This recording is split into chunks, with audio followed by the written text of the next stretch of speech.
The following is a presentation of the St. Louis Chess Club.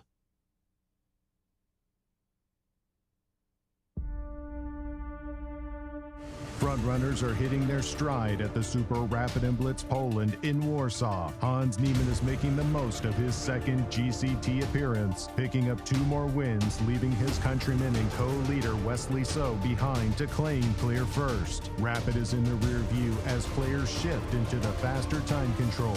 Day 4 of Lights Out Chess, coming up next.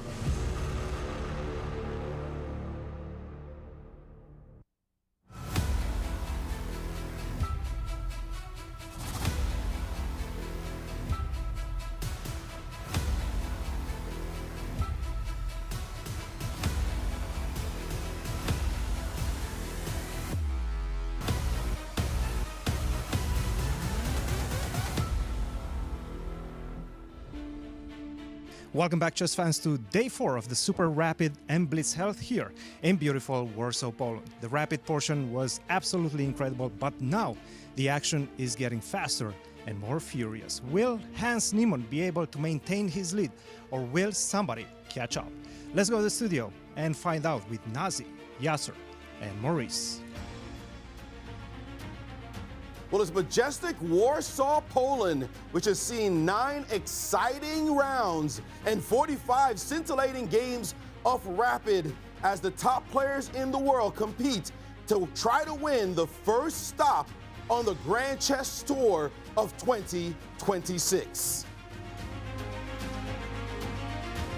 Hello, everyone. I'm Grandmaster Maurice Ashley, and I'm here in St. Louis as we call all the action. And we've seen the rapid, we've seen the brilliant moves, we've also seen the blunders, and 2 players, non-wild card, actually 2 wild cards, non-tour players are atop the leaderboard. The Blitz action starts right now. Hello everyone and welcome to our show. I'm your host, Nazi Paikidze, and I'm here with the one and only Yasser Seirawan. Nazi, great pleasure as always. Well, hello everyone and welcome to our show.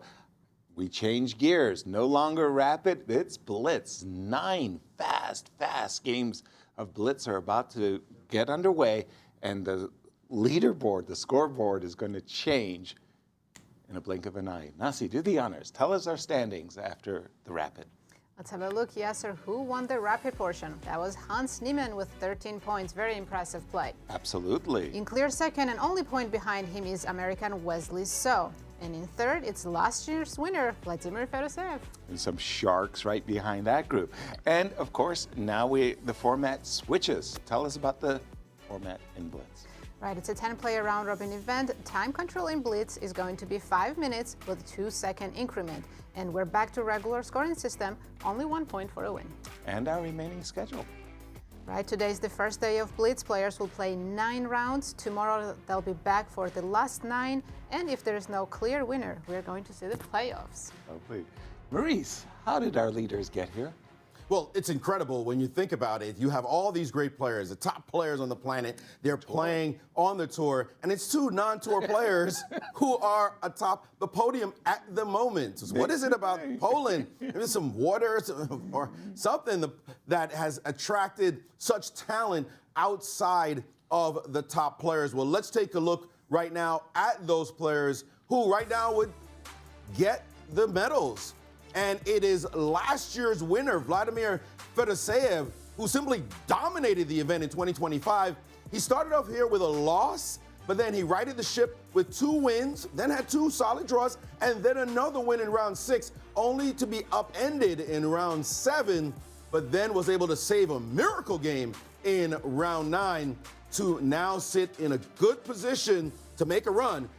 As you see there, he's in 3rd place. Well, one of the favorites not to be outdone is Grandmaster Wesley. So he has won the Grand Chess Tour before. He started off this event with 2 wins, then he got defeated by his countryman, Fabiano Caruana. But then he came back, bang, bang, 1-2, and you thought maybe he'd catch his stride, but instead he's leveled off 4 draws in a row, which has put him in 2nd place. But it's the big surprise of the event, without question, is Grandmaster Hans Niemann.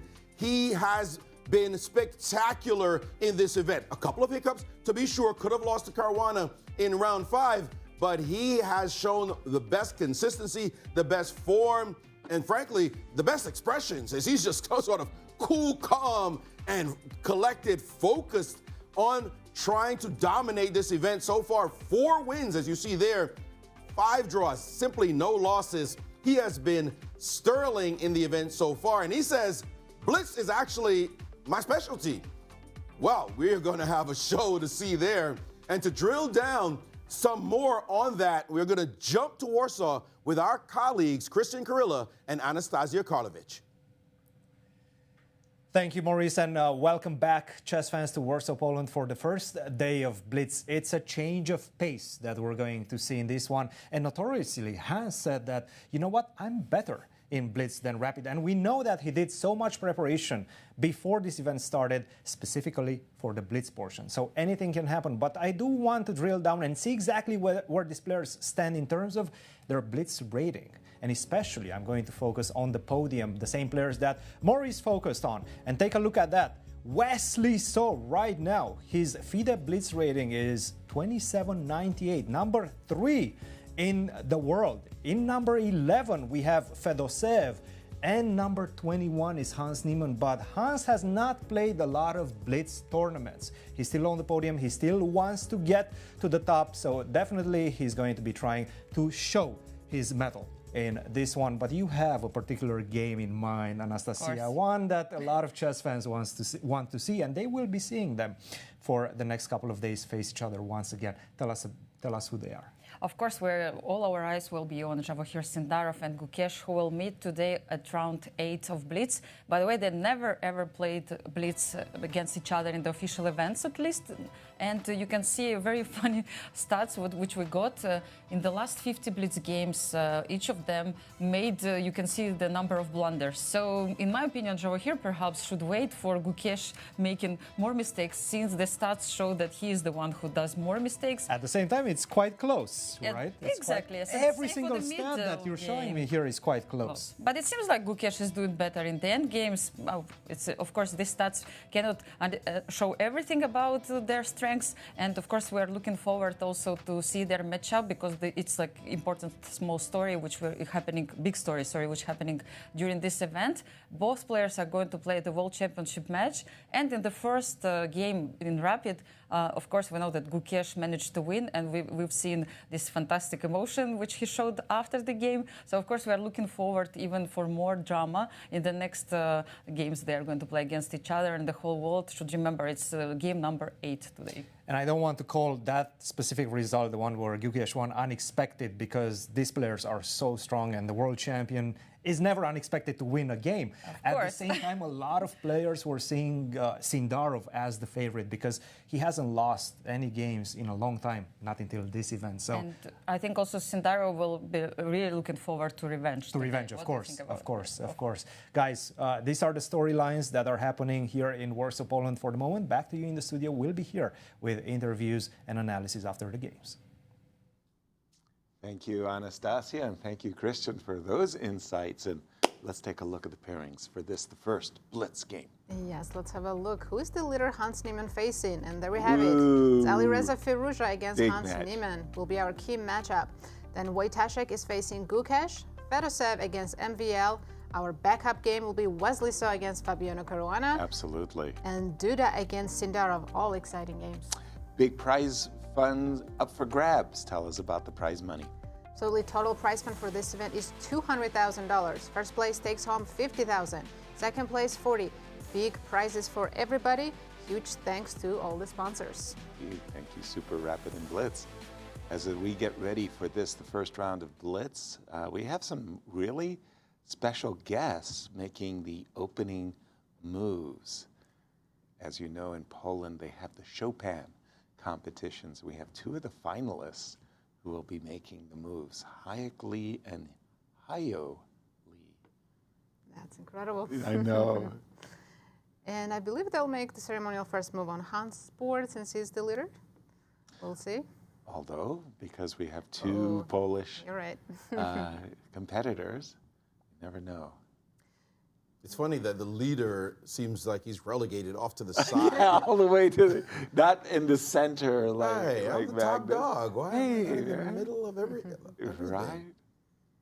I don't think Nice. he cares for now. He's been Nope. incredibly focused in this event. Still the only player who's undefeated. And there we guess have what? the special guests. Yes. Again, Hayek Lee and Hayo They're Lee. going to make moves on this board between Wojtaszek and Gukesh. In fact, they're going to play a game. Yeah, Very nice. nice. Don't stop now. They could keep going. Exactly. Exactly. And our focus is going to be Alireza Firouzja against Hans Niemann. Since it's blitz, we will try to not switch around so much between the games. Exactly. We won't have much time, and our backup game, as you mentioned, will be between Wesley and Fabi. We'll catch the highlights of the others when it's all done. But again, blitz is just too fast for us to follow everything. Although here you see them going almost too like fast. It's classical chess, very slowly and deliberate as we see the B3 Zukatort system, as we say back in the old days.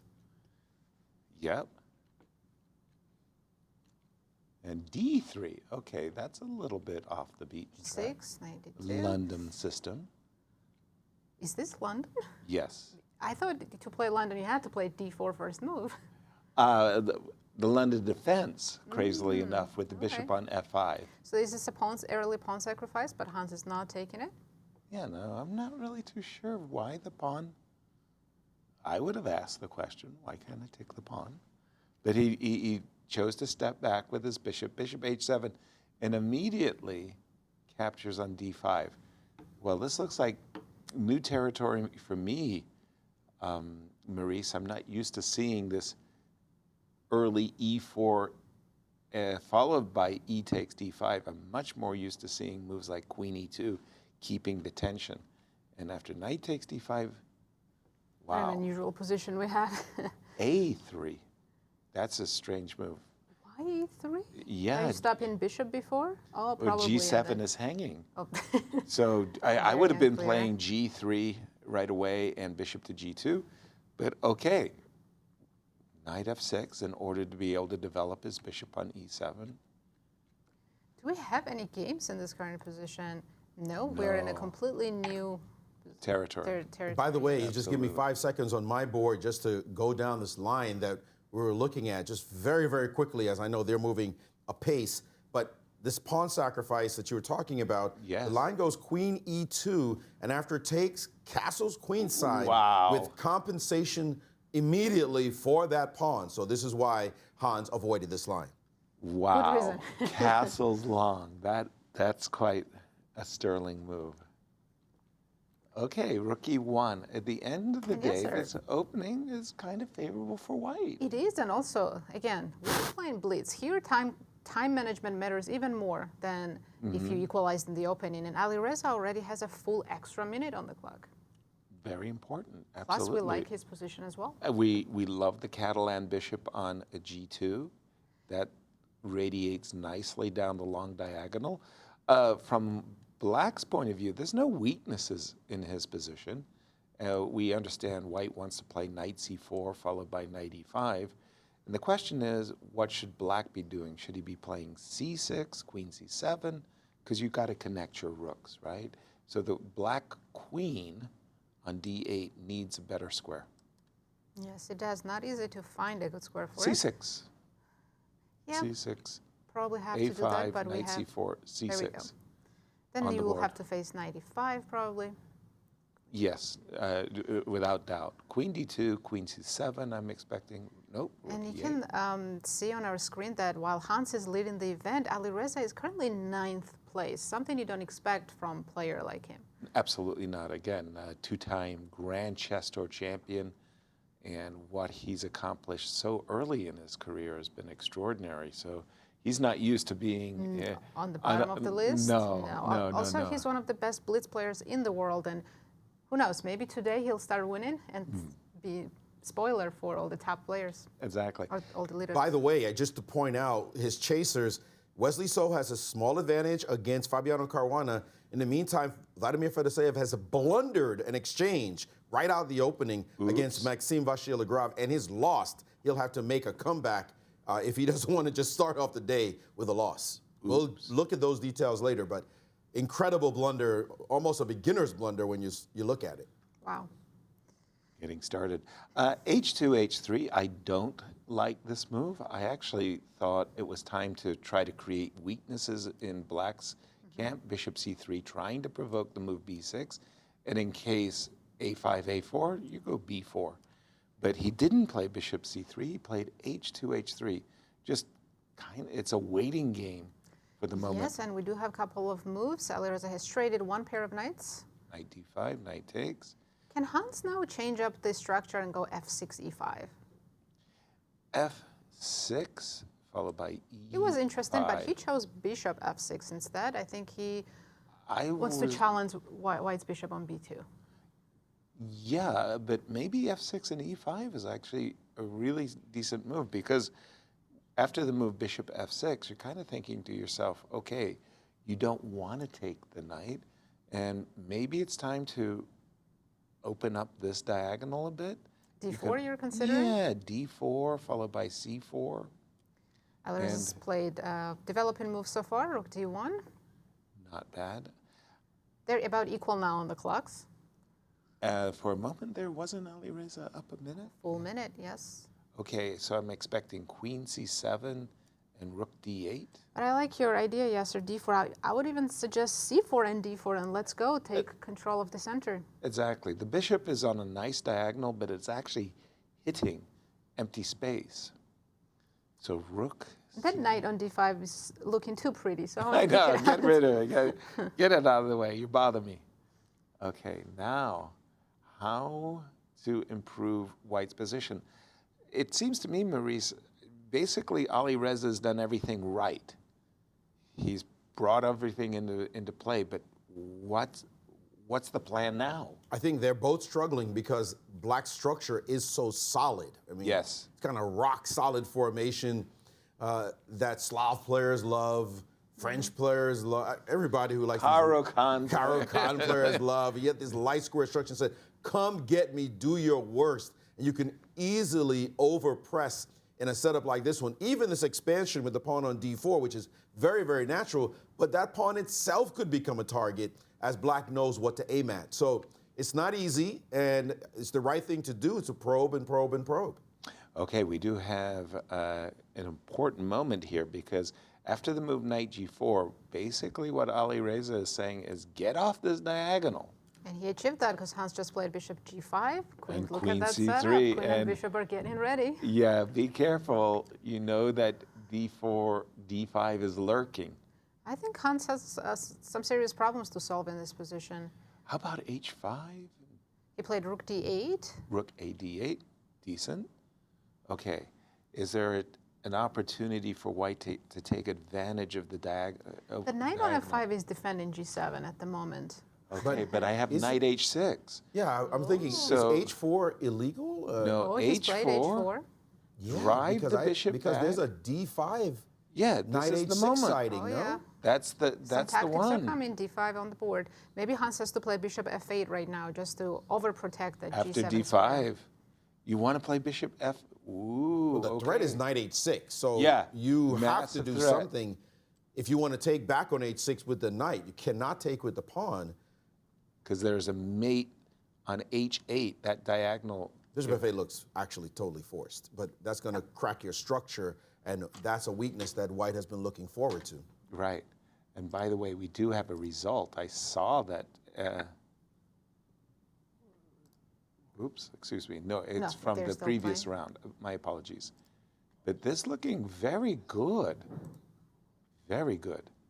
Yeah, bishop F8 has been played. Bishop E4, he's insistent. He wants to play knight F6 check. Bishop takes F5 and queen takes F6. Too many threats. Down to 1 minute and 30 seconds now. You're gonna have to, no, I don't know, I don't believe it. Ugly move, F6, no, it's too ugly. Might have to play just to avoid all the checkmates. I What know else can we do? It looks terrible though, doesn't it? I mean, just I don't see any other way to protect G7 and the diagonal. I think you have to lock it up with F6. Wow, okay. Close your eyes and play I know, F6. I know. It's like, You can see Hans is taking a long time here because he doesn't like his position. no, he got into trouble after this C4, D4, D5. And white by moves come Alireza. very naturally, very easy to find white's next moves. Exactly. In fact, he's under a minute is Hans, our tournament leader, on the edge in this the first round of the Blitz. And in the meantime, his chaser, Wesley So, has a fantastic position against Fabiano Caruana. Just some beautiful play on his part. I don't know what Hans is thinking about. King H8. 30 seconds now. He's used nearly a minute and a half, 90 seconds on his clock. And there he goes. He's had, F6, yeah. I mean, He was hesitating for a good reason. It's such an ugly-looking move. it truly is. But a Now- reminder that they don't get 10-second increment. It's only +2. So once Plus you 2 go seconds. down to 5 seconds, you rely on that only 2-second increment. And that's so hard because you can't build up much time on the Exactly. clock with 2 seconds. F7, F6, Maurice. This feels like There's gotta be smash and grab. Some sacrifices, right? Where's the cruncher? Yeah, you got to calculate because the sacrifice looks like the most obvious thing on F6, but it doesn't seem like it's sufficient for a breakthrough. Can I play D takes E6? He's Follow played Queen F3. I think he's preparing Ooh. Bishop takes F6. Very Bishop nice ta- move by Ooh. Alireza. I was looking at D takes But E6. also, what I undermining love the about this knight. move, He's stopping E5. what I love about this move is even without a threat, he's saying, what are you going to do next? Right. It's your turn. Your position is H5. awful, and now he can actually take on E6. Well, maybe his Maybe take on sacrifice. F6? F6, take on E6. He's going reaching for for it. his He's gonna knight. take on- But he also could just Oh. move his knight, He dropped which back. apparently was not that good. My point is that Knight his, takes F6, yeah. his knight on F5, black's knight on F5 is so tender. What are you supposed to do? And now here he is. He's bailing Hans and is saying, down to 5 seconds. I've got to give away a pawn in this position. So Alireza decided not to take any risks and play this line, which is definitely still light years better for him as he's won a pawn. Yeah. It is, but I think the worst is kind of over for Hans. The F6 is not hanging anymore. Whoa, what a are lot you of trades talking are about? happening. That's a huge pawn on the board, But though, it's- right? It is, of course. It's Queen an extra pawn, E2? but Hans doesn't have to worry about his king anymore. But now clock is an issue. He has 4 seconds against 20. This, I mean, to my eyes, this looks just winning for him. This last move, F5, was not approved by the engine. And there Ooh, goes there's the a tactic. second Bishop G3 is pawn. available. Oh, Queen B6. Yeah. Yes, you're right. But he only had 1 second, so he played Bishop C5. So what do we do to And defend? C4 looks good. Queen G3. Oh, Queen E5 defended and attacked. Mm-hmm. That was nice. I think queens are going to come off now, and it's a technical end game with an extra pawn for Alireza. But what an extra! It's a passer. Yeah, it's a beautiful path. Ooh, I thought you were going to play Bishop to D4 there. Bishop to D4. Good Hans is attempts. trying to create some counterplay. By the way, MVL did win his game. Alireza is also down to 2 seconds. Isn't H5 hanging? This Nope. is just all about the clock now, because Yeah. of course, position-wise, Alireza is completely winning. They're Right. both fantastic bullet players, mind you. As So well. Just expect to see moves just get whipped out by both sides as they try to defend. But Alireza is known to be one with incredible technique, and he just put his bishop on H8. Yeah, what That's was not a that? square you see 95 often, and he's check. kind of losing it. He's still losing the What are you thread trying to- of the position. He Hans has sure equalized. is. No. Hans is back. Hans is back in Crazy. business. Look at this. Oh, that was a strange move. That Bishop H8 Well, move. very strange. You allowed 95 there. But Bishop is F3, can take H4 on is B4. hanging. H4 or B4, both hanging. He's taken this one. He's still down a pawn, that B pawn. But he's Maybe only two. down 1 pawn now. Should be much easier to hold. Well, By the way, yeah, Fabi came back B5. and drew his game while Fedoseev lost against MVL. Wow. Big results on other boards, but we're watching this. Alireza will try to still win this, but theoretically, I mean, practically speaking, this is a draw. Still I'm not sure a big about ask. practically Yeah, speaking. I don't know. Theoretically speaking, I agree with you. Practically, it's anybody. I mean, it's you black. got no time on the clock. That's right. You have to keep playing, and he just played H3. All right. That was a good trick. We might Okay. end up rook and bishop versus rook, right? That is what it's looking like. It's aiming towards right now. But it's 6 seconds versus 2 seconds. Am I seeing that right? Yeah, but now they are gaining time because moves come very easily.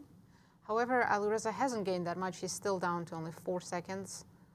He Okay, needs king to make e4. 10 moves very quickly to get some time and then think. Also, Well, Ooh. H5. that okay. was a clever move. Okay. Inviting, no.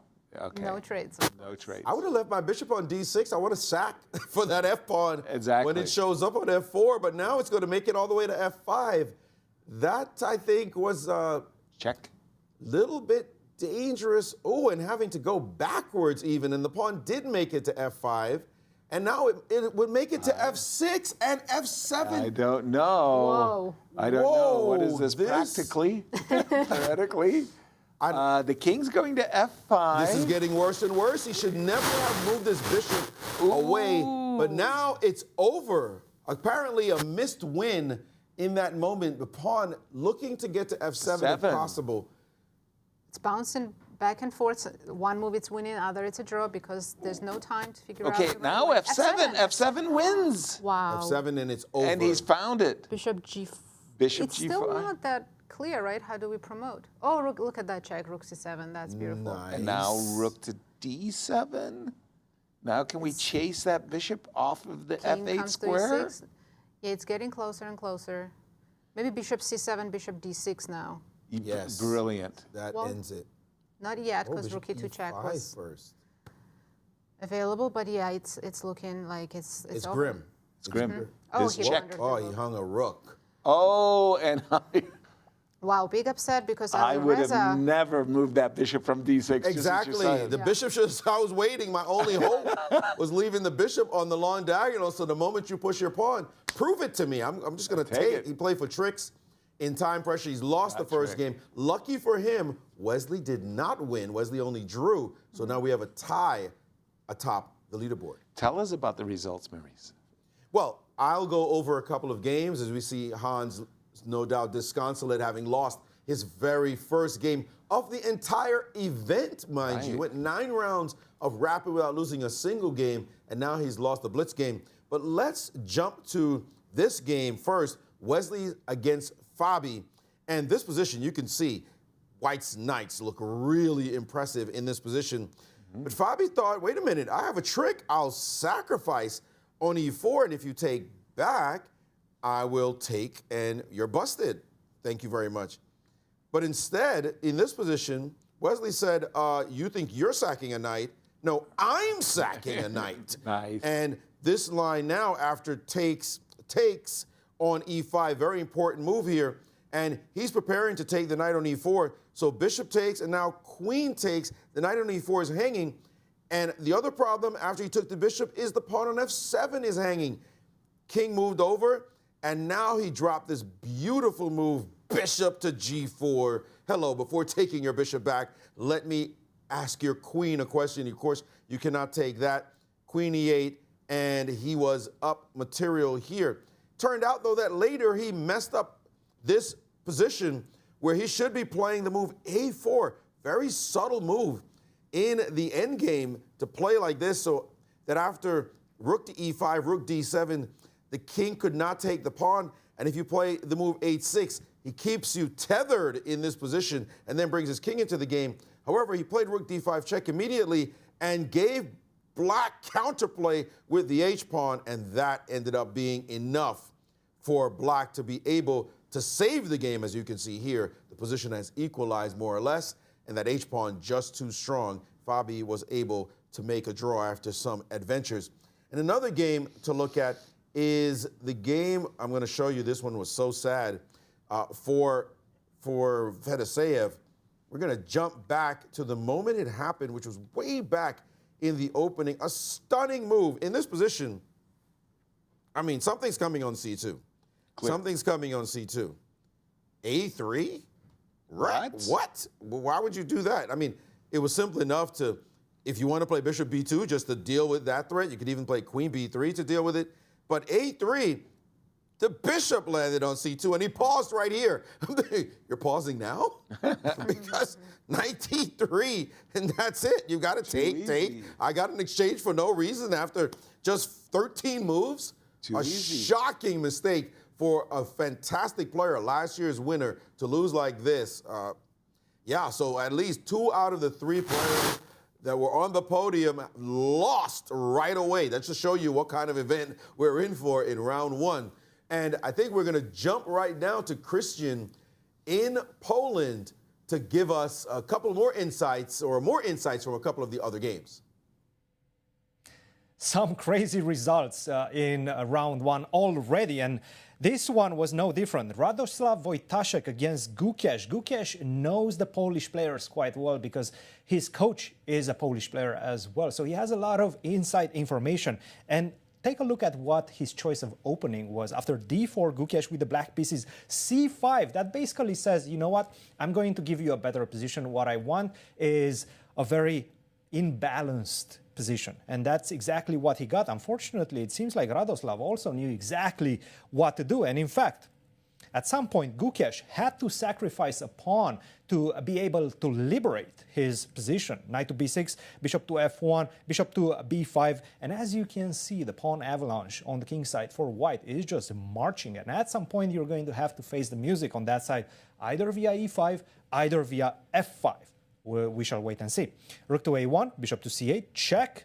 And we got a bunch of exchanges. And finally, that strike in the center arrived with e5, e6. And right now, you can start feeling the king is very, very weak for black on g8 without the pawn on f7. Rook to b4, knight to d5. A bit of a mistake in this one. What you had to do is keep more pieces on the board because you need more pieces to complete the attack. Knight to e4 was a much better solution. Knight to e4, perhaps knight to g5, even knight to g3 followed by the strike on the king side with f5. After knight to d5, he exchanged. Gukesh is very happy to exchange some pieces. Rook to f1, and in fact, he's back in the game. But it is still white that's putting the pressure. f5, queen to f8, rook to f3, rook to d4, and f6. This was either a gamble or a mistake because what black could have done in this position was to just simply take with a queen. Now, sure, you take my queen on f6, but I take your own queen on d5. And in fact, it is black who is playing for a better position. Still very close to equality after rook to f7, rook takes e7. But a huge mistake came. E takes f6, and after queen b7, e7, you're just simply not going to be able to stop the promotion of that pawn. And Gukesh loses the first game of the Blitz portion. Another game that I was having my eyes on was this one, Duda versus Sindarov. And in fact, this one was a game without much history. Duda tried to get into an endgame early on and perhaps press Sindarov into a slightly better position in the endgame. But Sindarov was just clinical in his precision, and he managed to simplify the position and take advantage of his bishop pair, which allowed him to have enough compensation, took the pawn back, and of course Duda was like, you know what, you took my pawn back, I'm no longer a pawn up, I might as well try to simplify the position and make a draw, and that's exactly what happened. Still quite some interesting games in this one, as we've seen, and the leaders, 2 of the leaders have lost their respective games. Wesley was in a brilliant position to try to catch up with the leader Hans Niemann. Unfortunately for him, he faltered in the last few moves and allowed Fabiano to make that important draw. Guys, quite some exciting results early on. Thank you, Cristian. And tell us about the standings after those exciting games. Yes, let's have a look. Who would have predicted that both leaders would lose in the first round of Blitz? 2 out of the 3. And currently, I think we have 2 co-leaders. No, actually, Wesley's only getting a half a point. I think I misspoke earlier because now we've switched scoring. Right. So Wesley only got a half a point for that draw, so he is still behind Hans despite the loss by Hans. And Wesley's got to feel almost like he kind of lost something there that last game. Lost a half a point anyway, as he should have won against Fabi. But at least he's crept up a little bit closer to Hans. And the leaderboard hasn't changed. Top 3 are the same after first Blitz round. Let's take a look at round 2 coming up. Yes, and what will be our marquee game? Well, I'm thinking we still have to stay with Hans Niemann, our tournament He's leader. still leader, of course. Let's We're take a going to look. watch Hans Niemann against Vladimir Fedoseev. But our backup, Important game for both players. absolutely, our backup will be the second board right there, MVL against Wesley. So then another exciting game is between Sindarov and Fabiano. Two Polish players are facing each other, Duda against Wojtaszek. And Gukesh, will he be able to bounce back after that loss facing Alireza Firouzja? So strange, Maurice, to see that our three leaders, you know, two of them losing in the very first round of the Blitz. Yeah, they're draws. Butterflies, nervousness, how do you explain that? And Well, Wesley not winning a winning position. Also, think about who they played. We're talking now, it's Blitz time. So the Blitz specialists start to rise, right? Firouzja? Firouzja, we know, is a Blitz specialist. We expect him to put the score together. He could put up a big score easily. right. The problem is he's so far behind from the Rapid. Right. But he could very, very easily win 6 out of 9 games, like at a clip. And so can MVL. And MVL is the same. MVL is the exact same. So you make a mistake, he's a tactical wizard. We saw him in this game. Okay, it was an easy win of an exchange, and after that it Early. was basic. But somebody like MVL, somebody like Alireza, they're those people you're like, oh, geez, I got to play them right away. And of course, Wesley was playing against Fabi. And Fabi is also a very good blitz player. So if you don't do all the right things, he's tenacious. So I'm not surprised at these results. Even though you were doing well, Rapid is gone. What have you done for me lately? Right. It's time now to show what you can do in blitz. Wow. To adjust very quickly. One of the things that I had difficulty adjusting to was, as a commentator, I'm used to those 10 seconds building up. You know, the guy's down, he's got 3 seconds, but next thing you know, he's got a minute. They never, with 2 seconds, you never build up time. You just have to stay with it all the way. Pretty much like playing bullet at that point. Yeah. It's all about the clock. 2 seconds, you know, you might be able to build up a second because you've got to make a move. Physically. And then take time for you to physically make a move. And Right. press the And reach press across. the clock as well. Yeah. So you could get a second or half a second out of it if you could make 10 moves quickly, but you're not getting a minute extra. Forget that. No, You're down. perpetually under the clock. At the end, did it surprise anybody that Hans blundered a rook?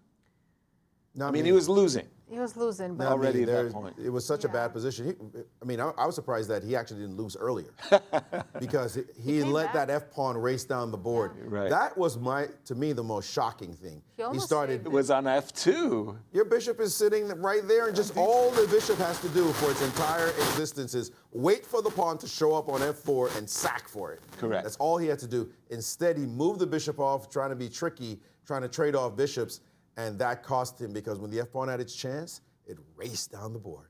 It was remarkable, all right. As we're getting ready for the second round of Blitz, 3 decisive games, 2 draws in the first Blitz. that was Hans's first loss. Now there are no And- players undefeated. Exactly. Everybody's got a donut, Well, Blitz, you'd expect him to lose at least one game. of course. Well, I think, Fedoseev almost went undefeated last year. He lost 1 game. in And he Blitz. started Yeah. this event. This in the event he Rapid, started with a loss. With a loss. Yeah. No, this is anybody's ball game. It looks like even players who are trailing right now. As I look at the standings, we see Fabi is actually 3.5 points away from Hans. 3.5 points. And he got a gift from Wesley. Got a gift draw. Duda is also 3.5 points away. MVL is the one to watch. He's 4 points out. And you'll say 4, that's a lot of games. That's a lot of points. Let me tell you right now, MVL is somebody else who could win 7 out of 9. Yeah. If I wouldn't be shocked if he could win 7 out of 9. And that will definitely cause everybody to take a glance over at the racing Frenchman because he's just so mercurially quick. When I was just looking at that listing of players, I'm thinking that MVL, Alireza, Duda, Wesley, for me, those 4 players, and especially, are monsters in Blitz. Fedoseev last year proved that he belongs. There are a lot of sharks in this tournament. Everybody is a shark in this tournament. As this will be our marquee matchup, as Hans Niemann, our tournament leader, will be facing our defending champion. But both of these Vladimir players coming off Fedoseev. of a loss, who will bounce back? Yeah, I'm surprised that Vladimir is wearing a long sleeve shirt. When you play blitz. But I think his cuffs, it's a tight shirt, so he'll be fine. He's not going to knock over any pieces. But you know how that is, right? Oh, yeah, I've You seen don't that. want to be restricted at all because you got to play fast. There's a And they're handshake. off. And they are off. E4, E5. Okay. Right, are we going to see And Joko Joko piano? piano. With bishop c5. None of this knight f6, bishop e7, Hungarian Knight business. C3s. We've been seeing a lot of those in the rapid section. Right. Looks like they've 7, switched to more H6. normal Joko piano. Yeah. Yeah, Good H6. for us. Lines that we know. And usually you see B4 here for white, right? Yes. Pretty early. b4 and a4. Get a little expansion. But no, Hans has played rook e1. K1, bishop E6. All very standard stuff so far. And by Vladimir's choice, he's keeping g7, g5 potential in his pocket. He hasn't castled yet. As now. Commentators curse the moment I suggest that he might be. It's definitely more fun for us when we see G5 appear on the Of board. course. And black is not castling short, and we see that attack on the king side. Exactly. Knight a5 is a potential, and that's why oftentimes b4 or even bishop b3. Oh, he's invited knight a5. That's considered an equalizer. Yeah, I'm surprised Hans didn't play B4 or A4, something on the queen side to have a square for your bishop. Right. I think he's reading his body language, he's like trying to remember the lines. A pause, because you either play, no, not even knight a5, nor knight e7. Bishop E6 is also playable. Bishop e6, but okay, now white should be thinking about bishop b3, knight g3, followed by d4. Get a little Very bit of an straightforward edge. plan. Yep. A little bit of an edge. Okay, Now we you're see A4. And one of the things about a4 is it restricts this knight from redeploying, knight e7 Right. So it would to drop g6. the bishop on B6. Exactly. And again, the move a4 gives the a2 square for the bishop in case of knight a5. If you were black here, would you play bishop E6 now? I would. I would indeed. Black can also always include knight G4 move, provoke rook E2. I don't know if it's helpful, but That's a weird thing. I'm not sure either. yeah. But yeah, bishop e6, very standard. Bishop takes e6. Takes. And Yasser, what do you think? Because they only have a 15-minute break in between rounds, do you have enough time to recover from a loss you just experienced? It's tough. Losses especially sting, and oftentimes you just feel like you want to just get back in, and you're like, "Arr." But the problem is you can easily go on tilt. And lose a couple Losses, in a row. yeah. And vice versa. Once you won a game or two, now suddenly you feel like you're a colossus. You're ready to take on the whole world, and yeah, it's very streaky. What do you think about this position? Do you like what Hans is doing? I think it's one of those standard situations where we see these kind of maneuvers and they're just very solid position out of the opening for both sides and can't complain for either one. And I think Hans is playing it in very classical fashion, in fact. And I want to make this point about the old days, Yaz. Yep. We didn't see a lot of these events. No. Rapid and Blitz events, what were those? You'd Come be happy if you played on. one in a year. Now, they're playing them all the time. So they have had the opportunity to get used to, okay, I just lost. I got to clear my head and play the next game instead of just tumbling down on tilt, as you said. So these players now have played enough of these events. Think about 2016, 2017, Wesley and Fabi and the gang. They've been playing MVL. They've been playing these forever. Yeah. So they're well aware of the psychology it takes to be successful in this sort of event.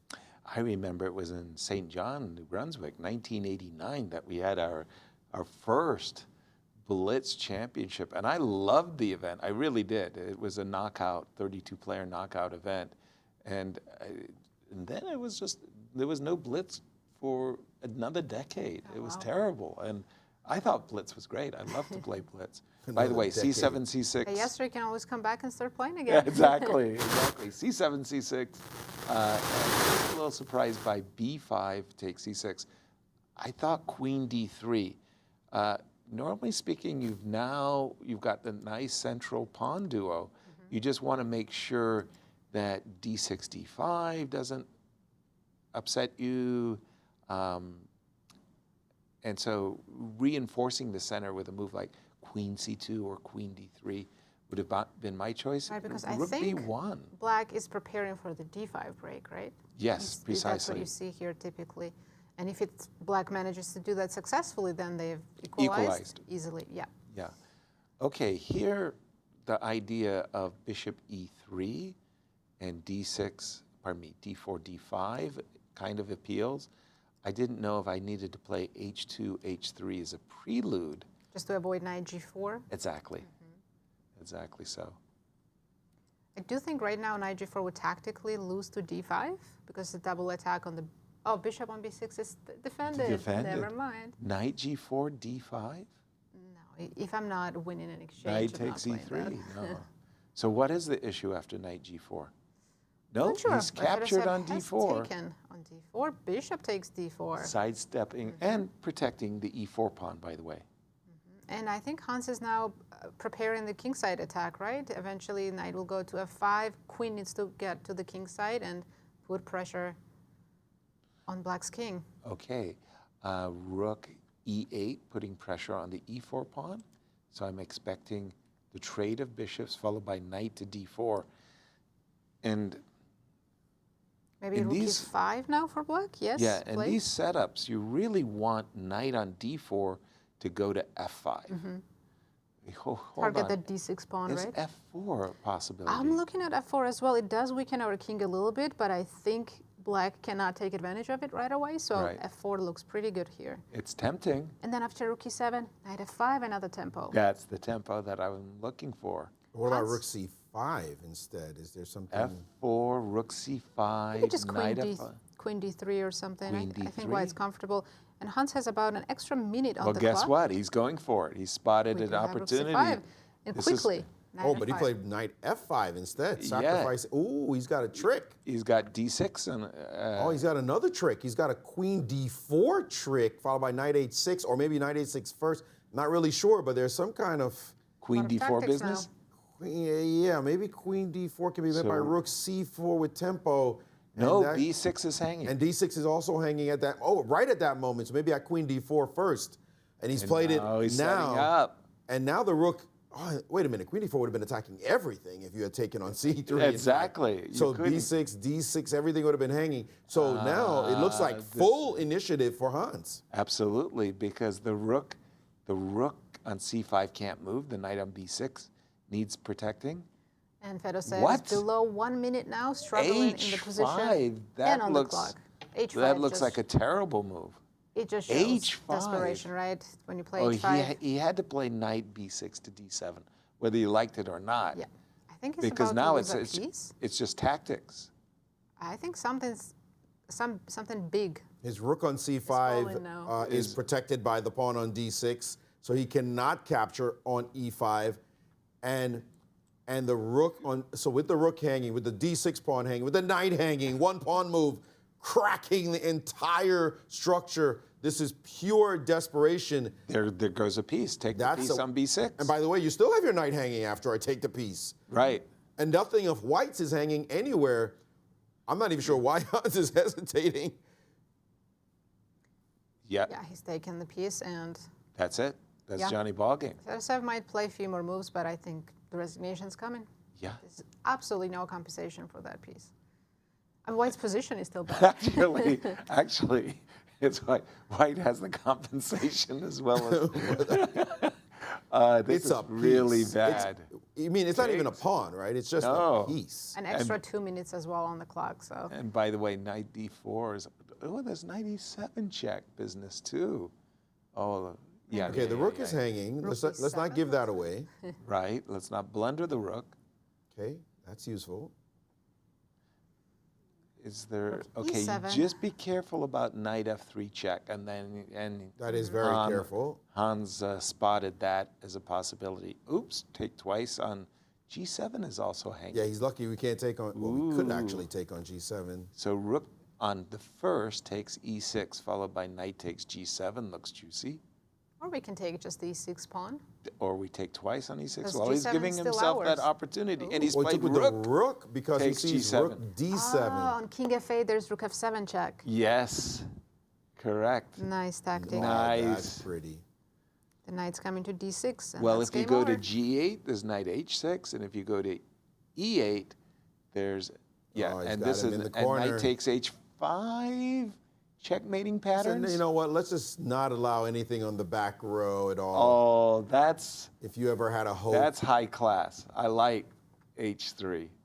Although actually taking On h5 was decent enough. probably good too. There was a rook h4 sighting though, maybe. Ah, Maybe that's what he was just trying to avoid. okay. But it would be an absolute miracle. Although right now, is knight Knight e4 H. on top? Knight e4, knight f6? Knight f7 d4 I check. can take. Oh, sorry, just blind spot. Thank Knight you for that. f7 check. King Whoa. up. He's looking for the. Uh-oh. Oh, he's not getting the knight e4 that we wanted. He was looking for it with the king up to f3.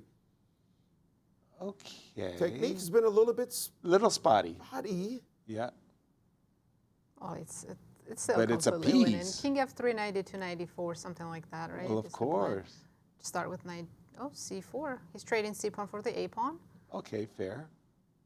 Then black king maybe comes back to life, king g7. Knight g4 is What going to be happened? great. I think Fedoseev flagged, so Hans wins the game, And bounces let's go back. to our MVL versus. Actually, let's go to Fabi's game. Okay. Against Sindarov, Fabi is up a pawn in this endgame, rook and bishop endgame. Fabi is up the pawn. By the way, Duda did win his game against Wojtaszek. So again, we talk about the blitz specialists, and they are showing their stuff. Can Fabi pull this off against Sindarov?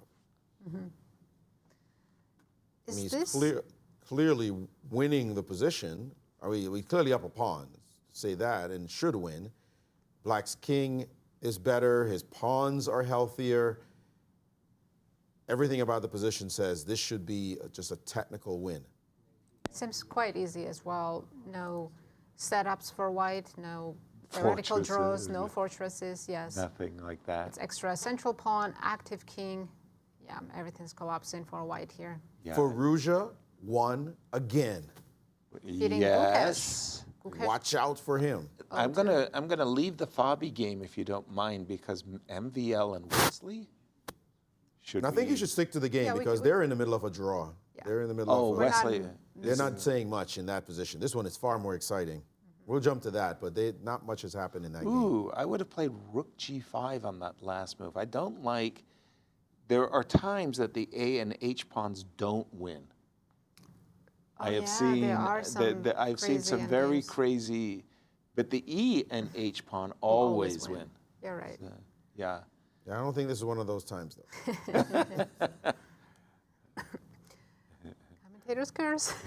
He should. Be careful. He should. Wesley drew his Why game, did he? by the way. Why did he do that? Why didn't he play check and push? Wait. Is Sindarov saving What- this? what did he do? This is a draw now. Did you hear did what he I just do? He said? should've No, he didn't. He he got allowed mated. mate in one. He just got checkmated, but No. Sindarov had a draw. He got checkmated in one. Gotta be move. kidding. Oh my gosh. So both challenger and champion, world champion I'm talking about, lost in that round. Welcome to the Grand Chess Store, That's gentlemen. right. Wow, how do you mean, get it's mated? By the way, Wesley drew again. Okay. So Hans said, thank you very much. I'll stay first. Not only does he stay first, you drew, and I beat the guy who was behind me So I win. We're pushing Fedoseev back. The standings now are solidifying with 2 players at the top as Fedoseev has lost his first 2. And here Look we at have this. the new Fedoseev was hoping to updated close the standings. gap, but he's backed up. Meantime, look who's right behind. I think Hans Niemann has a point in that graphic. And guys, very exciting He next deserves a matchup. It's Yes, Wesley he did get a full against point. Hans. Did Hans. They will be facing each other in the next round. The top 2 leaders. Oh, boy. And if I may, just this game, but the game between MVL and Wesley, it was a strange game. It started off a Berlin. If I just show the opening line from here, we saw it's the Berlin end game, right? Right. Trade down the queens. MVL said, nah, let's keep queens on. Wesley said, excuse me, this is super duper solid for me. You ain't got much. You don't want to trade queens. Well, I'll let you trade rooks, but my king will go over here and chill. Pieces just so good, so solid. Everybody comes out. I'm already threatening to take on h3. And this was a nice find here because taking on h3 allows knight to h4 with the queen hitting the bishop. So that wouldn't have been a very good idea. But he backed his bishop up, very smart move. Later, he didn't play the best chess. He had an advantage here. He should have found some retreating moves. The bishop to the new diagonal would have been really nice. But later, they started making mistakes. Moves like g5, which looked good. Move like g4, which also, he thought he was doing something, but not much to play for. And honestly, there's not much for me to show in this game because it was just a very solid affair and ended up in a draw. And I believe the other game, it was the Duda game, where, as you see here, this last move, where Duda is already doing quite well. Look at his rook on h1. It hasn't moved yet. It's a bit of a surprising setup. The game started off actually really good for Wojtaszek, but he ended up messing around, losing material, and then blundering to this tactic. So Duda, a brilliant blitz player, winning as well. And I know that Cristian has some thoughts in Poland. Let's jump right to him. Thanks, Maurice. Yes, I do have a couple of games that I want to draw your attention to, the ones that we haven't followed as much. Let's start with this one. Javokhir Sindarov versus Fabiano Caruana. You guys caught the end of that one, but it was so exciting up until that moment as well. Take a look at this. Sindarov decided to go for the Grand Prix attack, f4, and Fabi was very well prepared. He was blitzing out his moves, and as you will see in just a second, already gets an advantage with the black pieces out of the opening. Of course, this was the strategy for Sindarov as well. Try to bamboozle his opponent out of the opening, throw his pieces at the black king and try to get something that way. But black is still very solid with the king on g8, despite the fact that he's lacking pawns in front of it. Knight to g6, knight to e5, the exchanges, and Sindarov is slowly creeping back into the game. Black no longer has the advantage right now. Rook to f8, queen to g1, queen h5, and this was a crucial moment. After knight to g4, you can already sense the fact that the white's position is already becoming quite problematic. I have so many pieces attacking your king on h1. And he blundered with this move h3. Huge blunder if black finds the next move, which he didn't, by the way, spoiler. Rook to f3 would have finished the game pretty much on the spot because I have a double attack. I'm attacking the bishop on e3. If you move it away, let's say with bishop to c5, now I'm just simply going to capture on h3. You take, I take, and with a queen on g1 for white, the king is pretty much checkmated. You go queen to h2, queen takes h2, and that's game over. So rook f3 would have finished the game on the spot.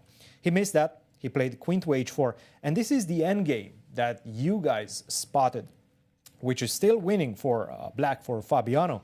But in fact, he messed it up quite badly because at the end, this was the crucial position. After a3, you could see the bar swing back towards the middle and Sindarov equalizing, because what he should have done was give a check, king to g4, and now I'm just simply going to wait. I'm going to keep the rook on the third rank, attacking the pawn on a3, and basically whenever you try to go towards the pawn on the a file, I'm just going to swing the rook to the h file, and you're just simply going to, well, unfortunately for you, make a draw. So at this point, what black should have done was, in fact, to go rook to g2 first. Give a check first. You're going to go king to f1 or king h1. It doesn't really matter. And now I will push the pawn because whenever you give a check, I'm going to parry that check with my rook and connect the rook to the defense of the pawn on a3 from the side. Crucial. Then I'm just simply going to move the rook, get the king to g3 and start pushing the h-pawn or get the king towards the a-pawn. This one is completely over. So big missed opportunity, and you guys caught the mate in that one. Another game that I was following was this one, the world champion against Alireza Firouzja.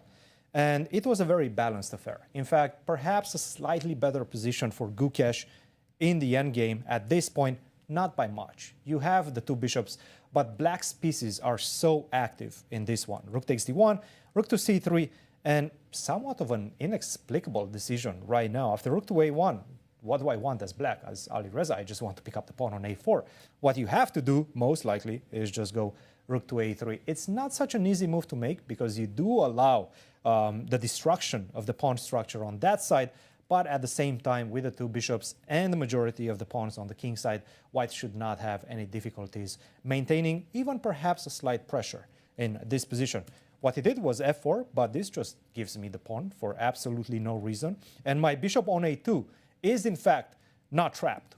And after that, Alireza just played a brilliant game, g4, bishop to b3, and spotted the critical move a3 that pretty much forces resignation, because if you give me one more move, I'm going to advance to a2 and then I'm going to promote. And if you take, which Gukesh did in the game, bishop to c4, that's the intermezzo check. You have to move the king and you're going to lose the bishop on b1. In fact, after bishop to c4, it seems like Gukesh just simply resigned. So a lot of spectacular results in round 2 as well. And Hans is back on track, Wesley closely following behind. Back to you in the studio, guys.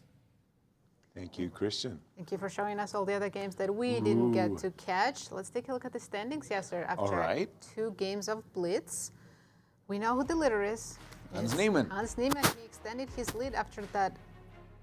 Well, there's a mistake in the graph. He did win the last game. Has 14 it shouldn't be points. a 0. He has a 1. Wesley drew his game, so he's full point behind Hans, and now Fedoseev, after that loss to Hans, fell 3 points behind the leader. Fabi and Duda and MVL are going up. MVL, cream is rising to the top. Tell us about the pairings for round 3. Are you ready for the most exciting matchup? I'm ready. Hit me. The 2 players who are in the top, Wesley and Hans, facing each other, and Wesley will have a chance to catch up with Hans. It's in his hands. On the second board, it's Fedoseev against Gukesh. Is Fabi and MVL, will that be our backup plan? Gotta be, Gotta right? be. We have Alireza, who's also on fire today, playing Duda. Duda's also playing really well, and Wojtaszek and Sindarov. Sindarov had a painful miss in that last moment against Fabi. He came back and almost saved the game. Right, allowed checkmate in 1 move. Maurice, jump in on what Cristian just told us. Well, I'm going to argue that Wesley So is actually in first place on the Grand Chess Tour. If we could pull up that graphic of the standings at the moment, remember, this is the first stop on the Grand Chess Tour. Of course. The tour players get points. Right. The Not people the who wild cards. The people who are wild cards, you took the points, but you got the prize money. But you got the prize money and the first set of points, the top score, but you don't get anything else because you're gone. You're not in the pool. And Fedoseev's also a wild card. So Wesley's thinking, ooh, this is nice. Even if Hans wins, of course I'm trying to win, wherever Hans ends up, if he could just end up ahead of not Fedoseev, I don't care about that. Fedoseev, he wants to rise to the top as well. And by the way, somehow if Wojtaszek could make a brilliant comeback, that would be wonderful. That's not going to happen. As well. And Sindarov and Gukesh, he'd be thrilled. The people who he's worried about is Fabiano Caruana, who's a tour player. Right. Duda. Duda's not a tour. Duda's not a tour player either. No, it's MVL who's a tour player. Duda's not a tour player. So he's worried about Caruana, MVL, and Sindarov and Firouzja. Those are all tour players. So he may be saying, okay, it's not the greatest if I don't win, but as long as we can suppress the points for those guys, the more points you get, it adds up to the tour finals at the end. The top 4 make the finals. So that's a great point. No, so seriously. right now, he's like, a tour player, please, just keep beating all the tour players. I don't Right. think keep stinking things up. But, of course, they know that as well. Wesley, we got to chase him down, Right. even if Hans wins. So they'll try to play their best. But at the moment, it's Wesley who's leading the tour. Right. Day Very good 4 point. of the Blitz. Tell us about the schedule. Yes, we have 2 very exciting days of Blitz. Today is day 1. Players will play 9 rounds. 9 rounds. It's a lot of games. It is. And tomorrow they'll be back for the last 9 rounds. And tomorrow the tournament will be over. Even if there is no clear winner, the playoffs will happen right after the And last our game. coverage for tomorrow, Saturday, will start earlier. 2 hours Hours earlier. earlier, so- And that's for the playoffs in case we need to. We'll talk about the playoffs in case Yeah. it gets to that gets point. close, yeah. But you're making a very good point. We're in the thrill of the moment, the hunt for first, second, and third. And hey, guys, it's about the Grand Chess Tour. And Wesley saying, yeah, just beat the other tour players. Yeah, early days, of course, they play the Classical next in Right. Romania. We can see the Bucharest. entire schedule if it gets pulled up of the whole tour. And you'll see that they're going to play the Classical immediately. So if Wesley can do well now and then do well in the Classical, then he only plays 2 more events. And this is what we see as the tour schedule.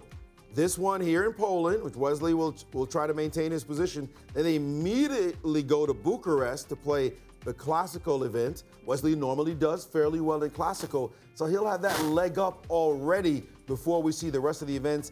I'm not sure which one he plays also, but then the Sinquefield Cup is a big one they all have to play as well. And the So classics. he's trying to put himself in a nice position as the best tour player finishing the event. Nice to win it, but also second place is at least I win it against my fellow tour competitors. Exactly.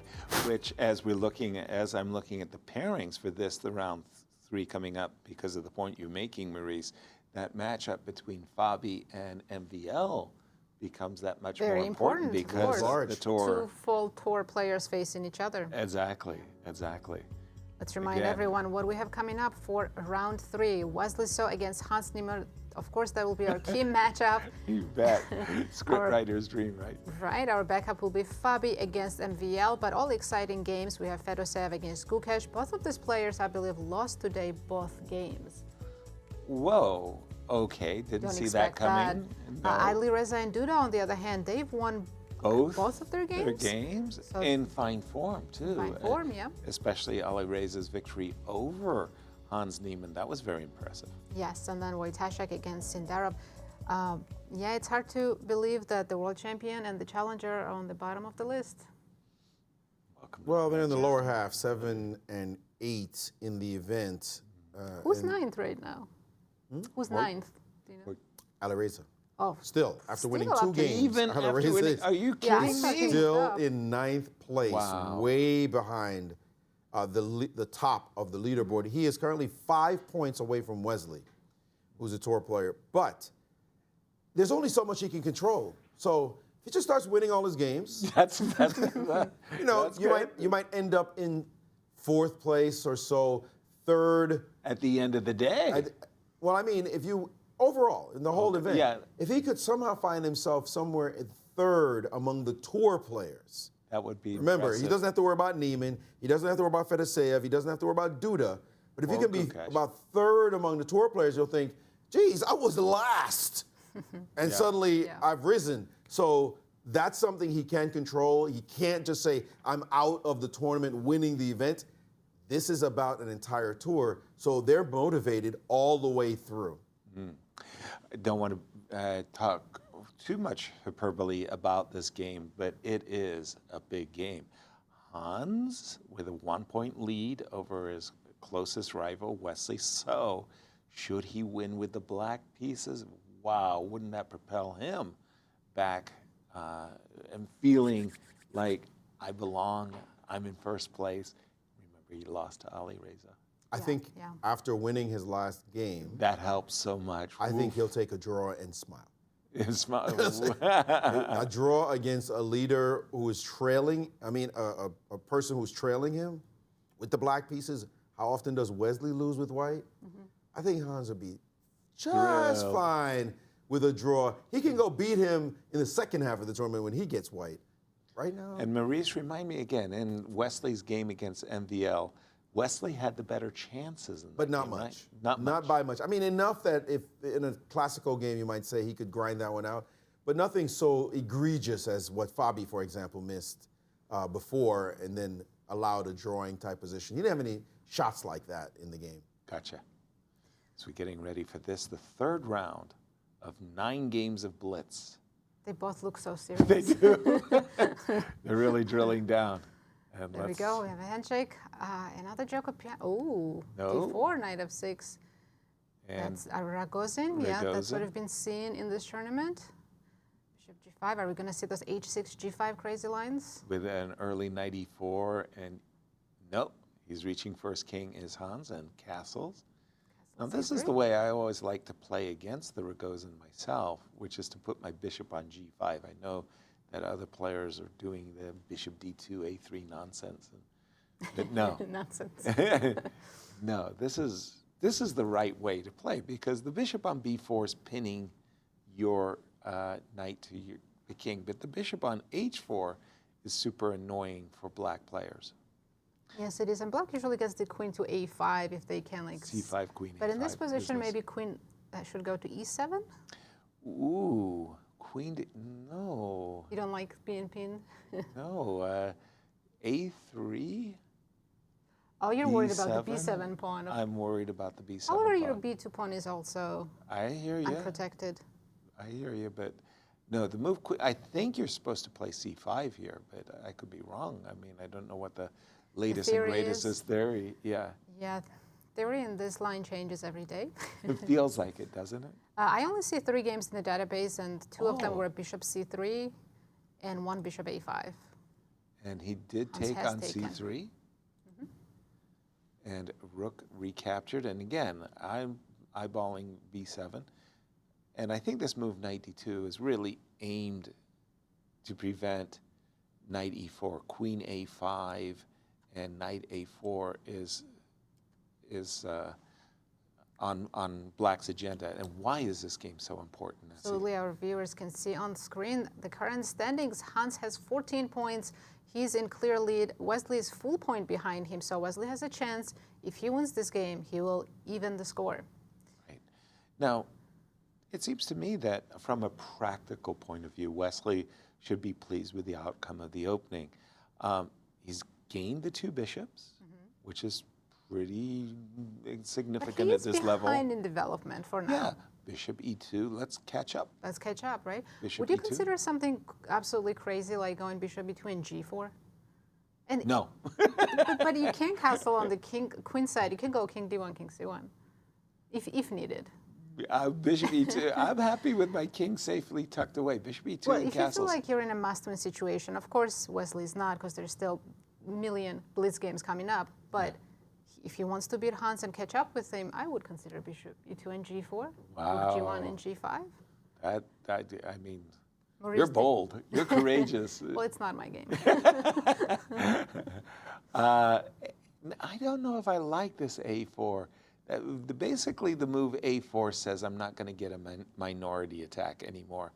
I would have started with bishop E2. Okay, queen B4. Okay, I like this. I think Hans has completely equalized now.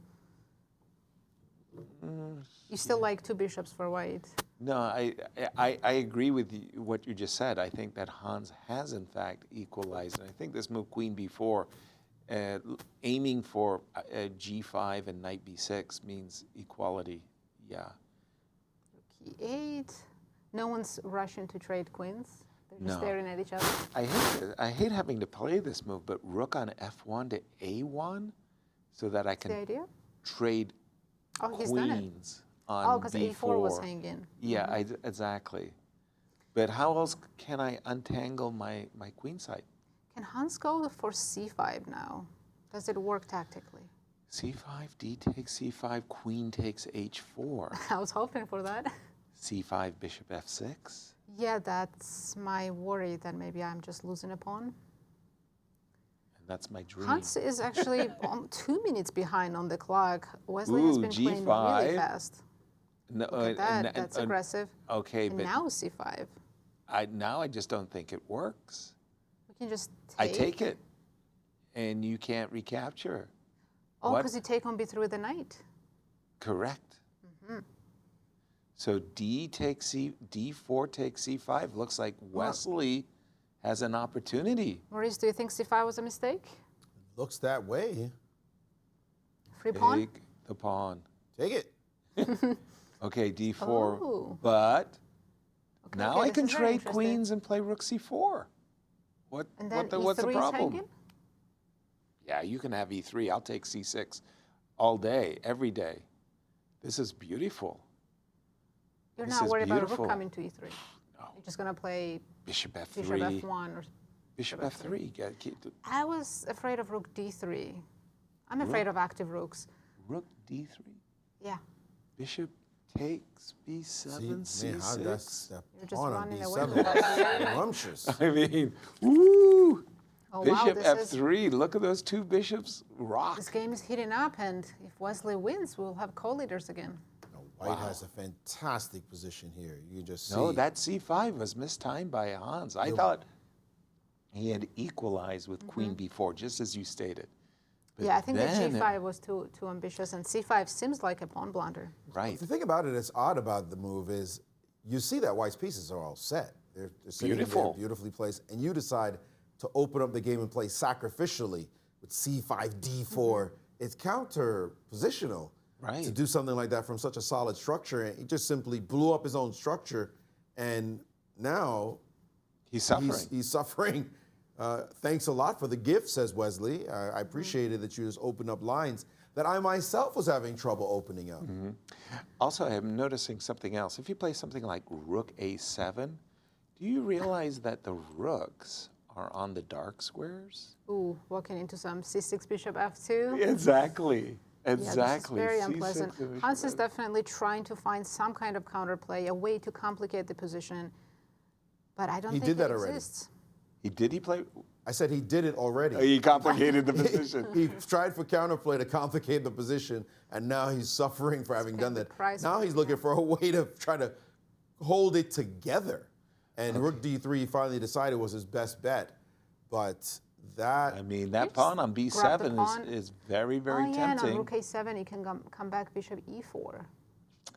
Bishop e4. Probably c6 is also good. I was myopically focused on c6. Not a bad move either. I didn't Knight see f1? anything wrong with this. I see that the chess thermometer didn't like knight f1, but I thought that was It's not reasonable. as strong as bishop b7, but White is still up a pawn. And Hans down to 40 seconds against 3.5 minutes. How is he Wesley going to is deal with cruising bishop right now. takes? I was about to say, how Wait, do you this is a deal piece with? blunder, 95. White can take and go on 93. Wesley Obviously. wins on the spot. Yeah, that's just it. Just a huge blunder. By the way, Fabi is schooling MVL right now. Just Ooh. a fantastic position for him, looking to make his comeback. Bishop takes d5, rook takes d5, knight e3, double attack of the rook on d5. Will he find it? I mean, he Easily has a lot of winning. time. It's a simple Easily tactic. winning. And by the way, Hans Niemann. Oh, he missed it. He Wesley missed did not it. take the piece. And he played c6 as Hey, Hans gets well. a second chance. Extraordinary mistake. Extraordinary miss. We're not used to seeing Wesley miss those types of tactics. That is his wheelhouse. Oh, my word. Okay, he's dodged a bullet. A5. Hans knows it. It's still bad. Wonderful for It's White, still bad, by the but way. that would have been resigns. Exactly. Well, E2. nobody's told him, by the way, you missed a win. Ha, ha, ha, ha, ha. I'm sure Hans saw it as soon as he played it. Of course he and did. He kept the poker face and survived. Yeah. But yeah, still, this position is very difficult for Black. Well, I'd like the pawn on b2. I'll defend it. And he did. He dropped back with the rook. And now he wants to play knight d2 and bring the knight out back into the game, knight c4, and go forward. More important to me is I want to play a6, bishop f2 and a7. Push I wonder why. the pawn. All right, we can just take it. take. Take that knight on e3, put the bishop back on f2, and go a6, a7. Bishop f2, a6, a7. It just plays itself. These are happy moves. Easy moves, yes. Very easy. There's no tactics, b3, rook d2. Yeah, Nothing everything's to be protected. done. Nothing to be done. Bishop. Black only has one active piece on e3. That rook is doing the best it can, but the other pieces are not helping. Bishop to f2, a7. There we go. He's trying to bring in the knight to e4, but it's still not really a threat. We can just play a7 now. Yep. A7, knight e4. I was hoping. I would play bishop See, f2. a7's on the board. Knight d4, bishop f4 exists. Ah, And Wesley has well played spotted. That's a nice move. And it. take. Trades. And finally, the bishop is on the diagonal of the pawn, so it means that we can just play bishop to d4 and bring our bishop to f3 and e4. Bring our bishop to the long diagonal. You wouldn't take on c4, right? It's completely winning, but still. I would consider it, no, seriously, because that's such a powerful bishops of opposite color. But I'm with the thinking pawn on bishop to a7, d4, everything and is winning. you know, all I have to do is put my bishop on the long diagonal, and I got it. Oh, he went for it. Well, the thing is, he the went reason, for the pawn. the thing was that getting your bishop to the long diagonal might have been a challenge because black will put a bishop on that diagonal. So of course it's winning, but just that straightforward plan might have been a bit trickier, and he knows he's got this one. It's winning as long as you don't lose the a7 pawn. By the way, that was a strange move for me, bishop e3. I would have played bishop f4. And Put a bishop bishop on b8. b8, Bishop on and then play b8 chess and from say, there. Yep. You're a rook down, buddy boy. Yes, 100%. He could still do. Well, no, now he cannot anymore. What's wrong Because with bishop f4? the rook will Rook move. will move, and the And you bishop push will bishop blockade on on the a8. long diagonal. That is Hans's next point, and he has done it. Okay. But so that's an improvement two for extra Hans. pawns now. You can put the for- bishop on a8, but now, yes, Wesley will start pushing the h pawn. By the way, That is is the rook unfortunate take? part. No, rook takes, king takes, bishop f4, king c6. Oh, king makes it on time. Ooh, and the king makes it in time. Now it's time to just push that h pawn. It's terrible for Hans. The defense is getting stretched by passers on the king side and the a7 passer as well. Rook d2. By the way, rook d8 was menacing there for white. So Hans had to go all the way back with his rook. No time on the clock for Hans. 6 seconds. Time ticking down, and Hans is a great bullet player, so that's really not his problem. His main problem is this extra pawn. It's been taken. Extra 3 pawns. It's been taken. This one is resignable. Bishop a7. G5, perhaps? Yeah, he's played it. By the way, Wesley And played Wesley that. wins. What a Very, great win. very We will nice. quickly jump to Fabi's game, another important matchup. He's But playing yeah, against. congrats to Wesley. He's now co-leading with Hans. And Fabi has been Wow. winning this position forever, and Some now the game echoes is of- over. Oh, Some wow. echoes of our Fabi previous game. There was a bishop on e4 hitting the pawn on b7. Let's jump to the games left. Let's go to Fedoseev and Gukesh. Our world champion. How is Gukesh doing? He has. Oh, it looks pretty rook even. and bishop versus But rook 1 and second knight. for Gukesh. He's really playing on a 2-second increment. Fedoseev has 10 seconds, so that's a kind of significant advantage of the clock. G5. Practically, this is not an easy position for black to defend. He's doing it. Ooh, F4. I F4 didn't was like. very risky. I think Gukesh could have played rook d3 and win I a pawn. didn't like that move. F4. Oh, which pawn is promoting first? E7 check. Oh, if you take, there's knight d5 and white gets the e3 pawn. Just in time. It's still even. Wow. Some missed opportunity there for the world champion. And it looks like the players are going to make a repetition. Looks that way. 3-move repetition? No. Gukesh says, Gukesh I'm wants playing to for the play win. on. This guy always plays for the win. Give him kudos to him. He always, always, always goes for it every single game, even in what you think are drawing positions. Yeah, very much drawn positions. You know, it's funny, but when the pawns are all on one side, I'm a favorite of the knight. I like the knight versus bishop games when all the pawns are on a single flank.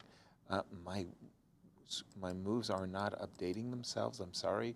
So keep an eye on the video and not on the analysis board.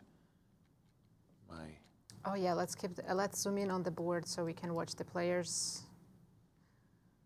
King G3. So Gukesh managed to win 1 pawn. Impressive. Very impressive. But Also, there is a H pawn hanging, is there not? Fedoseev's trying to get that pawn. Ooh, Can he play H5 right now? Might be an opportunity. No, he didn't take advantage of it. Like he has no time to really think. And yeah, He's that getting move the H secures the draw. That move, Well, rook H8. He's going to try to take the G5 pawn, but if rooks come off, of course, there's nothing to play for. He's going to keep the rooks on the board. King F2, check. Oh, he's taken G5. He did. Knight E7 check. Normally this would be an easy draw, but in Blitz. Right. And the anything can knight is happen. not on, for example, an F3 square or something.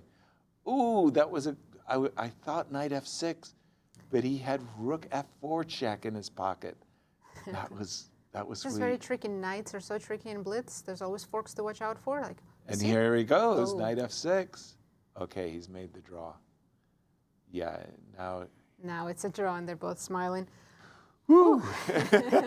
So we only had 2 decisive games in this round. By the way, for the beginners in the audience, that endgame is a well-known draw. No GM loses that without being drunk, and even then Wow. would not lose that position. Philadelphia. So we now have a tie atop the leaderboard. Hans has been caught after losing Wesley did what he 2 needed. games. He won Hans, on Out the of end. 3. out of 3, he had not lost a single rapid game, but has lost 2 out of 3 blitz games in 3 rounds. That's got to be eating his craw right now. Yeah, but for Wesley, Maurice, that was huge. Sorry? And for Wesley, For Wesley, that that was big. victory was huge. And also, again, he's #1 on the tour, and now he's tied for first in the event. That's also good. Let's take a look at this game between Fabiano Caruana and Maxime Vachier-Lagrave, 2 tour players battling it out, and Maxime had started off really well. And in this game, he could have continued to do well, but I want to show you this exact position. They had started off in a reverse Benoni type opening, and here we are where we see this bishop on G2 is a problem. It's trained along the long diagonal. This pawn is sensitive. So MVL in this position has to deal with that reality. And it is white to move, and currently his knight is under attack. So Fabi said, I got all the pluses in the world. Let me take this opportunity to get my queen off of F1 and defend the knight. The problem is it brings the queen into the rook's orbit. This rook I am talking about. And here he had a golden opportunity to play the move bishop to D7. Finally developing his piece. You say, well, wait a minute, is that pawn hanging? But whoa, what I said about that rook coming into the game would have been majestic. Now you have no choice. You have to defend your knight that is pinned. And now thank you very much for this bishop. And now let's talk to your knight that decided to hang out in my position. That knight is now going to drop from the board. Black will have this light square bishop remaining, and white's pawns have been significantly weakened. Well, he's going to lose this one. This one's weak. This would have been a perfect way for black to not just equalize, but get an advantage if he had spotted this nice move in this position, bishop to D7. Instead, he played passively with rook to B8, and Fabi said, oh, you have to tell me twice. Let's go. I'm going to attack your pawn now on C5. You want to be able to push, but that allows an oopsie-daisy tactic. Now, you can't take that because your bishop is hanging. That was all he needed After this move, his opponent played bishop takes, and he said, "Thank you so much. I'm so grateful for you for giving up your light square bishop." And the game went on, and he started attacking everything. The light square bishop turned into a monster in this position. Now just desperate not to lose anything, but now the light squares are just Swiss cheese. Hello, now the bishop posted up on that beautiful diagonal and square yet again, and this is just awful. Let me just capture. Still, look at his pawn, still under attack. He played the move h5, and then this beautiful move, b6, making sure the structure never corrects itself. And so, beautiful position, he went on to win. Let's jump to Warsaw with Cristian. Thanks, Maurice, and I will cover a couple of games as well. You guys saw the end of one of them, that is the game of the world champion, Gukesh. Take a look at this one, Wojtaszek versus Sindarov. Sindarov finally has a chance to maybe get a victory in this one with the black pieces. He's a pawn ahead. And Wojtaszek, what he's trying to do is, with his last move, e4, he's trying to go e5, connect the pawn to that bishop and solidify, cement that bishop on d6.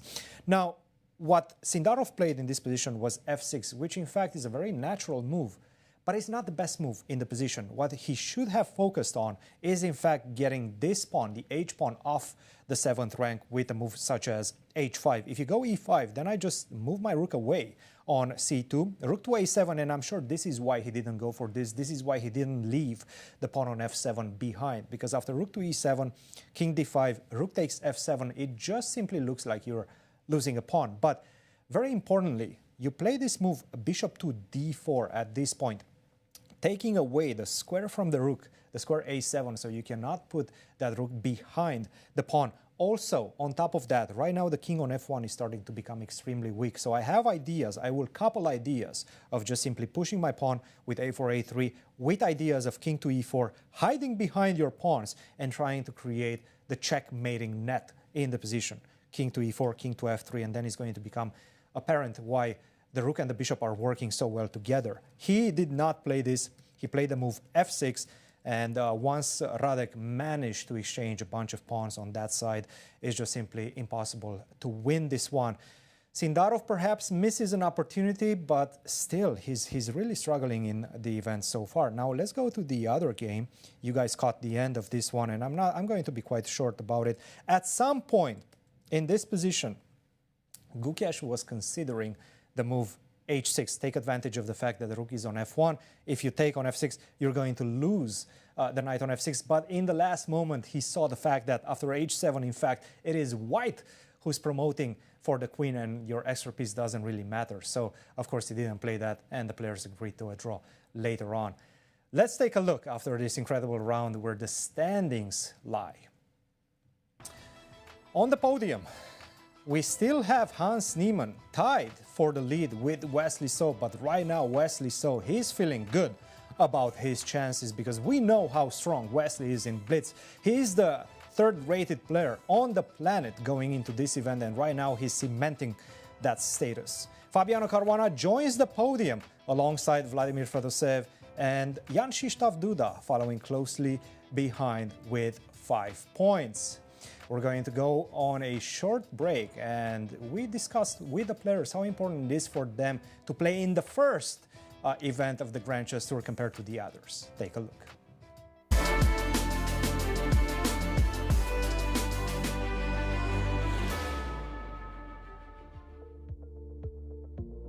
The 2026 Grand Chess Tour kicks off in Warsaw. How this tour opener affects your pressure or excitement compared to other events? Yeah, well, it's a great pleasure and honor to compete here. Obviously, in the opening event is always unique. There's probably a bit more jitters and excitement. For me, it's been a long time since returning. So for me, I'm just incredibly excited to play against the best. And honestly, I'm happy that it's Rapid Blitz because I personally enjoy it much more. So certainly, if I could choose any of the Grand Chess Tour events to play in, I mean, this would be probably a top choice. I don't know. It's a very hard question. I don't know how to answer well, but it's my first time when I play something like this format and first time to play in Grand Chess Tour. I know I feel a little bit pressure after candidates, but my goal is to play, just enjoy and play good chess. And my biggest tournament waiting me end of the year, but I want to play very well in other tournaments. Of course, my goal to be finish in Grand Chess Tour top 4, and the finals we will see everything can happen. I think what is different is that I'm playing in my hometown. This is something which I think might be something different when we think about some other events, but I think it's mostly on a plus side. You know, I mean, playing in your hometown in front of the fans. I'm having great memories from previous years, so I see this as an advantage for sure. And I still remember then my previous appearance was, and when I beat Magnus in round 1, I got some applause, even though other games were in progress. So this is not something you see every day. And that's why I'm super excited to be here in Warsaw one more time.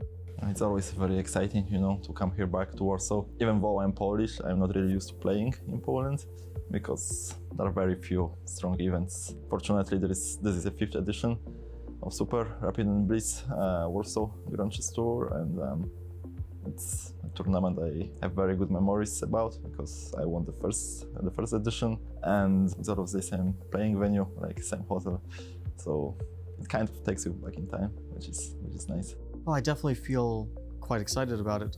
I wouldn't say I feel pressure maybe when it comes to the end, the final tournament, like the Sinkfield Cup, and last time that tournament decided who would make the final 4, and it might be the same this time as well. You know, it's hard to find safety when so many people are competing for so few spots and so many good players, of course. But I don't feel nervous or I don't feel like there's very strong pressure at the moment. I'll just see how I do in this first event and hopefully I do well. Yeah, I mean, it's very important to start well the tour, and it's always the defining moment sometimes, who wins that whole tour. So it's maybe the most important tournament. It's a hard question to answer. Because you never know how an event will go for you. So it's great to participate in a tour opener, but the backside of the medal for me is that I'm not going to participate in any other event of this tour. So for me, it's one and only opportunity to be a part of this big project in 2026. And I'm looking forward for exciting chess here in Warsaw. I mean, Rapid and Blitz, it's always very intense. Like, you know, you play a few games a day and like there's a lot of mixed emotions every day. So it's an interesting experience, and I think any tournament there is always pressure, but by this point we played so many of these that, you know, it's like, it's not something that I'm new to. Yeah, but obviously as the first tournament of the Grand Chess Tour, it's very important because the tour points matter a lot. Like last year I had a bad start in Romania, after which I had 1 loss, and that loss against Pragnananda turned out to be very important for the final standings of the year. So have to start strong, but very excited. I don't know about pressure because now I'm a regular guest of the tour, and I've been doing that for the past 10 years, but it's always one of the main highlights of my season, of course. Circuit with 4 to 5 tournaments, always high stake, and of course with always in my mind mission to qualify for the next year, so to finish top 3, and I mean in this case to qualify to the finals of the Grand Chess Tour first and foremost. So yeah, it's always exciting, and it got even more exciting past few years because now we have the arrival of new guests coming in year after year, and I'm starting to be close to the oldest one around here, so that's nice.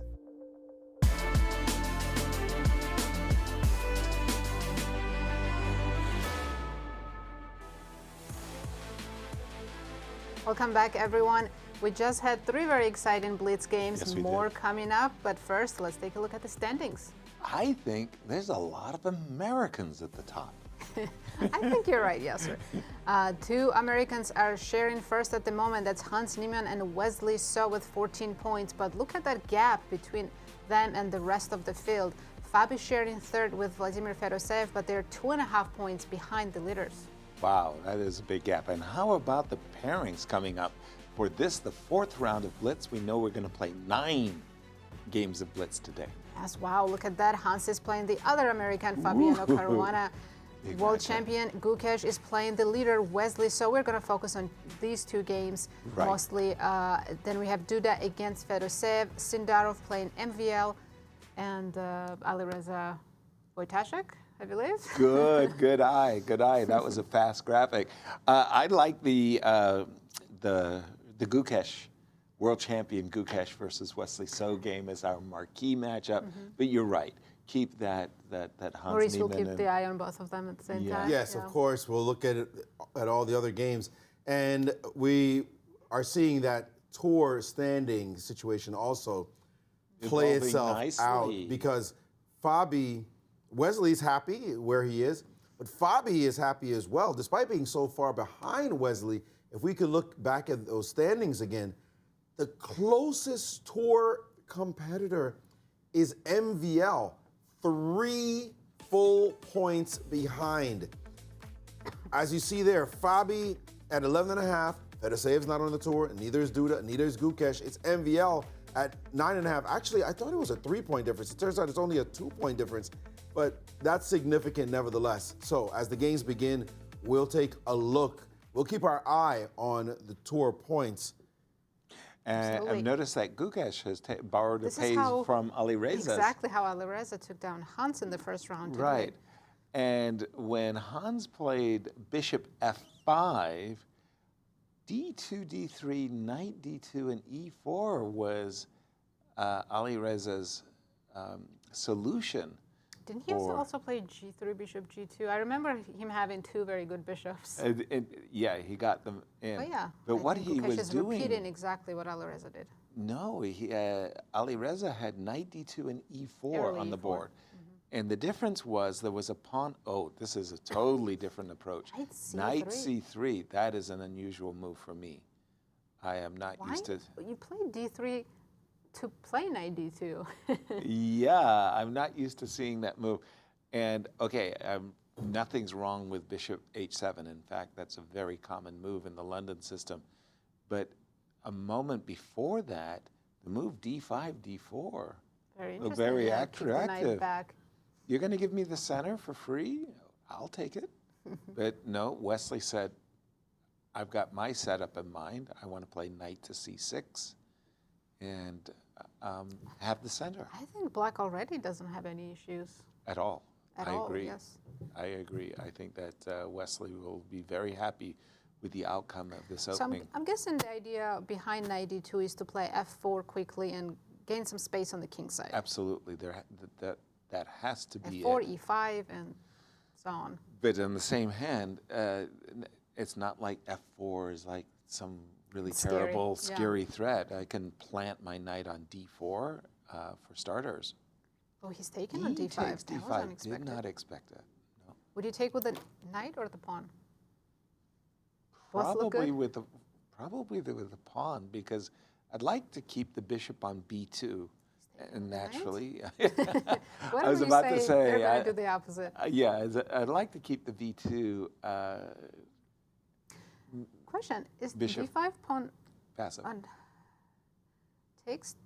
Okay, we can't guess any moves. Knight e4. You were thinking knight takes d5 and queen h5. Yes or no? Exactly. Yeah. B2. Wesley could play f5 here on knight c3 pinu with bishop f6. Bishop f6. That looks very interesting, but he did not consider it. He played rook c8. Wesley is very, very practical. He's not looking for opportunity at this moment. Like you said, f5 was an ambitious move. He's basically saying, look, I'm just going to get my very solid setup that I know is good for me. I'll stick a knight on d4. I'll put my bishop on f8. My king will be ultra safe. And I'll play for b5. And as you can see, Wesley is co-leading right now with Hans, and he's playing a player who is sharing 6, Gukesh. So Gukesh can play a spoiler. Yes, he can. Help Hans a little bit. Or help himself. Or help himself, of course. Knight d4, and again, I'm thinking Wesley will be very, very happy with the outcome of the opening. Now here, I'm not sure I want to allow knight takes d5, so would I move find knight myself tempted, but is it Just- too much to play knight b4? No, I like it. And if I play a3, just go to c6. That I like, but knight before c3, I have to. No, there's knight takes d3. I have to be sure about Oh, those that it complications works. that my Knight doesn't get stuck on exactly. the 2. Yes, yes. I mean, I have to calculate that, but he's reaching, and he's done it. How quickly he calculated those calculations. He made those calculations. C3, knight takes d3 is his intention. You can't play queen takes d3 because of knight f3. Discover check. Yes, currently we don't have the analysis board. We're just watching the players. Okay. But as you can see, Wesley's knight's looking good in the center. They look beautiful. And a3, knight c6. Now that is the setup Wesley dreams of, because now you can go for these Maroczy bind types of positions with bishop f8, f5, and e5. And you've done everything picture perfect in the center on the queen side. So from Gukesh's point of view, he better be careful that he just doesn't get rubbed out. Like, you got to get some counterplay going. Let's go f4. There I'm still you go. advocating for that move. No, He's still knight maneuvering the d2. knights. Knight is back on d2. Okay. No, it's a different knight on d2. Yeah, well, is that the king's knight on d2 or the queen's knight? I don't know, Maurice. All of this maneuvering by Gukesh, and what has he accomplished? Doesn't look like much. Bishop f6, an invitation to play knight e4, and bishop. I like the Wesley's last move, knight b5. Now there's love that move. this c3 square that's pretty weak, and the That's- pawn on a3 is also hanging in some lines. Yeah, bishop takes b2, but that c3 square in particular, you ever plan a knight on the c3 square and you play b5, b4, white is crying. That is a positional You will never be domination. able to get that piece out of c3. Wesley looks like he's doing his best to suppress a smile. He likes his position. Who can blame I him? gotta say, Gukesh and Sindarov, Queen. they're challenger and champion, or champion and challenger, but nobody here is giving them any breaks. Hold They're on. saying the youngins got to learn from the elders, from their elders. What is bishop takes b2 and queen d4? Looks very Bishop good. takes d2, queen d4, and he's done it. I think Wesley can hear you. Yes. Yeah, I'm going to speak a little softer so it doesn't go all the way to Poland. By the way, Sindarov is losing badly in his game against MVL at the moment. Will that be a second loss for him in a row? It hasn't been Hasn't good, been a I'll good tell day, you that. yes. What did MVL just say in his interview? I'm one of the oldest players, but I'm closest to the young generation too. What would you do here? Knight c3? Not trade queens? He's done it. I love knight c3. I was worried just, about knight f3, but you're safe. You're not queen losing b4. Exactly. You're seeing dark square domination, and the trade of the dark squared bishops has really, really benefited Wesley enormously. Yeah, Sindarov hasn't won a blitz game yet. He drew the first game, lost the second, drew the third, and this one he's in danger of losing as well. Again, wow. Wow. Yeah, Okay, so MVL and Alireza are doing really well in blitz. Yeah, I was about to say, if you don't play knight e5, and your f4, by the way, I think was important. If you don't play knight e5, black would play e6, e5. Yeah, look at those 3 knights on the diagonal. You don't see that often. But these 2 knights on c3 and d4 have my attention. That's really, really strong for Wesley. B6. B6. I'm just a bit concerned about Wesley's queen getting trapped at some point. You know, especially after this last move, b6. You just don't have a retreat square kind of thing, is what you mean. White doesn't have a piece to attack the queen with, but still. That was my question for you is, okay, the queen's trapped, but how do you attack it? By the way, there is knight c3 to e2 check and queen c3 as a way of maybe you got an escape. I like your e5 idea, Yasser. I think Wesley should play f6, e5. Yeah. Maybe with some preparation, f6, rook d8, and then e5. Still looking very good for our tournament co-leader, Wesley. So, And they're approaching the time trouble. Gukesh is close to 1 minute mark. 40-second advantage. And Wesley on the clock. H5. That's a strange move. I'm not a fan. Not a fan. Not a bad move, but I think now Gukesh is going to G5 if allowed. yeah, bishop to G6. And in case of knight, That was such a strange move. it is like immediately he tried to jump on the G5 square, which H5 weakened. Maurice, do you like Wesley's position still? The funny thing about this position is the white queen is trapped, but so is the black queen. It's a mutual. Yeah, in order to keep the white queen under wraps, you have to keep your queen over there. As Yasser pointed out, if there were a pawn on b4, on the other hand, black pawn that is, now we're talking, and the queen would roam free, while the white queen would have to wonder how it gets into the game. But at the moment, this constraint is not really affecting white as much, and it's getting even more funny watching these queens. By the way, if you could attack the queen with a white knight somehow, it would go lost. It's a very, very funny position. Well, I've been expecting E5 for some time. Wesley, for some reason, is not ready to make that commitment, but E6, I have a suggestion E5, to make. This please. position is more or less equal. On our second key match game, Fabi is much better against Hans. As I said that, I think he just blundered. Oh, no. If you want to, we could switch. I'm just throwing it out there because a very sharp game going on there. If you said it, let's do it. 2 moves ago, Fabi was much better. Then there's a beautiful tactic that Hans found, and now I think Wow, let he's me just doing get it okay. He's back to, he's back to equal. Whoa, whoa, whoa. That rook on Equalish, E2, that pawn on G2 is hanging? G2? What Wait a is- minute, what am I seeing? Yeah, how is this equal? We take on G2, Isn't this opportunity knocking for but Fabi only has 10 Fabiano? seconds. Ooh, knight to D3. So many threats now. Knight F2 come in. That's a surprise move. Knight takes B4, maybe on, Yeah, he on can his simply take the agenda. pawn.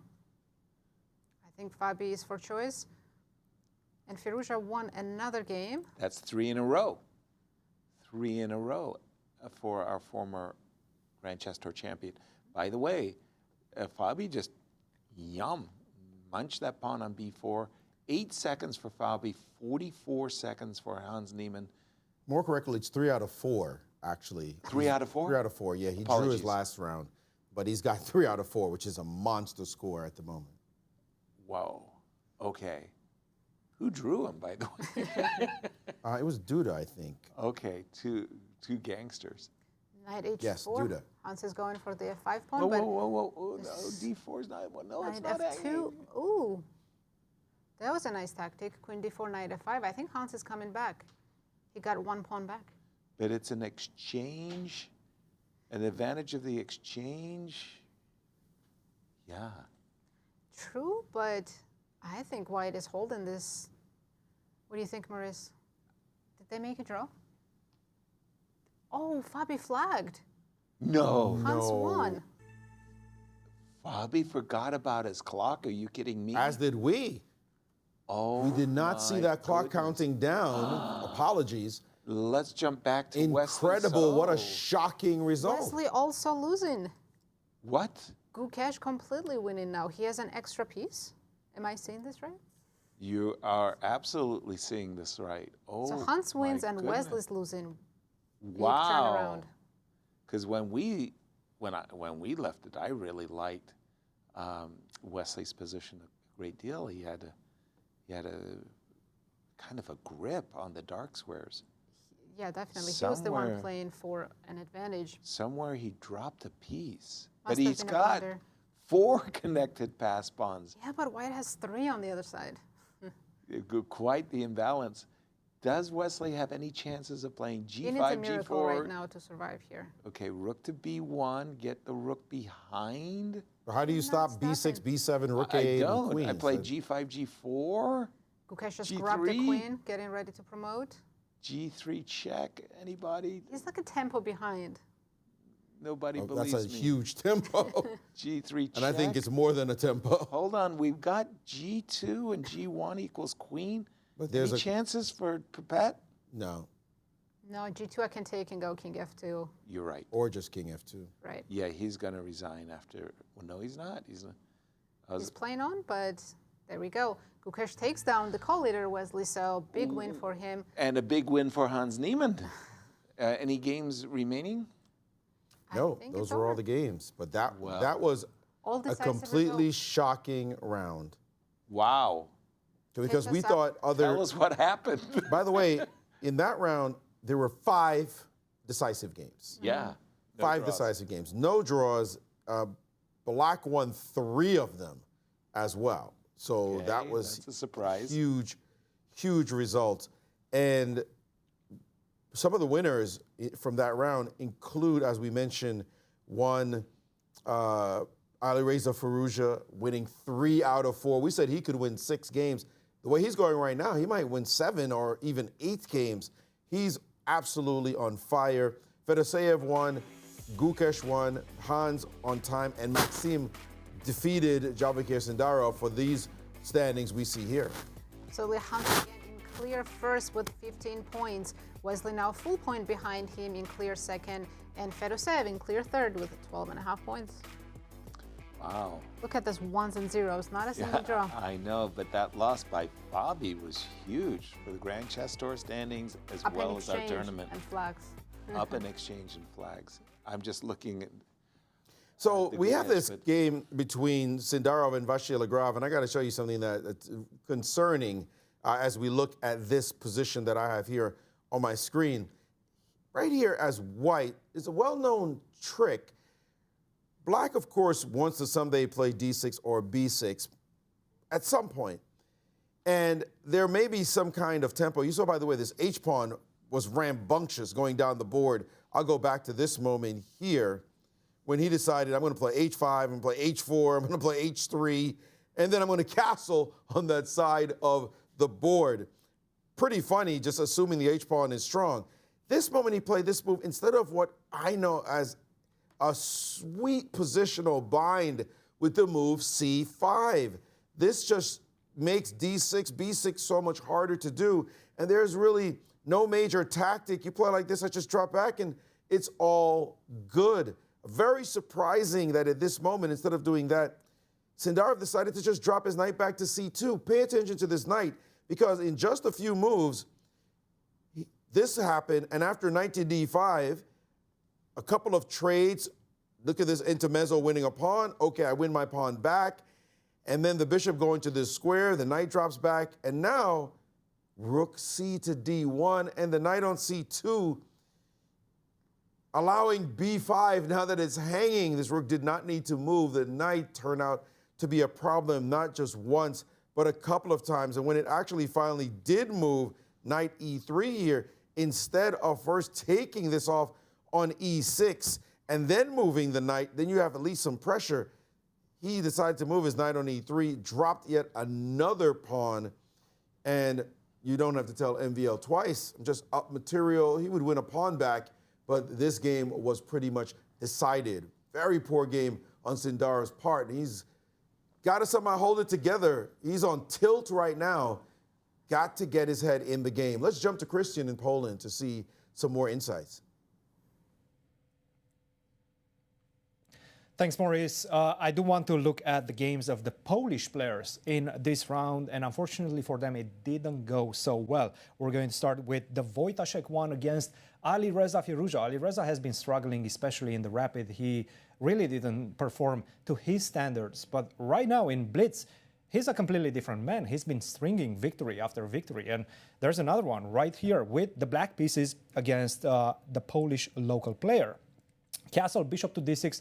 This was just a very, very bad decision. Already a step in the wrong direction for white. What he had to do was immediately put pressure in the center with the move F3, followed by placing this knight on F2. And this is, I guess, the key question in this position. Where do you want to place that knight from H3? Because that's the piece outside of play. And he decided to go to F4, but that's not the right position for the knight. Bishop to d6, knight to f4, knight to c6.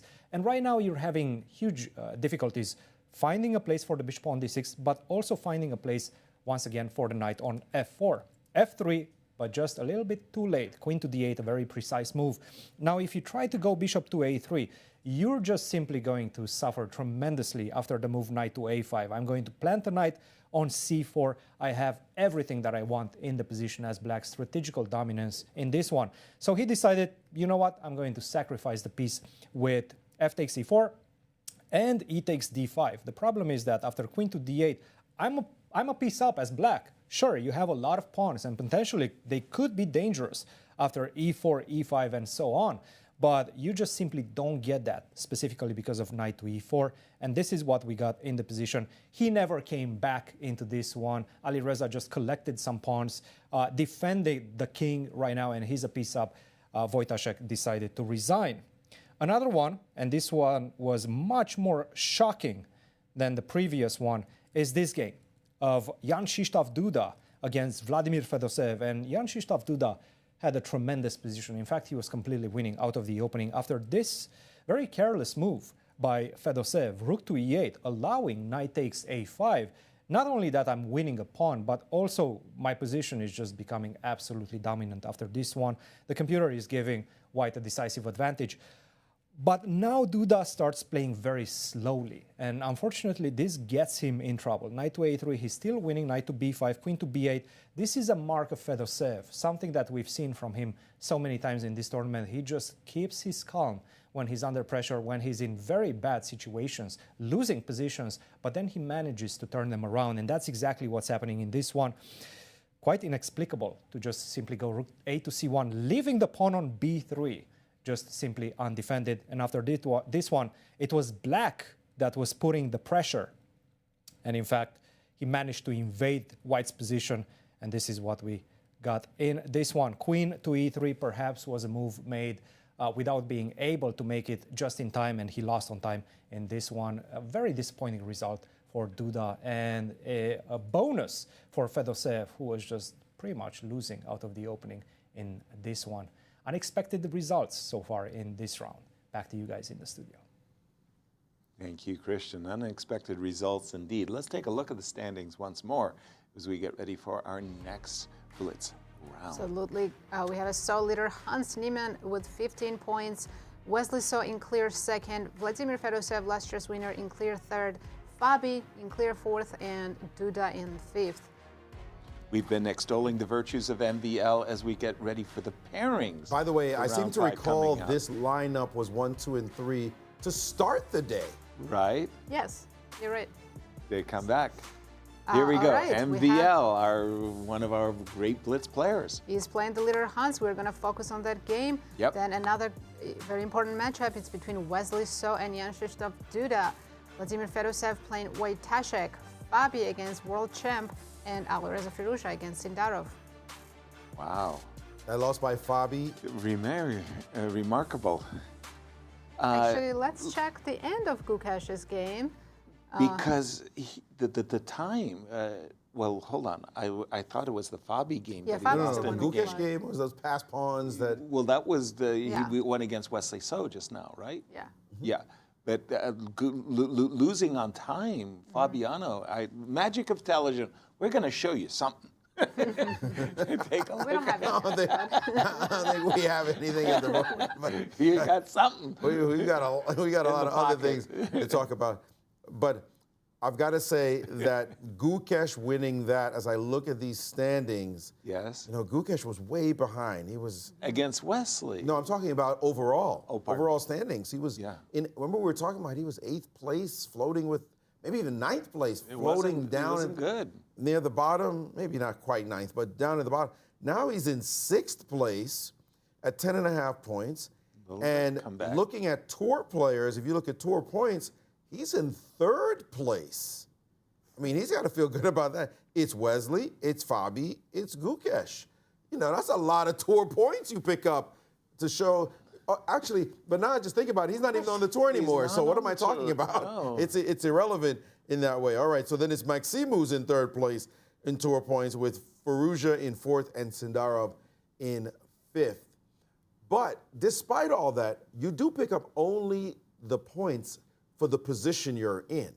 Right. Right? True. Right, True. right. So even though you might be third or fourth in the tour, You're getting 8.7 points. you get instead of- less. Yeah, you get significant. Actually, instead of the 12 and the 10 you're hoping for. the 10 is the second place. The 13 or 12 is first. 10 is second. I believe 8 is third. Yeah. And then it goes down. So the other players, not in this contest right now, the other tour players, Yeah. they're thinking, Okay. well, that's good. Just end up down at the bottom somewhere, because when I enter, I'm going to try to get a lot more points. Let's take a look at the end of this Gukesh game, as I keep thinking that he's still on the tour. Yeah, he And took again, down the he was caller. playing against Wesley So, who entered this round tied for first with Hans Niemann. And it was a race of pawns, although Gukesh had an extra piece. Right. But the problem is the path to the queen is all laid out. Right. As far as Gukesh is concerned, it's just follow the yellow brick road. The B pawn going down the board, B6, B7, rook A8, a very clean path. And it takes way too long for the black pawns to go anywhere, make any significant way progress. too long. It was just a tempo, man. It was That's just all it like, takes. Let me play G3 check and G2. Yeah, and then I black could- is checkmated. Whoa. You Okay, give it a back. spike check, but this was the good move. King E3, and I was thinking G2 and G1 equals queen check, You're but it's getting not. mated. Mhm. I'm getting And then mated. white king is close enough to come back and catch your pawns. And Wesley knows it's all over now. It's all over. He can't push the pawns any further. And yeah, Important win for Gukesh, A and huge for this turnaround. completely changing up the standings again. Although, as Maurice pointed out, it's the standings we had coming in today after Remarkable. 4 rounds. because there were so many ups and downs that were taking place in these early rounds. From what we remember, Hans was in first by a point, which he still is. Right. And Wesley was in second by a point, but now he's in second by a point and a half. Fedoseev has slipped by half a point. And so now Fedoseev is backed away, and Wesley's looking at Hans. Okay, buddy, just stay right there so I can come hit you. But Hans will have white against Wesley later, so that's the control game that Wesley has as far as destiny is concerned. Right. So we'll see how Wesley can, or both of them can navigate with so many games ahead. Still remaining. many for today. Did we only play 4 rounds? Was it 5 Yeah, rounds? we're about ready to see the fifth. Only 4. I mean, it feels like very eventful We're not games. even halfway through. we're coming to the halfway point. That's 20 games we've seen so far. My math is Right. correct. 4 times 5. 4 times 5, 20, basic arithmetic. We Right. chess players can do that. But even more games remaining, right? So that is a marathon. Remember, the players have already played 3 long days of rapid, hard-fought games anyway, and now they're tired, and who's got the stamina? Is it the young guys who are saying, no, we could do this all day, all week, let's keep going? Or the older guys like an MVL who's, Fabi. well, you know what? I've been here. I've run marathons before. Let's go. I'm still a little bit stunned. Sorry that I haven't overcome this shock of Fabi losing on time. I've seen so many of these great players playing with increments. Like they know it's in their blood. Alireza, we've seen him in the rapid go down to a single second. Many times and Not flag. losing on time. And we call that Getting clock full. awareness. Yeah. Right? You have it as instinctive in your It's system. wired. Part of tournament chess is clock awareness. And losing on time when you're dead busted, yeah, no problem. Losing on time when you're an exchange up, that's very rare. That's a cold shower. Right. That's why I just haven't. Players are And arriving. Naza, you mentioned that you have bad peripheral vision. Yes. Which I thought was, How so? What do you mean? Yeah, the was blind funny. spot? But peripheral vision is what you need to be able to kind of look over at the see the clock. So you kind of know, oh, wait a minute, I only got 2 seconds left, got to move. Or it's that spidey sense where you know, I just got to move right now. bang. The time is about to go, and I just got to keep ahead. And that requires flow. Keeping in flow. You just move, next move, next. The people like Hikaru Nakamura have fantastic. just talk about wired into his system. It's almost like the clock is attached to his eyes somewhere. His nervous Eyeballs, system. nervous. Never gonna let his clock run out. Exactly. Very bad for Fabi. Disastrous, really, for Fabi. Yeah. Losing that game. That would have left Hans at 14, and Fabi would have been tied for third at 12.5. Yeah. Yes, I agree. I'm just a little bit worried about my monitor over here. Yeah. I want to make sure not I to think lose. MVL and Hans are talking to the arbiter about something. Yeah. We can't hear. They're not mic'd up, so we don't know what the players are talking about. Yeah, absolutely. There's something going on there. Was set up wrong, or chess 960 or something. Right. Yeah. But this one now, the fifth round, like I said, it feels as though it's later. It's more games played.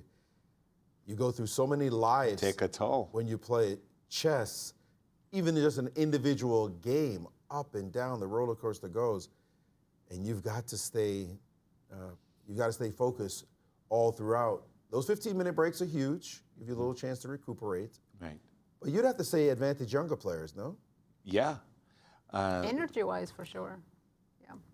A lot of people have said that. Oh, don't you get better as you get older? You get Yes more and no. knowledgeable. We have moves coming in. Rui E4, Lopez. and off we go. No Castles. Berlin, Morphy defense with A6. There was a moment in time there when the Berlin just took over the chess I do world. not miss those days. Not one bit. Okay, an anti-marshal with A4. What do you play here, Yasser? D3, D4? D3. Or A5? Well, A5. After a bit of a pause, he put this on the board. Right. And you can see that Hans wasn't as prepared for it because he paused himself, or maybe trying to remember his theory. Yeah. You know, when I see that move A5, I'm just forcefully reminded of the games from the Sinquefield Cup, the very first Sinquefield Cup. Magnus Carlsen was white. Oh, yeah. Levon Aronian was black. Magnus needed to draw with white to clinch the tournament. They got the structure. And Levon offered to draw, and Magnus said, no, let's play. And Maurice and I were looking at each other like, dude just offered you a draw in first place, and you said no? Magnus said, look, I'm going to be playing the World Championship later this year. I need to practice. Let me practice up. And he wasn't better. And that he was was the best not part better, about it. no. He wasn't better. It wasn't like I was offering him a draw from a losing position. No. He was saying, okay, look, it's a draw, right? I'll give it to you, no problem. And Magnus said, no, I want to play. This Let's play last chess. move by H7, Hans, H6. H6 was a novelty. I don't see any games in the database. D4 was quickly responded. Normally, I'm used to seeing the rook coming to B5 as black. Just to take the pawn? Well, yes, to take the pawn, but to somehow force white to put his knight on B3, where it's not exactly well placed. Rook is useful on the 5th rank. Could we switch very quickly, and I mean really quickly because the moment will pass, Caruana Gukesh, just real quick on that game. We're not going to stay there, but take a look at the setup. Whoa, how did this happen? How is this Exactly. That's what. Just go back a couple of moves before the exchange, please. Like, what happened here? Let's just see the opening. I know Cristian is following this game. Will let us know. But look at these moves. Like, are you kidding me? Have you seen this structure in your life? No. Just absolutely wild. Cristian will fill us in on the details. We could go back to our main game, but I saw that picture. I thought you guys would get a kick out of that position. That's Love it. That's hilarious. Like, Is what? it better for white? It is. Okay. There's a black pawn on G2 taking a bishop that's defended your. Here's another one of the reasons why the rook on B5 is actually so very useful. Last turn was queen to E2, keeping the tensure. D4 pawn hanging or? Well, there's E6 is hanging in some cases too, But right? he can't take it. So if I go D takes E, knight D4. Oh, think I Hans see. can- D takes E4, knight takes They're going E4. for this line, yes. And Hansa said, I'm taking Because this at the pawn. end I should have rook F6. right? Let's see what Hans. Oh, he took with the bishop. He's Inviting allowing queen e6. takes e6 check and bishop e3. I'm still liking black's position. Look at that queen on d4. Well, I'm going to kick weaknesses. it out with bishop e3, right? That's my next turn. That queen on d4 is too strong. Are you going to take on a1? No. You're not taking on a1. Oh, you mean 2 rooks? 2 rooks for the queen. Because a6 is weak. A6 is weak, yeah. I liked your queen b4, rook a2. Hans is in clear first. He wouldn't mind a draw, but MVL is currently sharing 6th place, and he needs to start winning games in a row to have a chance. Because he's a full tour player, and he wants to collect those tour points. Yes, exactly. Rook ac1, a bit of a surprise for me. Somehow I was expecting the rook to, just rook a2, rook d1, double the rooks on the d file. Maybe on a good day plant the bishop on b6. And I kind of favor white. I think the game is absolutely balanced, don't get me wrong. But you can see if white were to get a bishop on b6 and a rook on d1. Weakness, right? Yeah, exactly. Yeah. Exactly. Tiny, tiny advantage. However, on the clock, MVL has over a minute advantage. Whoa, that's a big advantage. That's a big one. How do you guys think that Hans is done so far in the Blitz?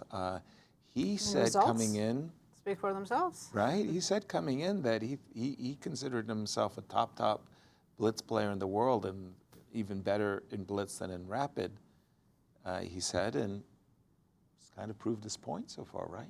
Yeah, he did lose one, but, things happen in time trouble. Okay, very wise decision. I don't think the results speak for themselves. First of all, he's lost 2. Oh, he lost.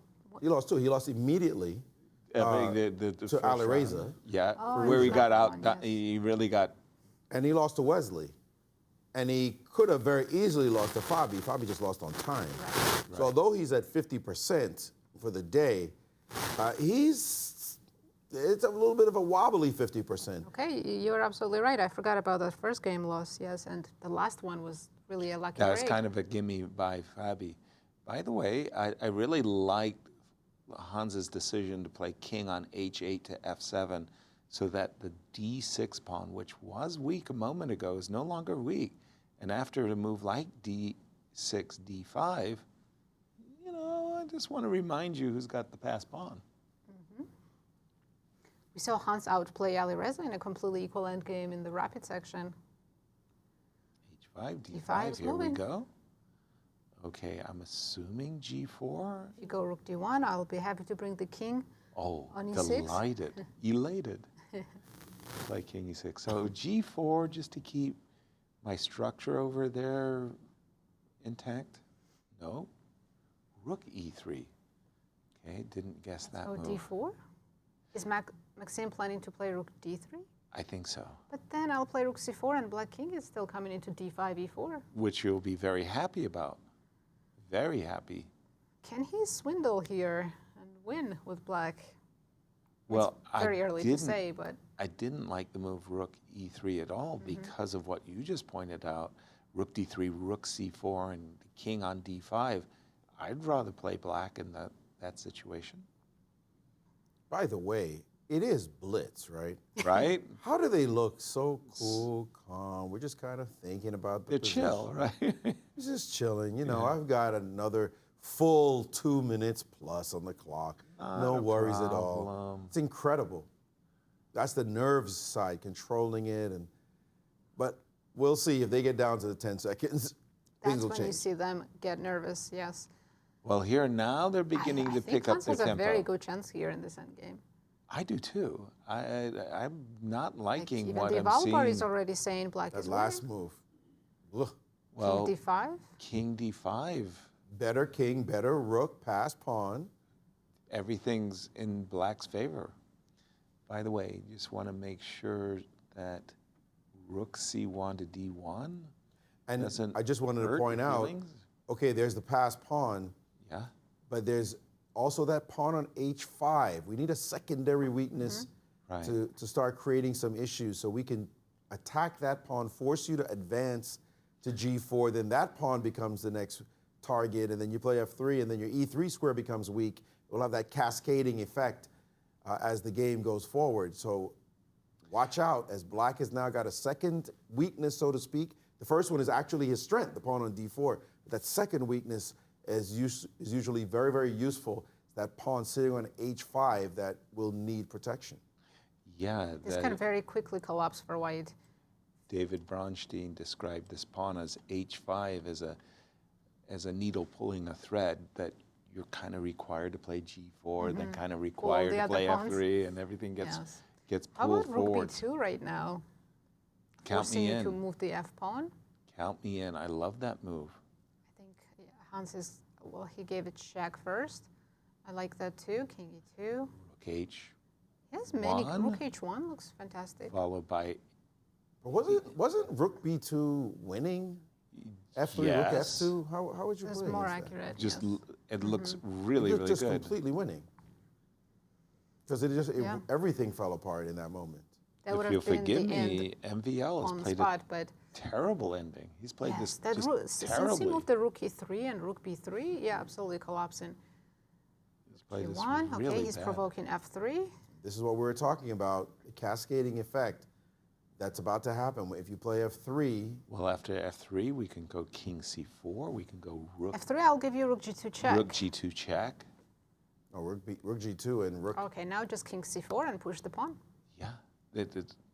Why is he? Okay, Ooh, the cutoff.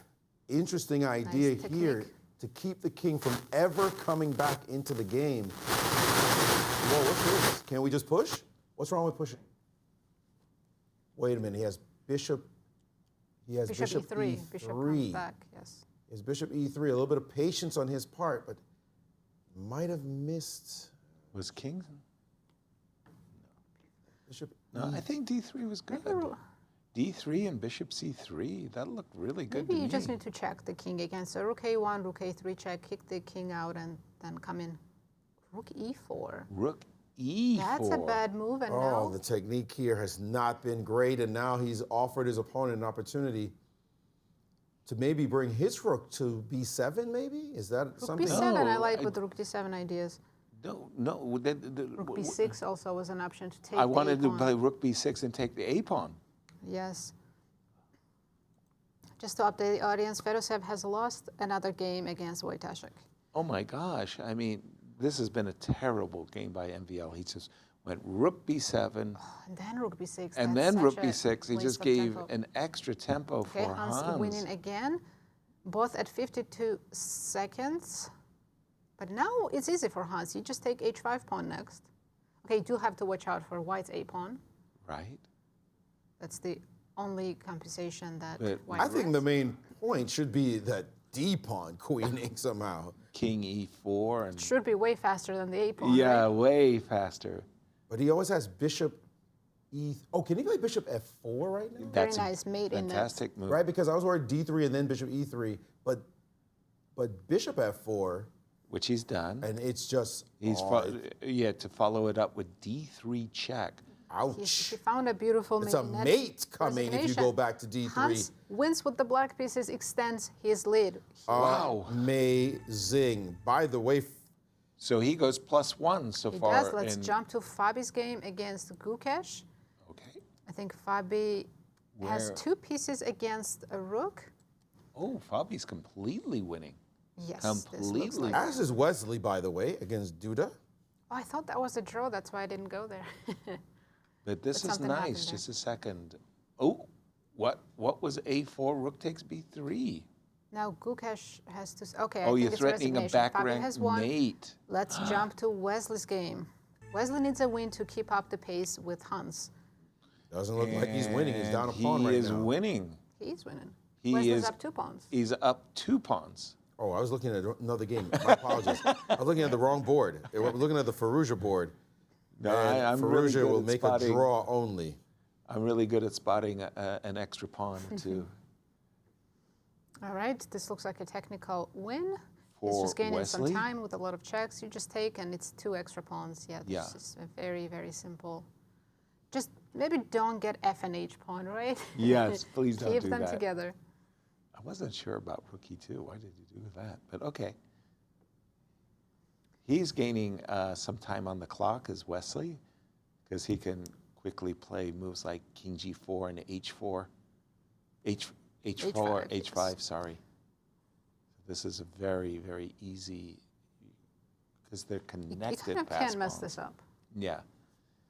It's easy to mess up when your pawns are split, like you said, the I mean, H it's and F technically pawns. not even winning, right? When it's F and H, it's a draw. Exactly.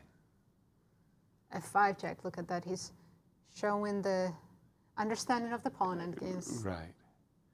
And Firouzja drew his game with Sindarov. We had 3 decisive results. We expect a 4th one here. Wesley about to win. Exactly. And there's only 1 draw. And now you play very important move, king I like how g5. Duda's still testing him until the end. Right. Because king will go to h8 for stalemate ideas. But he King just to goes g6. Do you see Wesley counting with his Wesley finger? is like, yeah. And there we go. We have resignation. Wesley gets the job done. Basic maths and and your letters. He did it. Well, very important win there for Wesley to keep pace with Hans, but Hans winning with black, going Very +1 impressive. in the first 5 games. Yes, he's been up and down and up, but lately up. As he lost his first game, then won, then he lost, now won 2 in a row. And as long as he can say, I'm leading, and I'm keeping my lead, although this Wesley That's guy, great. get off my Yeah, tail already. yeah, right. But it's starting to turn very much into a 2-horse race as Fedoseev is lagging behind. What did he do? Fedoseev Wow. So let's take a look at those standings. So Let's check. So Hans in clear first lost. with 16 points. Wesley saw in clear second, still full point behind Hans. And then there's a big drop-off. Sharing third are 2 players, Fabiano, Caruana, and Vladimir Fedoseev. But they are 3.5 points behind Hans. Yeah, just looking at that graphic, I see Radoslaw at the very bottom, but he just bit somebody. He won. He beat Fedoseev. Whoa, that was, what a time for Fedoseev to lose to the tail ender. Wow, okay, that was shock. Maurice, catch us up with the other games. Yeah, you know, that game with Wesley, he didn't play great chess. He just played well enough to beat Duda. Against Duda. And Duda had one moment in this position here. If you look, you see that he's down a pawn in the position, but they're all pawns on the same side of the board. So he should be able to contain the position more or less. Wesley played this move, knight to d4, and he just had to chillax. Just don't do anything crazy. He decided, let me gain a tempo on the knight. What can be bad about attacking a knight? Well, when the knight can draw back, attack your bishop, and then whoops, what happened here? Suddenly your pawn is under attack. That's right, and what are you supposed to do? Knight e4 check. If you play h6, then thank you so much for your rook. That's the kind of dance that the knight likes to make that confuses even grandmasters. When we say this, we see it time and time again. Those knights are tricky, and that's what caused Duda. He thought he was attacking, and it turns out he was the one who ended up being attacked, and that caused Wesley to be able to win that second pawn and win the game. And the other game we were looking at was this game with Fabi and Gukesh. The crazy opening that we saw. Was the crazy opening. Actually, that one is for Cristian. So let's jump there, because I think we covered the other ones. Oh, Firouzja and Sindarov ended up in a fairly eventful draw, but not great for Sindarov, as he needs to start trying to win a game at least. And Firouzja, at least he slowed Firouzja's pace down somewhat. But let's go to Cristian for his insights into the other games. Well, thank you, Maurice. You almost stole my game, but I would have forgiven you anyway. Now, let's talk about this one, Vladimir Fedoseev versus Wojtaszek. This was one of the games that I was having my eyes on, and Fedoseev had to continue winning or get some victories in order to be able to keep contact with the leaders. Well, the leader, Hans Niemann, and the one following Wesley. But unfortunately for him, facing Wojtaszek, After this move, queen to e6, he made a huge blunder.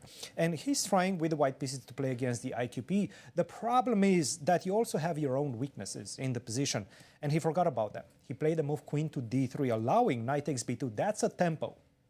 Rook takes b2, bishop takes b2, bishop takes d8, rook to d8, and after this whole tactical situation, now black is just a pawn up, and quite an important pawn up, the pawn on b2, because right now, in the absence of that pawn, you cannot connect this pawn chain, and the pawn on a4 will become a weakness as well. As we will see, that pawn fell in just a few moves. Queen to c6, knight to g5, going for the kill on the king side, pretty much the last chance for Fedoseev. h5, queen to d3, and slowly but surely, black is taking over the initiative. In fact, Wojtaszek did not release the initiative in this game at all, took another pawn, then took on c2 as well, and won the game. The other game that I was having my eyes on is the one between the world champion, Gukesh, and Fabiano. Let's take a look at how this one went. Fabiano played his candidate's preparation. Well, it seems like at least in this tournament, he relies heavily on knight to f3. The reti, which he obviously prepared for the candidates, e4, take, d4, and now we have an absolutely crazy position out of the opening, but keep an eye on the clocks as well. Gukesh 4 minutes and 52 seconds, Fabiano closely ahead, 4 minutes and 54 seconds, but obviously both of these players were very much aware of what the best moves up to these points are.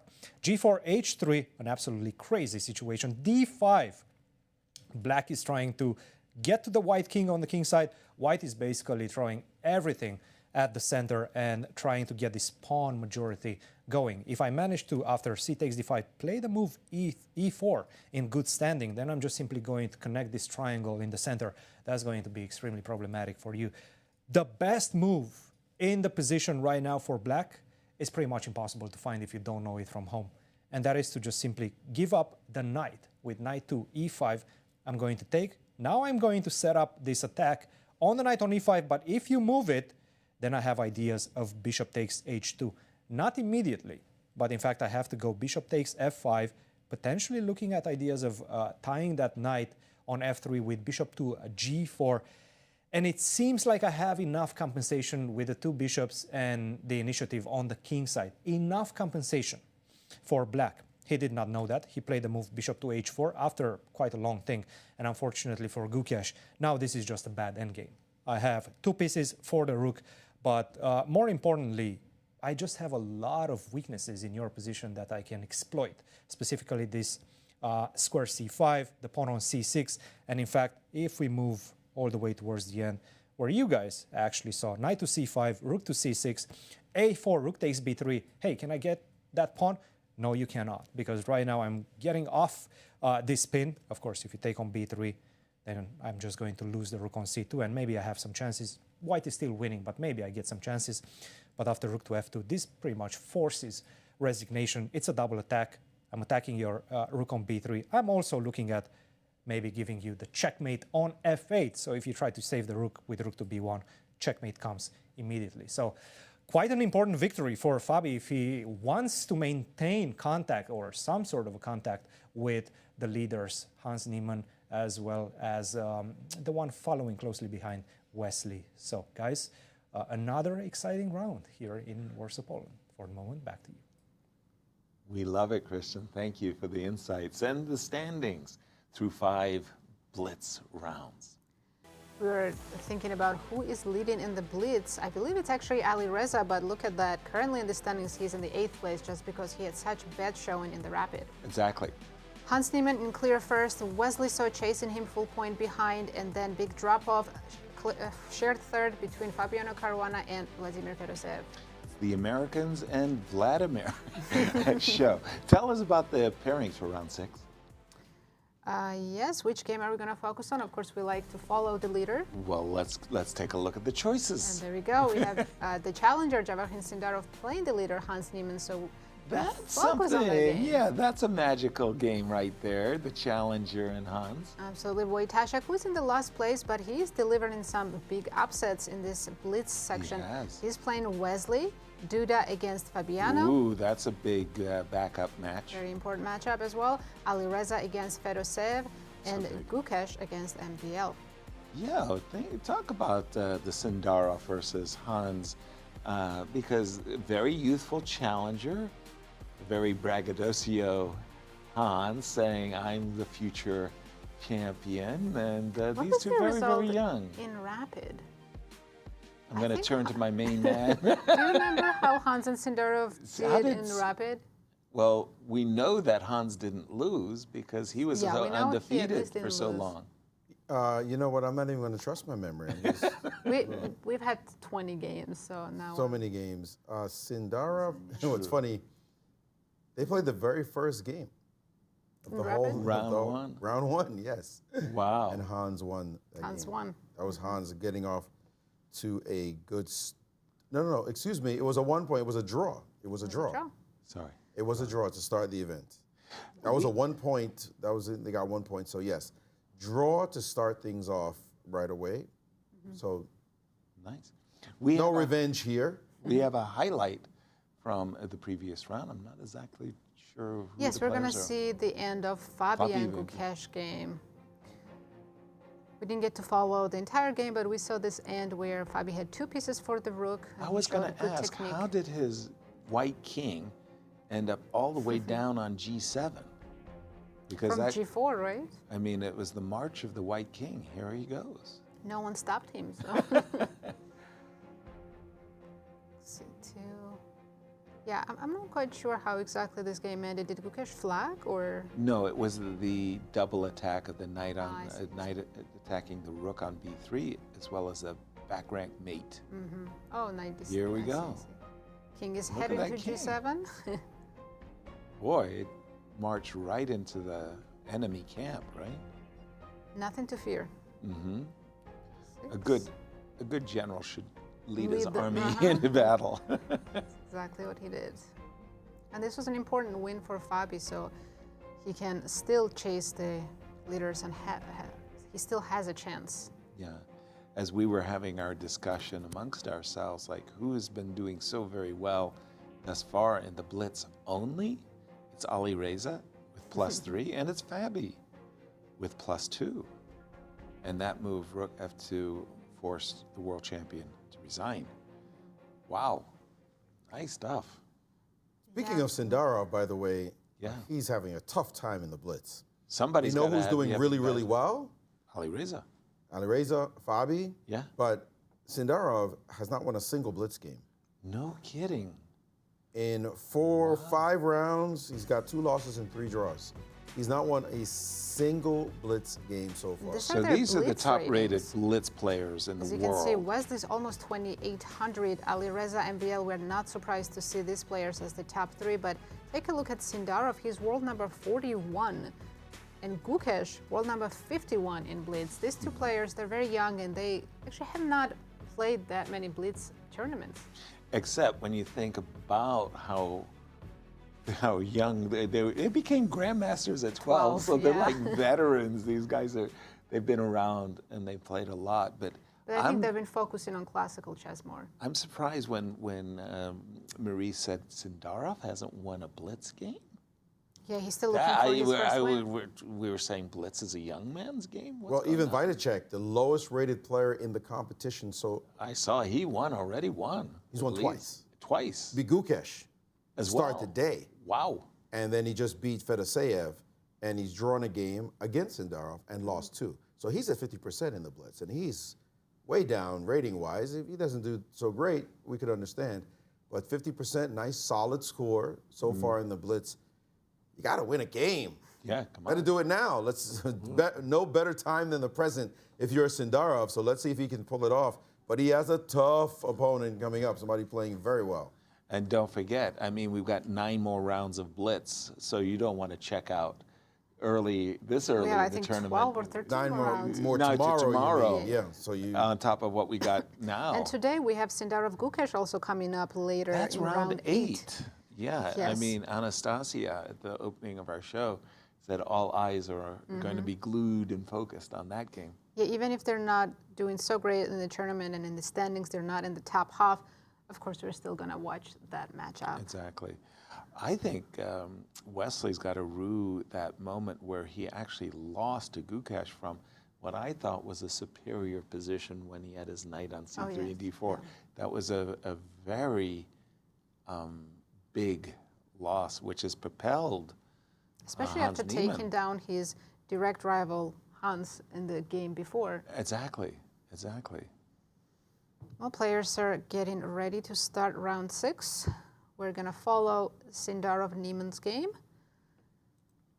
And our backup, which one would you like as our backup? I'll keep an eye on them, and whenever there is an interesting game, we'll jump there. Maybe Duda versus Fabi, that would be an interesting one to keep an eye on. Noticing that Hans gets the back-to-back black pieces, which means for tomorrow, so he's going to be playing an extra black today as our tournament leader. If he has a good result, he'll have an extra white tomorrow. He'll have the colors reversed, yes. There he is, Sindarov, looking for his first win. Yeah. And it would make a statement if he beats the leader. It would be always nice to play a spoiler when you're not having a good... Just want to win a game. Yeah. Can an Uzbek brother win a game? That's the question. And keeping in mind that Sindarov is joining the tour, full tour participant, for a very first time, replacing the world champion Gukesh. Yeah, now he's going to be playing more rapid and blitz as well as classical. And if he were somehow able to come back and maybe win in Bucharest, maybe somehow get a good enough result to qualify for the Final Four, blitz is part of those finals. Exactly. So you want to be a good blitz player against the gangsters. Right here, we see he's going to give it a shot against Hans Niemann, who is leading the tournament. By the way, I can see that from his very movements, Sindarov is a blitzer. I mean, look at how fast he moves the pieces. Oh, look at this line. The whole bishop d3. This has become a very popular line against the two knights. Knight f3, knight d5. So I play h4 knight here? f4. Or knight f3, okay. Knight f4 has been the big move for black. We've seen... Have you played this Yasser yourself? Only in blitz. When in my day, they were just playing bishop e2 automatic. They just didn't even look at other... so ugly on d3. Yeah, they didn't look at other... I mean, Bent Larson would look at me and he would say things like, Yasser, I don't play such moves. I mean, disdainfully, too. I mean, he just let you know he thinks you're an idiot. And Hans has taken that bishop on d3, messed up white's pawn structure. Exactly. In fact, the pawn on d2, you just want to get rid of it. The only way to get your bishop on c1 into the game is you have to play b3 and bishop out. We expect to see. Do you think Hans should play c5, knight c6, and put it on d4? Yes, the knight is offside. The knight on a5 is offside. I don't know if the e5 pawn is... Oh yeah, it was hanging. So I'm thinking b3, c5, bishop a3, knight c6, knight e4. But once we do play c5, then it becomes a target. What does? The c5 pawn. Yes, because knight e4. And so I'm expecting b2, b3 here. I'm still amazed by this, that Hans is in first place and Sindarov, the World Championship challenger, is in 9th out of 10. Wow. I know, I'm telling you. And not a single win today. The Grand Chess Tour, they don't care. These participants, they don't care what titles you have. If you're vulnerable, if you lose some games, they will mark you. Yeah, exactly. Well, it's funny because he and his coach, as we have said, set 4 goals for himself. Win the candidates. Well, qualify for the candidates. Win the candidates. Win the world title, and then become a dominant player, #1 in the world. Yep. And so being good at blitz is not on that list. Not yet. You're not yet. and winning the Grand Chess Tour wasn't on that list. But if you're going to be a dominant player in the world, the dominant player, you're going to have to do both of those. You're going to have to be great at blitz, a la Magnus Carlsen, and win on the Grand Chess Tour as he's done. He has to add those on his list. If you got to add those if you're going to dominate these players. Just have to interrupt you. Bishop h2. My spidey sense sees a pawn. Bishop h2 and queen e5 check. Yes, that looks good. And not queen e5 immediately because knight f3 hurts your feelings. Right. Then it kind of wasted a move. Yeah. So what about bishop h2? There's nothing wrong with it. It's playable.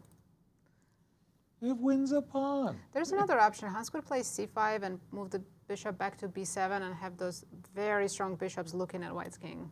c5, knight f3, bishop b7. Okay. I'd probably play d3 and bring my bishop out to maybe.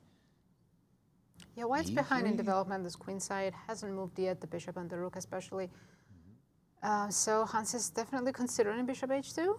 But also bishop d3 looks possible, no? Bishop d3, legal. But my point is to just try to muck up the works, make sure white can't ever play d4. The queen can't leave the back rank because of queen e1. So I guess bishop b, well, you don't want to play bishop b2 because I get my tactic anyway. So what do you play, knight f3? Okay. Knight f3, yes?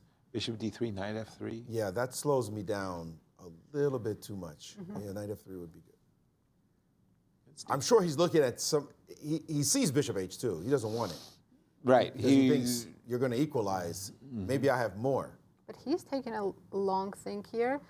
In Blitz, he can't afford to do that. What did And he he decide did on? not. C5. He did not seek to recapture his pawn. Maurice, you've talked about those moments like, don't play the sacrifice. Don't, rush to restore the material balance, but play like you purposely sacrificed a pawn and you're playing for the compensation. That's exactly what Petrosian said. That's the quote I learned from him. Players who sacrifice pawns often play as though they lost it. So the first chance they get to win it back, they go for it, as opposed to playing like you actually sacrificed this pawn. So you play sacrificial chess. But in this case, it may come back to haunt him, but he still has a very promising position. Very dynamic position anyway. Bishop b2, I think, is fine, but I also like purposeful development. Bishop a3, I found to be more pointed. Give me the pawn on c5, give me the rook to c1, I like bishop Maurice's b2. bishop d3 now. Not queen e6, but bishop to Queen d3. is fine too, but I really Posting like up. bishop d3 with a tempo. Can I go queen f3 though? Queen f3 against bishop d3? Rook d8. And Yeah, I no, keep the bishop. rook e1, bishop Ooh, I don't h2. want, yes. Queen e6 is on the board. And clock times, Javokhir has 40-second advantage. And he used his time advantage in the candidates to such great effect. If the queens come off and there's no longer any kind of kingside threats, does Hans still have enough compensation for the pawn? No, then it starts to look like a two-result game. Not immediately, of course, but hey, guess what? Queens came off. Yes. That was a stunner. He still has two bishops. No, he doesn't. Knight a4. Oh. Knight a4. Get rid of that bishop. Actually, but do I have to rush? No, I like knight a4. As soon as you get rid of that, it's visible that now white. It's only two-result game. Yep. And the a4 knight will be also addressing that pawn on c5. Yes, it will. So you have your own weakness as well. This is not what the doctor ordered. He had to trade there and now hope he gets back his pawn. At least rook d1 is not playable. d3, I'm not giving you the pawn easily. Well, d3 we can take it, right? And then rook d1 and You're not pinned. You can just move the bishop? No, it's fine. I'll take. I'm playing against the split pawns. Gotcha. Yes, that is... Easy ending. I mean... We play c4 now, pawn's hanging. Oh, he didn't play d3. He played immediately knight a4. Sorry. Yeah, he's gone c4. But now c4, and knight c5. Well, I'm still better with white. Sorry. Knight c5 looks good. Yep. Still have but some bishop advantages. c8 is also a tempo move. They're very equal on the clock. Both very fast players. Sorry, I am still better. Knight c5, bishop c8, knight e3. You take on b3, I take with a knight. Defending D2. Defending d2.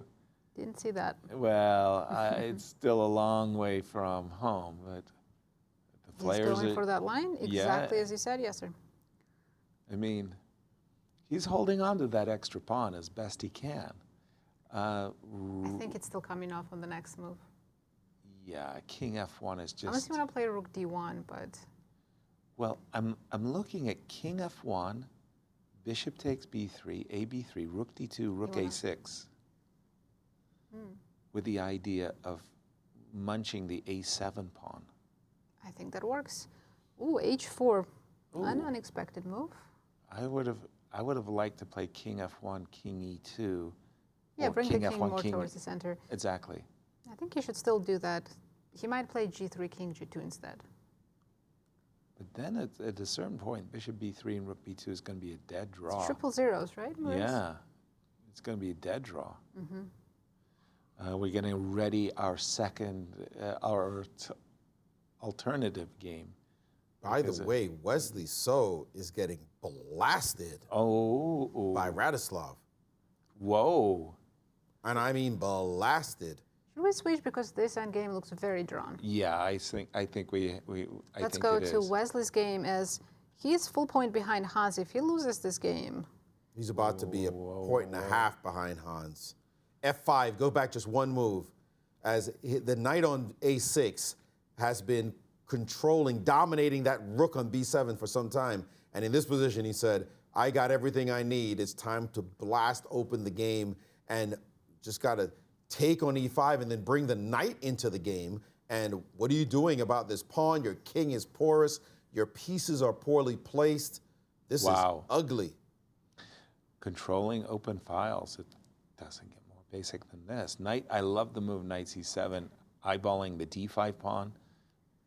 Also threatening knight e6. Wojtaszek is playing a spoiler today. Is he ever? Is he ever? This will be his third win if he can pull it off. That's a great score, just picking up some steam. You bet. So bishop f1, just drop the bishop back. I think he's seeing all kind of tricks on the long diagonal, maybe by taking on d5, maybe instead of just auto drop back the bishop. But now he's finally decided, okay, no need for tricks. I'm dominating everywhere. He is. The moment he takes with the knight on d5, the control of the dark squares and that queen b2 or queen a1 check, that's going to cause so much consternation in Black's camp. Pain. No, Wesley's he's gonna have to rely upon the clock. So bad. Rook on b7, queen on d8, open king on g7. It's 50 seconds. Everything is just the pawns are too far advanced on the king's side, and look at White's king just smiling. d4, queen. Oh, there was a huge mistake by Wojtaszek. He just hung his knight. What?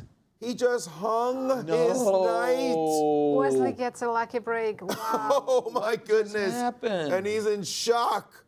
He just played a queen f4 and gave away his beautiful knight. And now he's paused out of shock. Lucky for him, the black king is so exposed, he can still... Queen takes d6 and queen g6 check. He can actually, he can start checking actually, and the king really... It's a perpet. Oh my gosh. Now he has to go for the perpetual. Oh, that was sad. He was just a move away from winning. He just hung his piece. Wow. And now he has to just be a little careful that he actually gets the perpet, but he does. The king has no way to truly escape. Nope. Ooh, what Wesley, a break for Wesley. Unbelievable. Lady Luck smiles on him this game. To win There's no luck in chess, right? Yeah, no. To win tournaments, you got to get lucky in some games. In critical moments, right? Right? This was a good one, but pardon me, Hans drawing with the black pieces, again with the black pieces. By the way, queen h5 doesn't muck. Why is he thinking? Because queen g6 is already a 3-move repetition. Yes, they've made a draw. And they made their draw. Wow, what an escape for Wesley. Let's just when jump to Fabi's game. We were putting him deep in the ground and saying, you're lost. Okay, we're jumping to Fabi Duda. And Duda, wait a minute, look. By the way, Gukesh and MVL have drawn their game, so. Fabi has 5 seconds. Duda, 1 second. He made a move with 1 second on his clock. Oh my goodness. Yeah, Oh both my players goodness. are down to their last few seconds. What's the evaluation? It's hard to tell. Well, I'm looking at the barometer, Black's and it looking says better. black All is those for pawns are choice. Running. Look at Unstoppable. But look at that A pawn. Oh, Fabi sacks his rook. Oh, that and was now he's winning. nicely done. He gets to promote to a queen. Bishop takes. And Is this over? Rook E8? by the way, there was a one cheapo, Oh, you not have to go bishop. king E4. Okay, Oh, he okay, shouldn't okay, have queened. He could have gone it's still bishop to winning. D4. Bishop D4, take the knight on A7. Oh, that was easier. Way easier. Way easier. Wait. No! He's He's no allowed longer winning? Oops. a draw. No, but Duda didn't find the right moves, which we don't know what it was. He only Well, has things 4 are going seconds. so fast, it's very difficult to Yeah, be now he's accurate. winning. But now this pawn, It's home. And Fabi wins. Whew, That big was, exhale by Fabi there. at the end, there was just, This is the only decisive game, by the way. All the other games ended in a draw. we had 5 decisive games a round One or of the two rounds, ago, yeah. and then suddenly all the draws. Yeah. unbelievable. Wow, Radoslaw had a huge Unbelievable. fumble here against Wesley, and he played the move Queen F4 so casually. It's like he was a pre-move. Like, right, all he had to do was move his knight, knight E6, check, and Wesley said, excuse Look me. what he took the knight, picked up the rook and said wonk, and took the knight. And And you Radoslaw can see was on his like, face, he's like, oh no. oh no, what the heck? Completely winning. It's actually a miracle why it's not losing there. That he still has perpetual in this. Yeah. And I'll focus just on this game since everything else was a draw. This moment right here in the game when he did blunder his knight. We said he could just move his knight away, right? Well, his knight's not under attack, so he doesn't actually have to move it True. away. So how could you pressure the position? Quick, fast, guys. F6 check. F6 is an idea. That would be distracting the queen, maybe, but play another move. Juicy, juicy. I give you 3. Juicy, Rook C- juicy. no. Rook Queen. C6. It does work? Follow, trust your instinct. 96, right? Knight Rook E6 C6 check. you can't take because of knight check. And now the rook is planted on a nice square and you simply cannot take. So you're threatening the knight yourself. You're threatening to move the queen yourself. So this is just problems. Tremendous position for him. He would have had a great game. Instead he blundered a piece. Unfortunately, that's what Blitz is all about. We're seeing brilliant moves. We're also seeing blunders. Are we jumping to Cristian in Poland? I'm not sure, my director. So we're going to now jump to Cristian in Poland. Maurice, I just want to catch you up to speed to what happened in this game between Duda and Fabiano. You guys caught the last moments of that one, but this one was a wild affair. And at this point, after rook to f1, it is in fact Duda who is objectively winning, but from a practical perspective, it's not easy for either side. It's easier for white because you can see white just simply wants to push the pawn. Black is trying to do exactly the same thing, but it requires much more cooperation between the pieces, as we will see. Rook to g5, otherwise you're just simply not going to push f5 and connect those pawns. a4, the right start, f5, a5, the right continuation, rook to a8. And at this point, Duda made somewhat of a misstep in the position. He played the move rook to b7, makes a lot of sense. You want to cut the king on the 8th rank, but the much better alternative would have been rook to b6 because your plan is actually very, very clear-cut, and that is to just simply push the pawn, help the pawn go to promotion. a6, a7, and then rook to b8, and that's going to promote the pawn. After rook to b6, black is pretty much in big, big trouble. He played the move rook to b7, and this allows black to gain some tempos. f4, rook to g7. You don't want to exchange this rook as white, because that rook is going to be used to go to b8 and try to displace the rook from a8 and help the pawn promote. Rook to b4, king f7, and after a6, rook to g3. Now things are changing. Black is in control because you're just simply too far away from that promotion square. a7, e4, I have my own threats and I have my own 2 pawns. And I think you guys caught this moment after rook takes c3, take, bishop takes c3, and now I'm promoting, and in the end it was Fabiano who promoted his f-pawn first. So this one, quite a wild affair, big victory for Fabiano to once again try to stay in contact with the leaders, Hans and Wesley. And another game that I had was this one between Alireza and Fedoseev, but this one was a very well-played game. The players did not take too much risk, went into the end game, and made a draw. So this is where we stand. These were some highly important games in this round, but only one decisive result, and that is Fabiano beating Duda. This is it from Warsaw, Poland for the moment. Now we're going to go back into the studio and hear from Ben Underwood.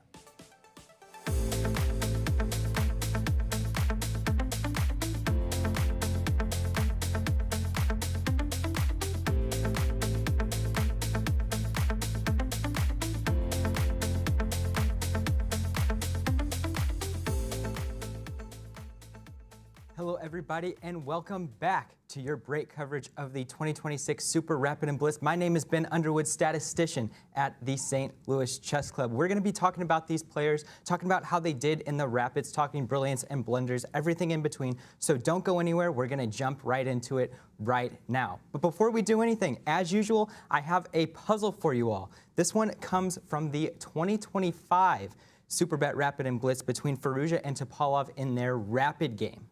What we're going to do is I'm going to give you 3 seconds right now to try and solve this one. It is white to move and win instantly. And we're going to come right back to it at the end of the break. So, how did these players perform in the Rapid? This is a graph showing the expected points that they had versus what they actually did. So which players got more points than what the projection models expected of them? We're going to start right here in the middle with Duda, Gukesh, Fedoseev, and Caruana, all performing around where the model projected them to be. We have some players on the low end, Sindarov, Firouzja, underperforming what the model projected, and then these 2 tournament leaders right now, Wesley So and Hans Niemann, starting off with Wesley outperforming by 2.8 points. Going into the Blitz where he's even stronger, giving himself a very good leaping pad to get into the top spot, but it all comes down to Hans Niemann ahead of him. 5.6 points more than what he was expected in Rapid. He leads the tournament right now. And why is this so significant? Well, coming into this tournament, Hans Niemann had never won a game versus any player in this field in Rapid. He was 0 wins, 3 draws, and 3 losses in the Rapid, and now he comes out of the Rapid after 9 rounds undefeated. An incredible performance from him. So how are these players performing in the middle game? Are they accurate? Are they finding the best moves? Well, Wesley So leads the statistic at 77.1% of best moves found in the middle game. Going down, we have Gukesh, MVL, Niemann in those high 60s numbers. And let's take a look at the bottom of this graph right here. Caruana at 48.7. This is very atypical of him. Usually he's in this top section of the graph right here, but he is just low performing in the middle game so far. When he's winning games, he is very precise. Right now, he needs to get that middle game precision a little bit up if he has a chance in the Blitz. Let's also look at Sindarov. 57.4 seems a little bit low, but I want to give this a bit of a benchmark to his awesome Candidates performance just a month earlier. In that Candidates, the best moves found in the middle game for Sindarov was 56.3 here at the bottom of the graph. So, in a tournament where he was +5 in Classical, where he had even more time, he's outperforming that in Rapid. So why in this tournament is he performing so poorly in comparison to the Candidates? Well, it's because of this graph right here. Percent of best moves found in the end game. Sindarov sits at the bottom at 78.2% of best moves. He was 94 in the Candidates. Let's go up this graph a little bit, starting at Hans Niemann over 90%. Every other player to the left above 90 as well. Caruana, Gukesh, MVL, Duda leading this graph at 95.2% of best moves found in the end game. Now, in a Classical tournament, some players may get up to 100. You have a lot more time to think about your moves, think about the right continuations and converting positions. So 95.2 is quite a big number for Rapid. He is performing very well in the end games right now. We had a ton of blunders in the rapid. Here's how many it was, 130 in just the rapid rounds. Now, a blunder is categorized as any move that drops the expected evaluation by 25% or more. So we had some very significant ones in day 3. Fedoseev, round 9, move 41 with a 50% drop in expected score. So round 7, move 34, also around a 50% drop. Let's take a look at this Fedoseev blunder, though. It's quite an interesting idea. So this knight to f6 move right here, why is it a blunder? Well, if we're to draw the continuation right here, once the queen goes to e5, that knight is pinned. And after a series of checks, if that king wants to come forward, you have a check on h5. That f5 square is now freed up for the knight to check. You're going to lose the knight that just moved after a series of checks. Let's continue into the time spent up to move 20. Now, this is quite an interesting graph as well to see which players are spending more time than they probably should in their opening moves. I'm going to draw a line right here. Any player to the left of this line has spent more than half their time allotted at move 20. So Gukesh, Caruana, Duda. Now they did perform around what the projections model expected of them, but not very good in comparison to Hans Niemann and Wesley So, these tournament leaders. Let's look at Firouzja as well. Almost 16 minutes spent up to move 20. Now Firouzja is a very quick player. He's a quick chess powerhouse, but performing very slowly in comparison as what he usually does. Now, Gukesh had a great quote that got posted on the Grand Chess Tour Instagram where he said, in blitz chess, all you need to do is play fast and pray. And coming into blitz chess, that's exactly what these players are going to have to do if they're going to catch up to Hans Niemann and Wesley So in these later rounds. We are back to the puzzle. Were you able to find the correct move? I'll give you 3 more seconds to look at this one. It is knight e to g5. Now, what is the idea here? Well, after takes, you have the queen check on g6, excuse me, which will lead an eventual mate. You're already threatening mate in 1 on h7. You may say, oh, well, I can go ahead and take this pawn on f6. I'll get my king out of the way. No, you will not, because after the king moves over to f8, you have rook takes on d7, losing the queen immediately. Topalov resigned in this position. As we near the end of the break, let's take a look at what these projections looked like coming into the blitz rounds today. Now, Hans Niemann came out of the rapid rounds leading by a full point, but the projections model said, we don't care, we're still taking Wesley. Wesley at 50% to win the tournament, Hans Niemann at only 37.1. Now, what's the reasoning behind this? Well, 18 rounds to play, and the model is aware that Wesley So probably a little bit better of a performer than Hans Niemann, even though Hans is very, very strong in blitz. It says Wesley is going to be able to make up those points in the later rounds. Have we seen it right now? Not quite yet. They did tie for the top points at 1 point, but Hans leads by a point right now. How is this going to go later into the rounds? We are not sure, but it's looking like some of these other players don't have a shot. But make sure to stay tuned in the later rounds to see what happens. But for now, I am throwing it back to the studio with Yasser, Nazi, and Maurice for more continued coverage of the 2026 Super Rapid Blitz Poland. Thank you, Ben. Very nice. I wanted to know statistically who was going to win after the Rapid was over, and now I got my answer. Wesley. And I thought, but for the moment, in the standings, it's all about Hans Niemann. Yes, it is. He's in solid with 16.5 points. Wesley in clear second. Look at those top 3 Americans in clear first, second, and third. Now Fabi, after his win, in clear third with 13.5 points. Well, it's the 3 Americans and Vladimir. That's our show. Tell us about the pairings for upcoming round 7. Exciting pairings. Let's see who is Hans Niemann playing. He's facing world champion Gukesh. Ooh. That's going to be our marquee matchup. Nice. Backup, Wesley So against Alireza Firouzja. Wow, talk about a clash of giants. Fabiano Caruana against Wojtaszek. Fedoseev facing Sindarov, and MVL against Duda. MVL versus Duda would, in other circumstances, would be a fight for first. I mean, they're such great blitz players. But I'm with you. I like the Niemann versus Gukesh matchup as the world champion faces is very youthful American. Well, Wesley So plays against Firouzja. I know. Right? That is just that one. That's Titanic. That's battle. tasty. I know. That is tasty. We can't miss a chance for our current Grand Chess Tour leader, at least of this event, to play against world champion Gukesh. I know. That we definitely have to see right now. Keep our eye on the rest. We see our players taking the stage, and it's just as I'm looking at the stage, it's really, really beautiful. I mean, the organizers have these giant chess pieces. I know, but they've really gone out. I mean, you're talking to a guy who played in, basements of various community rec centers. The chess tournaments weren't as prestigious and as beautiful as this looks. So, congratulations. And we've had nice crowds each and every day. The Polish There's a live audience, yes, really that's very nice. The players, and they've got two great players, Duda and Radoslaw, in Or this wild event. cards in this event. Exactly.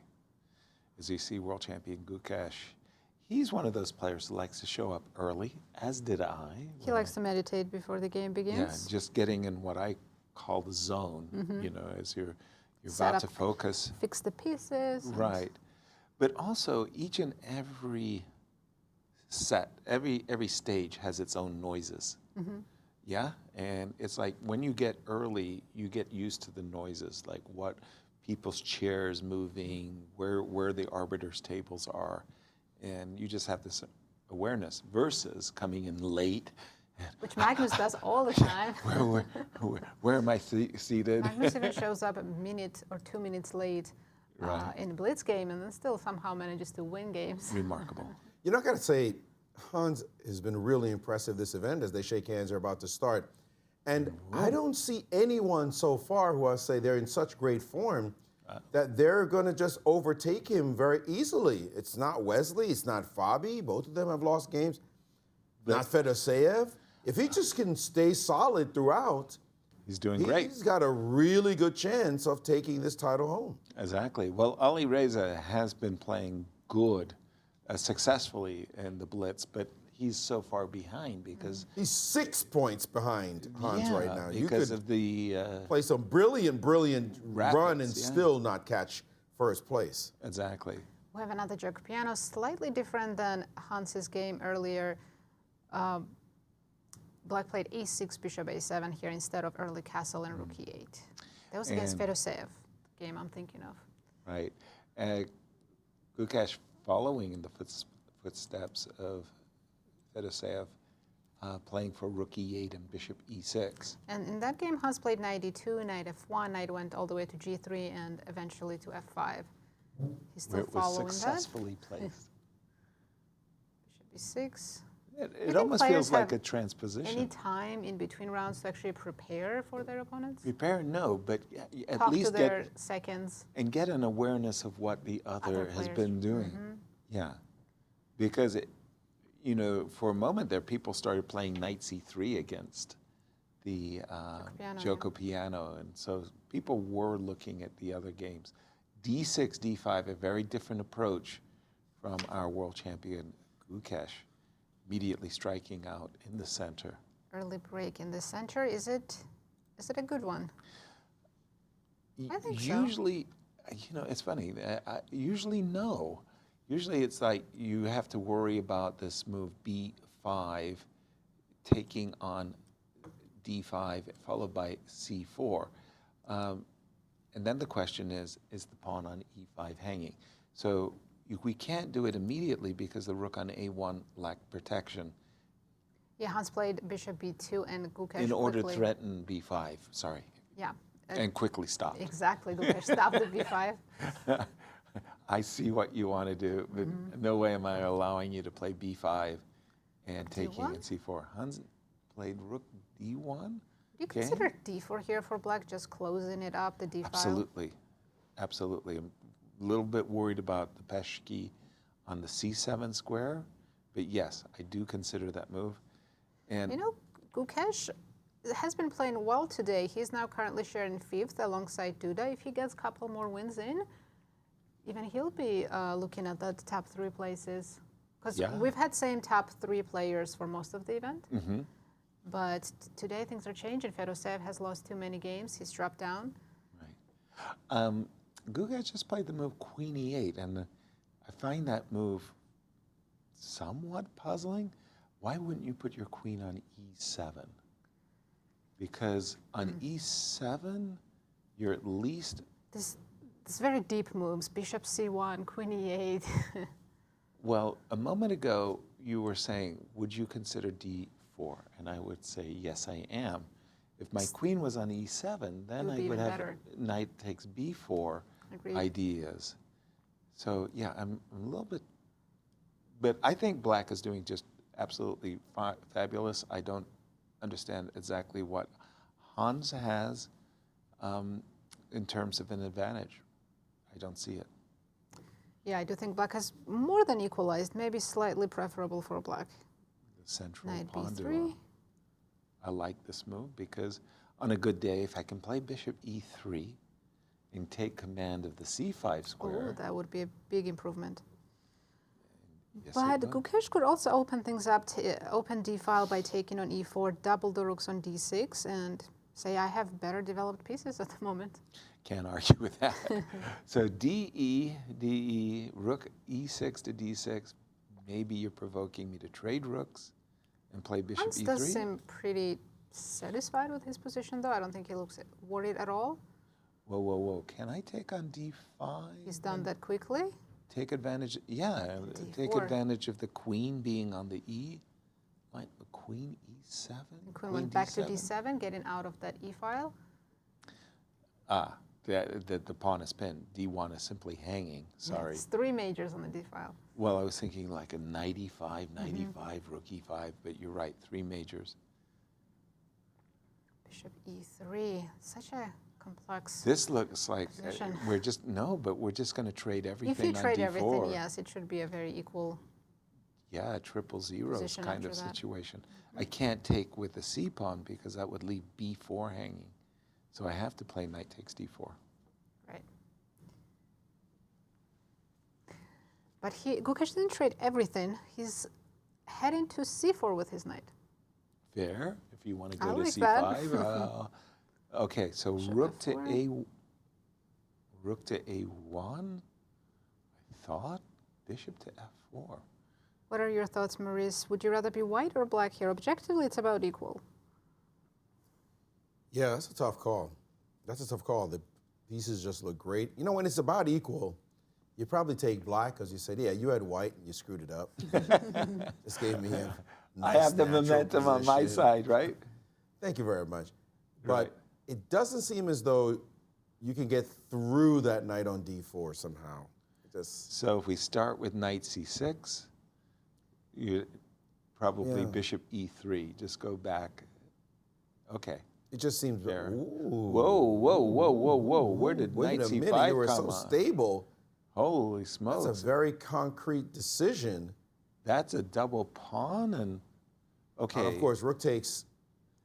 We can't take right away, but that pawn is still weak on c5. Okay, rook takes. I go knight takes. Knight e6? Knight e6. Knight e6. Knight e6 is spicy. But C6 is very solid. Now G4. G4. Didn't you like your position at all, Hans? I mean, this you were is so like- solid a second ago. No, Now I just don't like this advancing things move. left and right. I don't like this move one bit. And G4. B4. Don't they I know- like their pawn structures? Who said that? Just throwing pawns. Well, black has to go through the D4 knight.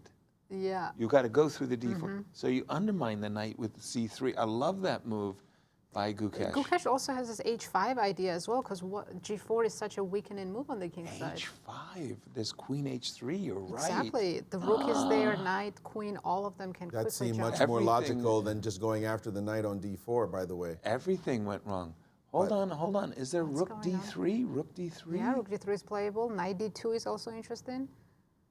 Knight D2. Didn't even see that one.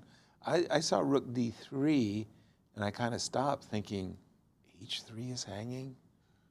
Opportunity? Fantastic. Opportunity? You want to know which color I'd like to play now? Give me the black pieces, please. Yeah. You're ready. You've readied your answer.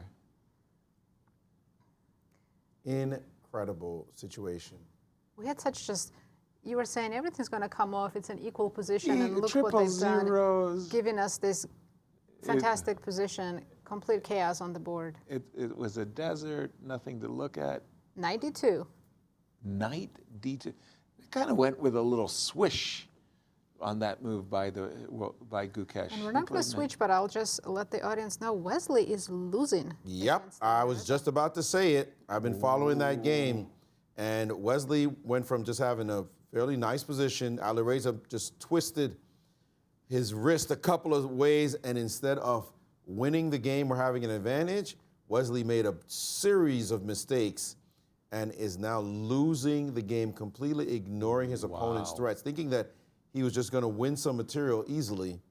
Which is great news for Hans. Blundered, and this is all Wesley saw right now. Because now even if Hans doesn't win, he still remains in the lead.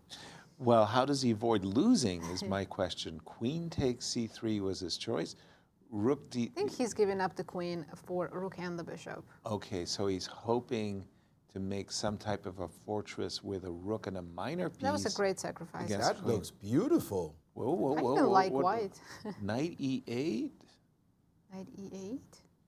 Knight E8. That's a queen versus a rook and a piece, no? Rook and bishop. Mm-hmm. Rook and bishop. Queen versus rook and bishop, but knight E8, rook E7 maybe? Queen D3? Or wait a second. I got a queen. Bishop is hanging. Yeah, your knight on E8 is also hanging. Oh, okay. Well, I'm happy to trade. Mm-hmm. I'll get. No, we're not giving you that bishop. Forget it. No, I don't think so. H5. I didn't want to allow bishop F6 because I think a fortress.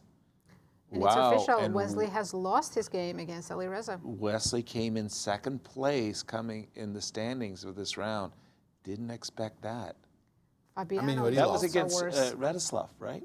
Who was Wesley playing? Alireza. Alireza. And he lost badly. I mean, he didn't just lose. He lost with white and got mated. And got mated. Yes, mate. Dang. I mean, he resigned before the mate, but it was just mathematical. He could start sacking his queen to slow things down. But what do you think of the setup? Put the knight on D6. Is white safe here? I think white's very safe. Yeah, I wasn't sure about rook c4 and keeping the knight on f5. That's what I wanted Knight to on do. d6 was also, whenever the knight is firmly protected, then I like the knights. Okay, queen d2, rook e1. So what's going on here? Well, there's a knight h6 check siding. You have to be careful of if you move your queen away. Right. So F7. that's one thing. I'm definitely including HG, by the way. Just saying. But how do you get at white's g-pawn? That's the linchpin in the position, isn't it? Exactly. So HG, queen b4. Give me the g-pawn. We do have another result. MVL has drawn his game against Duda. Both of them needed a win. Yeah, that's when they always make a draw, when both players are desperate for a win. It's like two players playing against one another, both need a win for a GM norm. And guess what happens? 25 seconds for both of these players. Rook e4. Okay.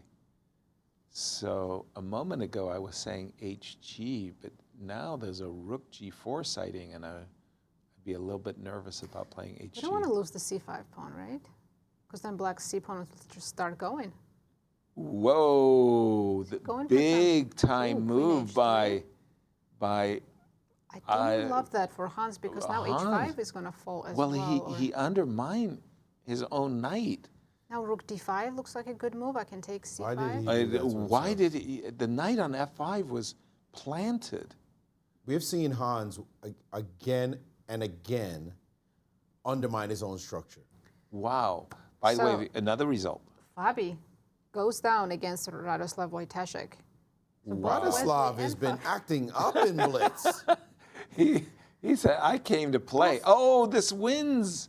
Gukesh F3 picks up the knight. No. Hans there goes blundered the rook. Why did he do that to himself? That was suicide. That was astonishing. There's one game still going on. Let's we can jump jump to to it. Fedoseev's, but the players who were in top 3 all lost.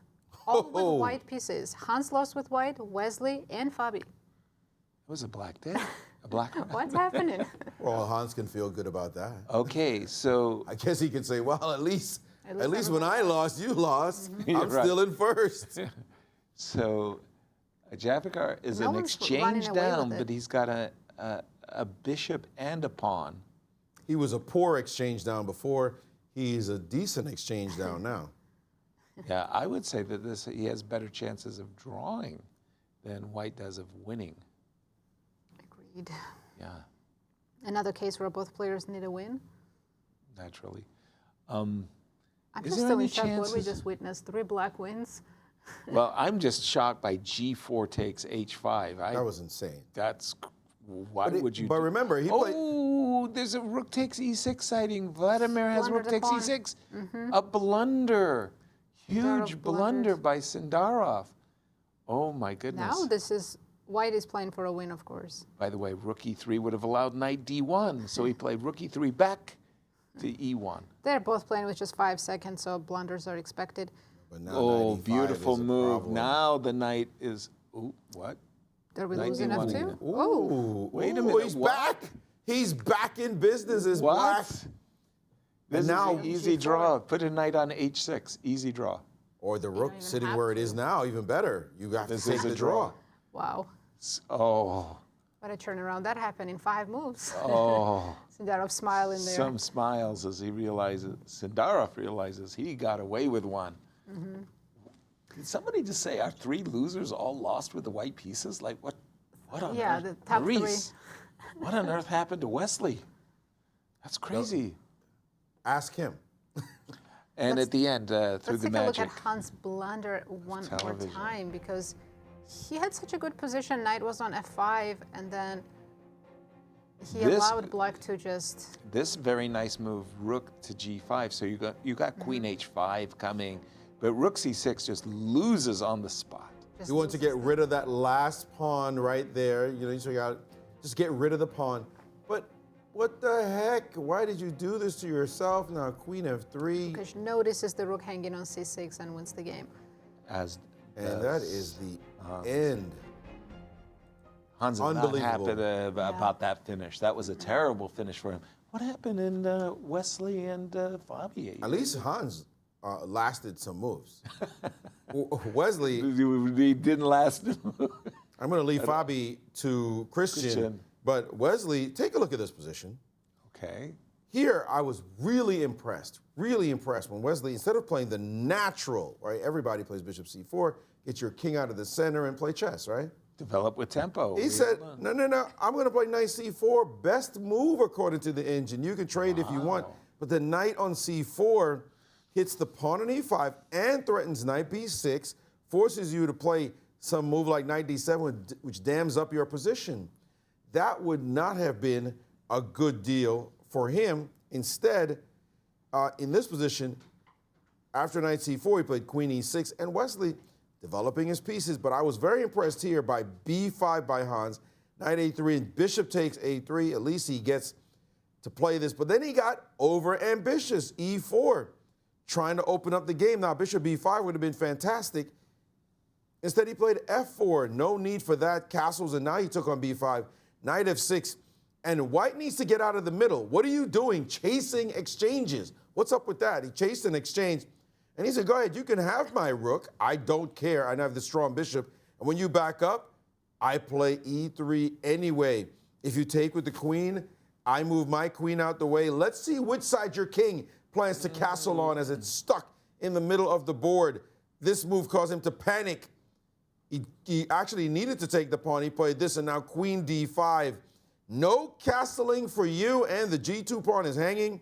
He tried queen d4, hoping that queen g2 would allow him to finally castle, get out of the middle. He said, no. Did you hear me? No castling for you. You're stuck in the middle of the board. Wesley now decides to try to get out, but now he finally said, whew, I can castle. What happened? G2 is hanging, and that's going to be all she wrote.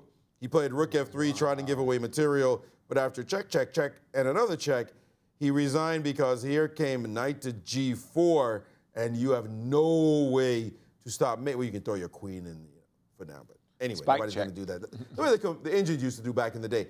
A horrible game for Wesley. Simply terrible to play. And 3 losses. Let's get Cristian on Fabi's loss. Let's go to Poland. Thank you, Maurice. Yes, that is indeed. I'm going to focus on the game of Fabiano, who unfortunately did not have the best game against Wojtaszek. Wojtaszek has been playing some really good games in the Blitz portion. I believe he defeated Gukesh, the world champion. He defeated Fedoseev, who was atop the lead as well. And right now, he defeats Fabiano, who was in the mix, still very much behind Hans and Wesley, but still in the mix. So huge, huge victory by Wojtaszek. Once again, we have Reti from Fabiano. We are getting used to seeing a lot of Retis since the candidates for Fabiano. It seems like this is something that he analyzed. He wants to show his mettle in the Rapid and Blitz portion. Bishop d7, take on c4 and c5. And we get to this position, which is very, very equal, I would say, balanced, I would say. But after rook to c8, what you need to understand as white is that you need to find a place for the bishop on c1. And you're not doing that with the next move, queen to f4, because after knight to d5, now you're forced to go back to d2, and now the bishop on c1 is entombed. So what he had to do, he had to play the bishop to g5 first, get it out, maybe even, once you get attacked with h6, maybe even take on f6, and if you take with the bishop, now you start seeing potentially this square on d6 become weak. So definitely a missed opportunity for Fabiano.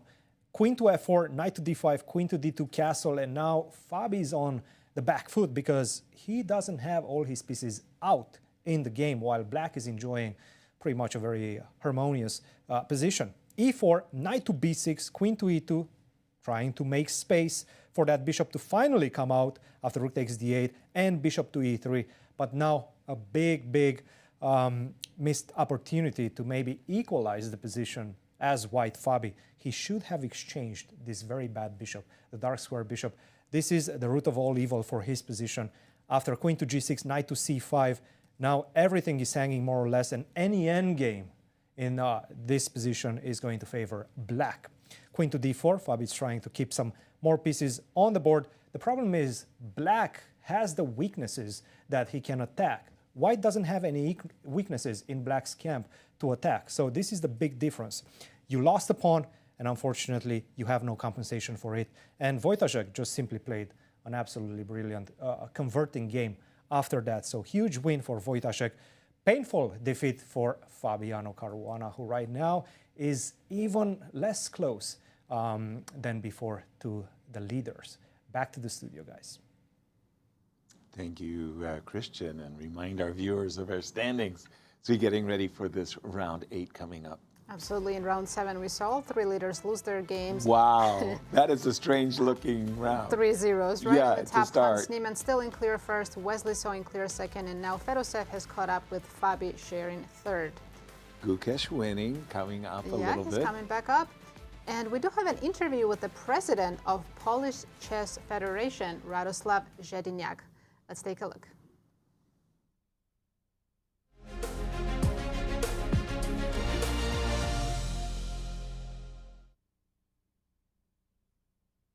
I'm here with the Polish Chess Federation President Radoslaw Zediniak. Radoslaw, welcome back to the show. We've had you last year as well.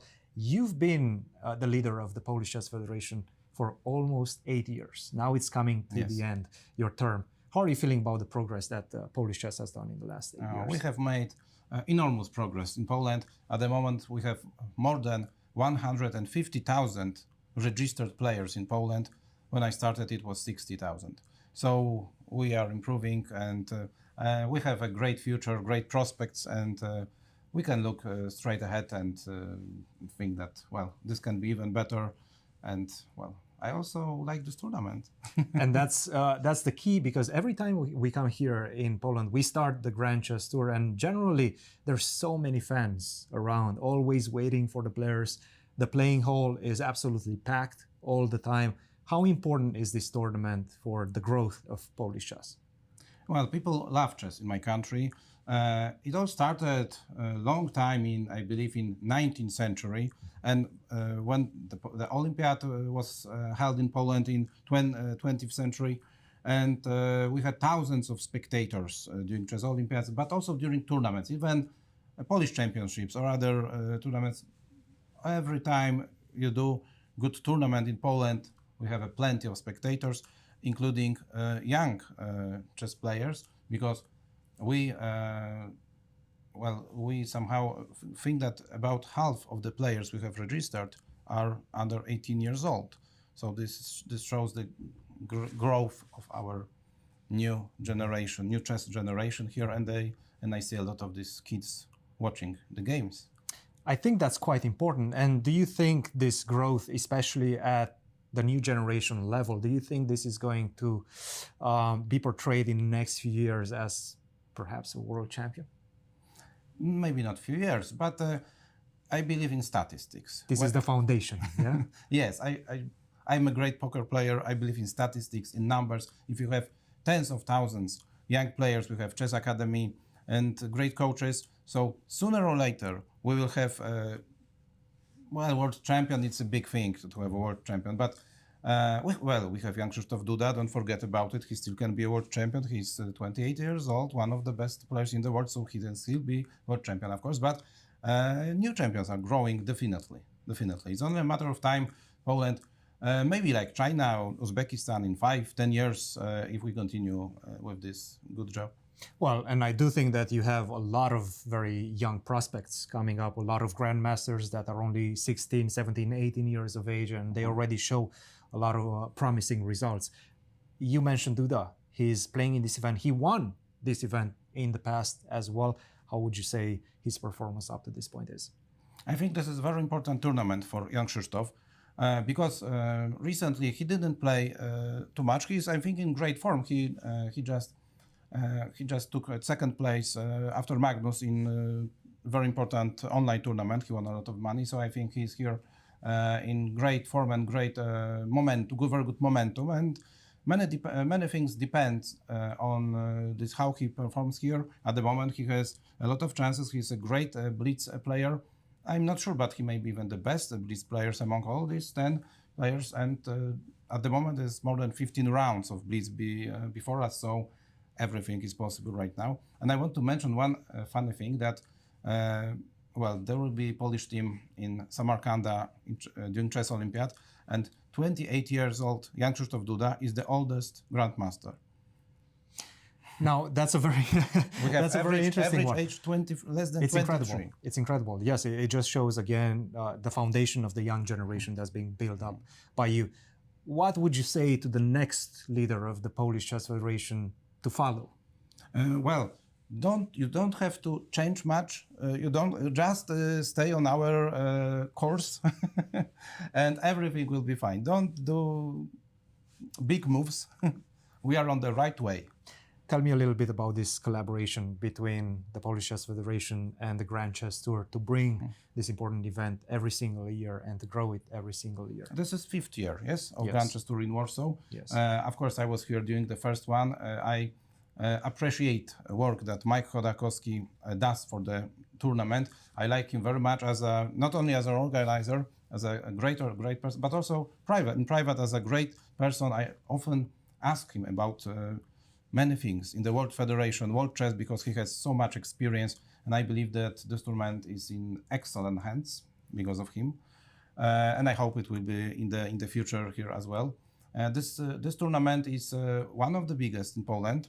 The biggest when you look at money numbers, and this is very important for us, and I like that young children can see at the playing venue, the top grandmasters, so they can watch them and let's be like these guys. I remember when I was young, I did the same. I was a good player. I went to such tournaments just to watch at the good players, and I wanted to be like them. And I became a grandmaster many years later. I think the same will happen to many of these young spectators, and that's why I want to thank you for doing this tournament and bringing it to Warsaw one more time. I hope this will continue.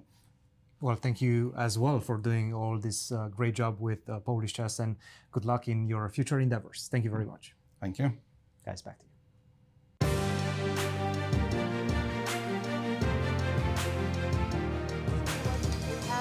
round 8 coming up. Let's do it.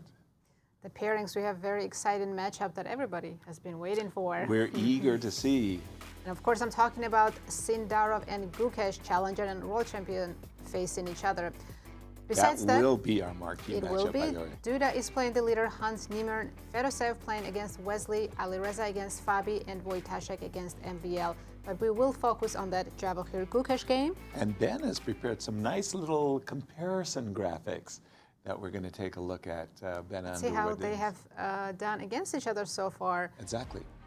I think we have the stats starting from January of 2022. This looks like their ratings graphics. Okay, Sindarov had a big drop off. This is Blitz rating progression. But then check out, for a second. right, yes, look at from that. January 23, it's Sindarov been dropped below linear. 2600, then just pure improvement, and Gukesh up and down, yes.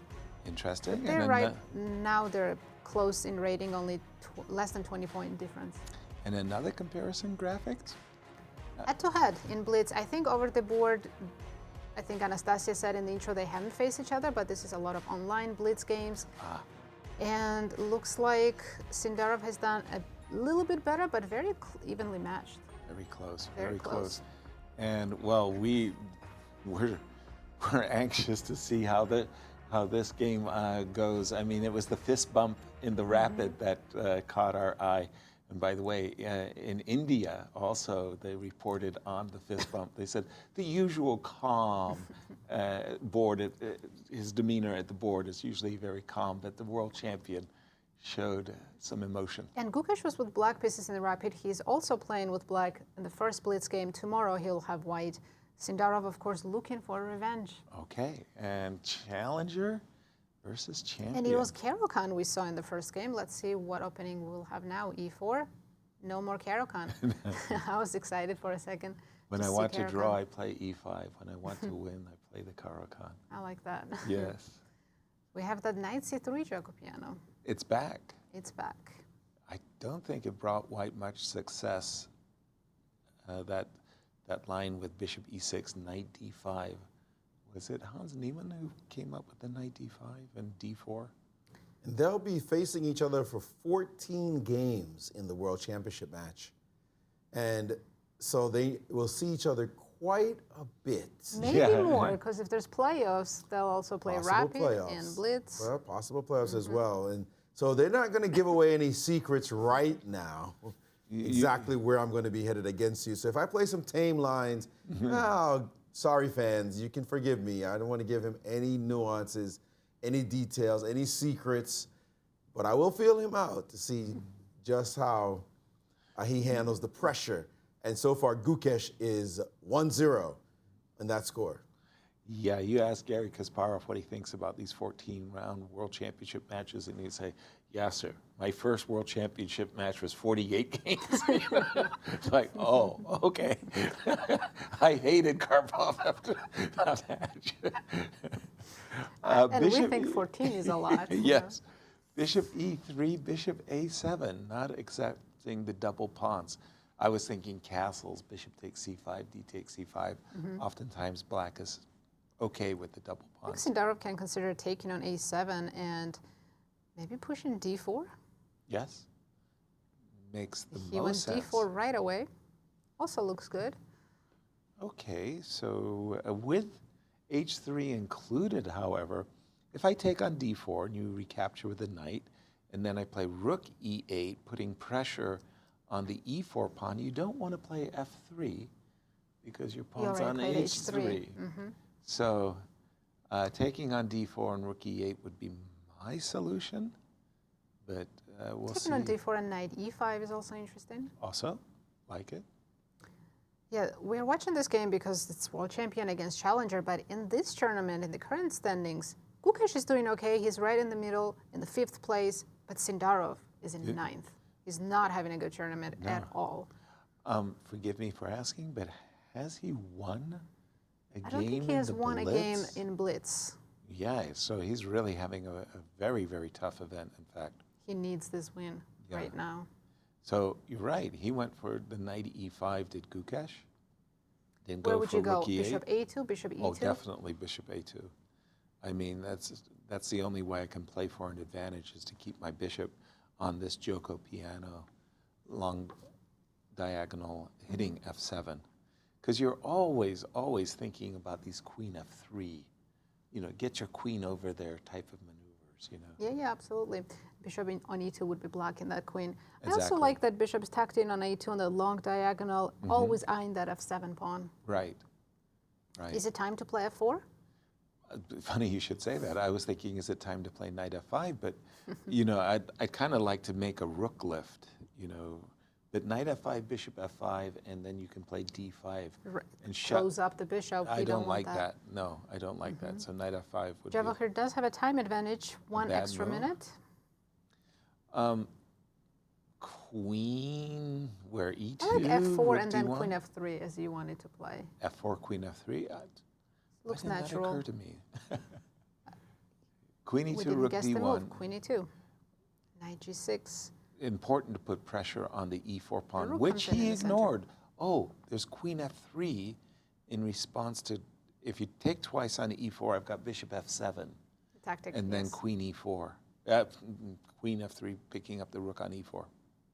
I can see if Albert says it's equal, but I'm really liking White's position. It's easier to play White. It's easier. Ooh, apparently queen e7 is a bad move, and now White has knight opportunity. Knight f5, especially now that the rook is on d1. Knight f5 really looks really good. Hold on. Oh yeah, d6 there's bishop is hanging. a7, and then the pawn on d6 is just lost. I'm a pawn grabber. I'll He's go played for it. it, knight f5. Oh. Gukesh And in it trouble. could be the revenge game. Look at this. Ooh. That is a terrible place to have put his queen. And now he's got to give up his light-squared bishop. And now, where do you put that knight? You actually have to retreat. To f8. Knight e5 loses a piece. No, knight e5, just take on a7 and f4. Precisely. And you lose a full piece. And he's staring at this board right now. I think he wants to play knight h4 to argue, but that knight will be stranded potentially over there. Knight h4. I would be scared to go knight h4. Maybe knight f8, just so I don't lose the knight. Knight f4, but knight f8, he takes into you're losing your d6 pawn. Hold on, there's a tactic. Knight h4, queen c4, threatening queen h4, threatening bishop a7. That loses on the spot. That's a massive issue. So but he's coming to terms now with the fact that he's going to just simply lose a pawn. You want to put the knight on an active square. e5, obviously. e5 is active, h4 is active. Both of those lose a piece. So you cannot play that. You have to acquiesce right now and drop your knight back on f8, which case you just lost the pawn for no reason. Exactly. Gukesh knows he's in trouble. He's taking a lot of time to find the least worst move. The least worst move? Well, the worst move, bishop takes e3. Takes on g6. Oh, and f7. Oh. So, yeah, bishop Played knight e3 would f8. be evil. Just giving and up the d6 finally, pawn. as you said, he had to come to grips with the fact that he was just losing the d6 pawn. And Sindarov, with what looks to me to be an Very overwhelming... healthy extra pawn, a good bishop on a2. Right. Can I mean, he it is convert? doubled extra pawn, so you can't create a passer. You know, the weird part is that I like those double pawns because it can go g4, f4, g5. That's the winning plan right there. They're very disruptive, right? And now he's been being a little bit patient. Said no need to rush. But that's how sometimes your opponent gets back in the game. Right. You got to crack the opportunity. Okay, he when understands it that offered. g4 is a very good move. Love this move. f3, he was playing it slowly. Was he trying to put his knight on f4 to prevent a knight d5 sighting? Are we that afraid of knight d5? I was trying to understand why he was cautious with his f3. I didn't get it. Now he needs to be mindful of knight to a4. Tickling the He is. b2 He played pawn. rook d4. So he played rook d4 to make sure that's not a worry. And the problem for black is there's no way to make any serious progress. This last move doesn't really do anything. The piece is just sort of stuck. The knights can't get past the fourth rank. maybe he can play rook e8 and not sure what knight e3 does, but it doesn't seem like it will be positive development for black. Where is black getting his counterplay? Meantime, white can march off the pawns on the king side. Yeah, expand. C4 is also something that might happen at some point. Yeah, I'm drawn to pushing h4 g5, f4 g5, get those doggies going. Also, the knight on e2, worst placed piece, can find the to e4 square. Wonderfully placed piece. Yeah, the pawn on f3 does have a purpose. It supports e4, and that was a good move. Knight g3. And he said, I don't want to see that knight go on that square. I think I'll go back now, please. Would you go h4? Or yes, I was about to say the inclusion h4, of h4. G5. Yeah, it looks this crushing. Is brilliant for Sindarov. Everything's worked out perfectly, like a charm. Okay, but when your opponent blunders a pawn, usually things work out kind of nice. That's the way it goes, right? Yeah, because queen e7 was just simply a blunder of a pawn. True that. It was a tactic that forcibly, through a series of exchanges, lost a pawn, and queen e7 was just a bad move. He's hesitating the g5 pawn. What was wrong with g5 there? That was just a perfect moment to, whoa, c4. I think he's going to push c5 on the next move. But we were talking about active knights a moment ago. Can he get away with knight e3, or is that asking too much? I think your knight might get trapped there. I caught that was... c5 and g5 push both Oh pawns. my, he should have put his knight on c7 because now he can't put this knight on d5. It gets worse and worse for Gukesh. And then when g5 happens on the next move, the entire position collapses. Knight f6 was so bad, Gukesh not playing an impressive game at all. No, and he has half the time of Sindarov, as it's all, Sindarov's in cruise control now. Absolutely. Bishop takes d5 is on his agenda. And you don't even have to take that pawn twice immediately. You could take a knight c3 or knight f4. Well, you make a good point because knight h7 trying to maybe win the pawn back, you could trade in and play f4. That's nice. And stare at your knight on h7 and say, where is that going? Plus your pawn is dropping on d5, so he just simply has to accept the loss of this pawn. Well, now we can take and defend. Take on d5 with a tempo. Yeah, no, this is 2 extra pawns, and it's going smooth as silk for Sindarov now. What is knight d4? Yeah, no, b4 just protect definitely. The pawns, you know. But I'm thinking knight d4 with the idea of f6 is check. possible. F6 is possible. Yeah. Again, it's all gone horribly wrong. No, c6 has to be the threat, right? Yeah, no, c6 is a massive threat. It's still good, by the way. c6, a5 is hanging. He's done it. This is overwhelming. Sindarov has been playing a fantastic chess. Yeah. He won the pawn and then never gave Gukesh any chances. Would this be his first win? Because yes, in Blitz, is it his first? In Blitz.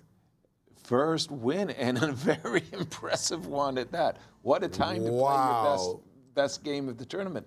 Let's jump to our leader, and that would be Hans. Duda against Duda. He's struggling against Duda. He's definitely struggling. Ooh. Hans is in trouble. Well, wait a minute. As, by the way, is Wesley So against Fedoseev. Oh, no. Wesley's... Can leaders lose again? Yes. Wesley's even worse. Wesley's just busted. Hold on. This is this is losing. Look at those. Look at the. But 4 seconds for Duda. This is the not minor easy. pieces. The minor pieces for Hans Niemann, all nicely lined up for Duda. Queen and rook. Rook e2. Rook c6. Only problem for Duda is the time. And it's both big of them problem. actually. So something bad, some blunder could happen at any second here because they're both on Zeitnot at the moment. Exactly. But that was a good move, by the way, to get rid of that aggressive bishop. Uh-oh. Why did Duda have to give back a pawn? Oof, well, that's... no, he's just completely winning. There's no winning. compensation for Hans. Well, it's an exchange and a pawn. Exchange and a pawn, yes. But, you know, Hans will set up some tricks, and there's still big time trouble on for both of them. I was thinking rook to d4 and b4. Rook Somehow d4, Hans you needs want to to- undermine this knight. You want to get Yeah. rid of this knight. So rook d4 and b4. King h2, hello, what? There's some sacrifices he wanted to avoid, and King look at the H1. tricks. That knight is just super annoying. Rook e4. That But queen. White's position is so safe. It's Zipping hard around to the board is that get queen. anything. Because there was a threat of b5 there. Wesley So has lost his game. Oh my goodness. Wow. 2 losses in a row. b5. And Hans is also very close to losing this game. Why did he need b5? Rook e4 here looks good. Rook e4 with the threat of Rook rook c4. c1. Rook c1. I mean, everything looks good. Any kind of trade is winning for white. Rook b1 perhaps? Start pushing the b pawn. Oh yes. Okay, Threatening I rook like g4. that rook b4, it's coming up. Threatening rook g4. Getting out of the threat, but renewing the threat. Oh, queen takes b5. Is that? No, Hans and walked Hans into loses a both killer leaders. shot. Hans and Wesley going down 2 games in a row. Incredible. And a little frustration there by Hans as he was setting up the pieces. He just, he did not like that loss. No, and only 1 round to go. They're happy. Let's just get this day over with. Please. The leaders not impressing at all and giving the rest of the field a chance to catch up. You guys saw that game. I was following the other game between Wesley and Fedoseev. And I got to say, Wesley, unfortunately for him, showed weakness very early. He was wobbly because take a look at this position here. It is in this position where he has played a poor opening. You need to play a6 here. But Bishop e7, fortunately for him, at this moment anyway, his opponent missed the move knight to b5.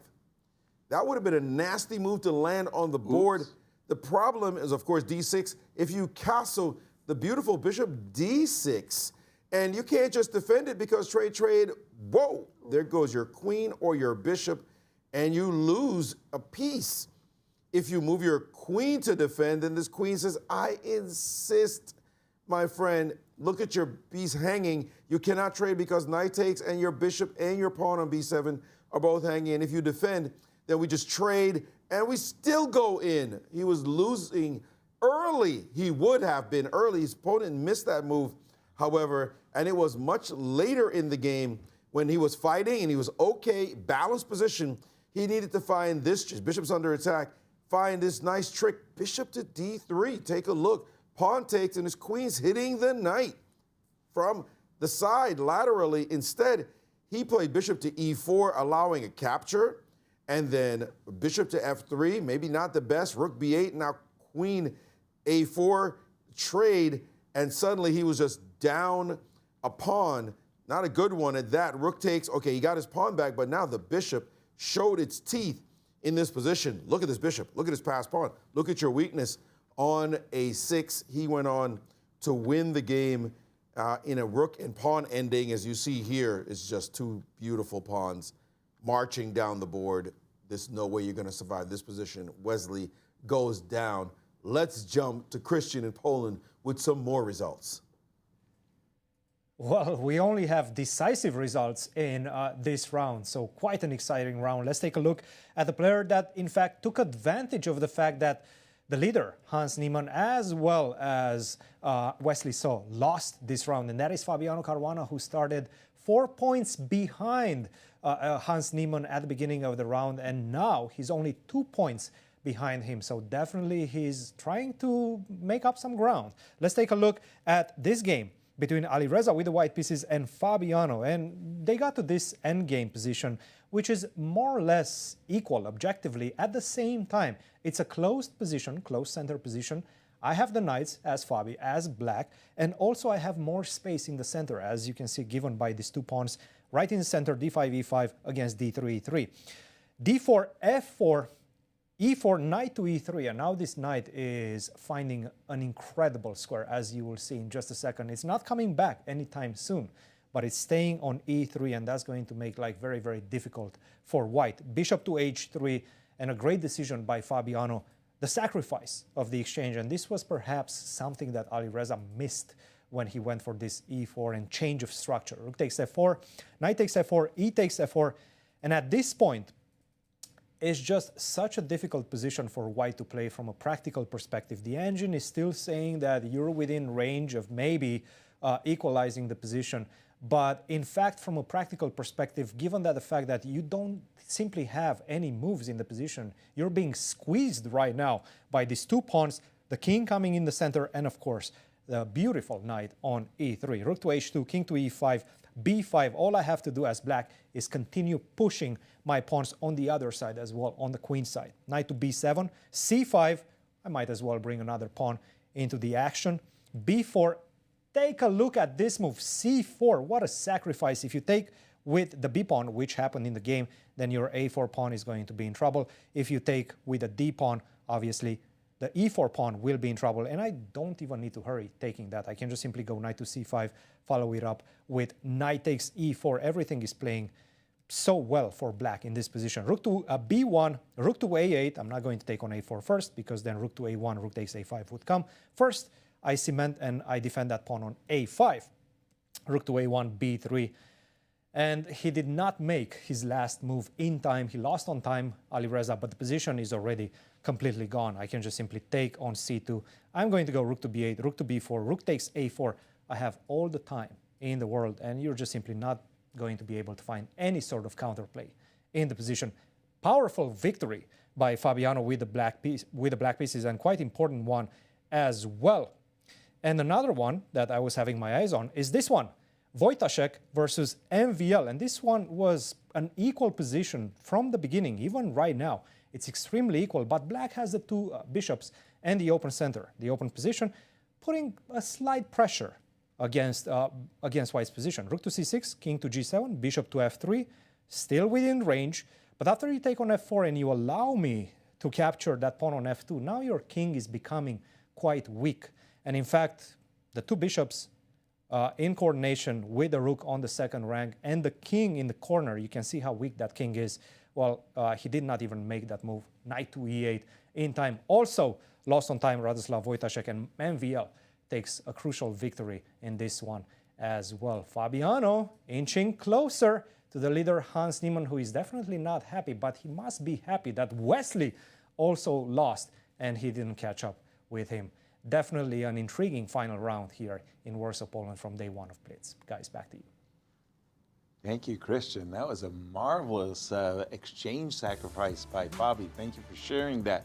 As we have our standings. Yes, Hans remains in the lead despite the loss with 16.5 points. Wesley also remains in clear second despite his loss. But look at that. Fabi and Fedoseev getting closer. I see this pattern keeping recurring, you know. Wow. So it's still the three Americans in the Vladimir show, Maurice. Yes, but the start, Fabi was behind, right? He wasn't tied. It was first, second, and third. Yeah. Fabi was sitting in fourth place. Now he has risen. Right. And I think we have the graphics showing that here, this was after Rapid? Yeah, look at the yeah, it was the exact same thing. That's what I'm saying. Wait. No, coming into today. Well, they didn't have this many points.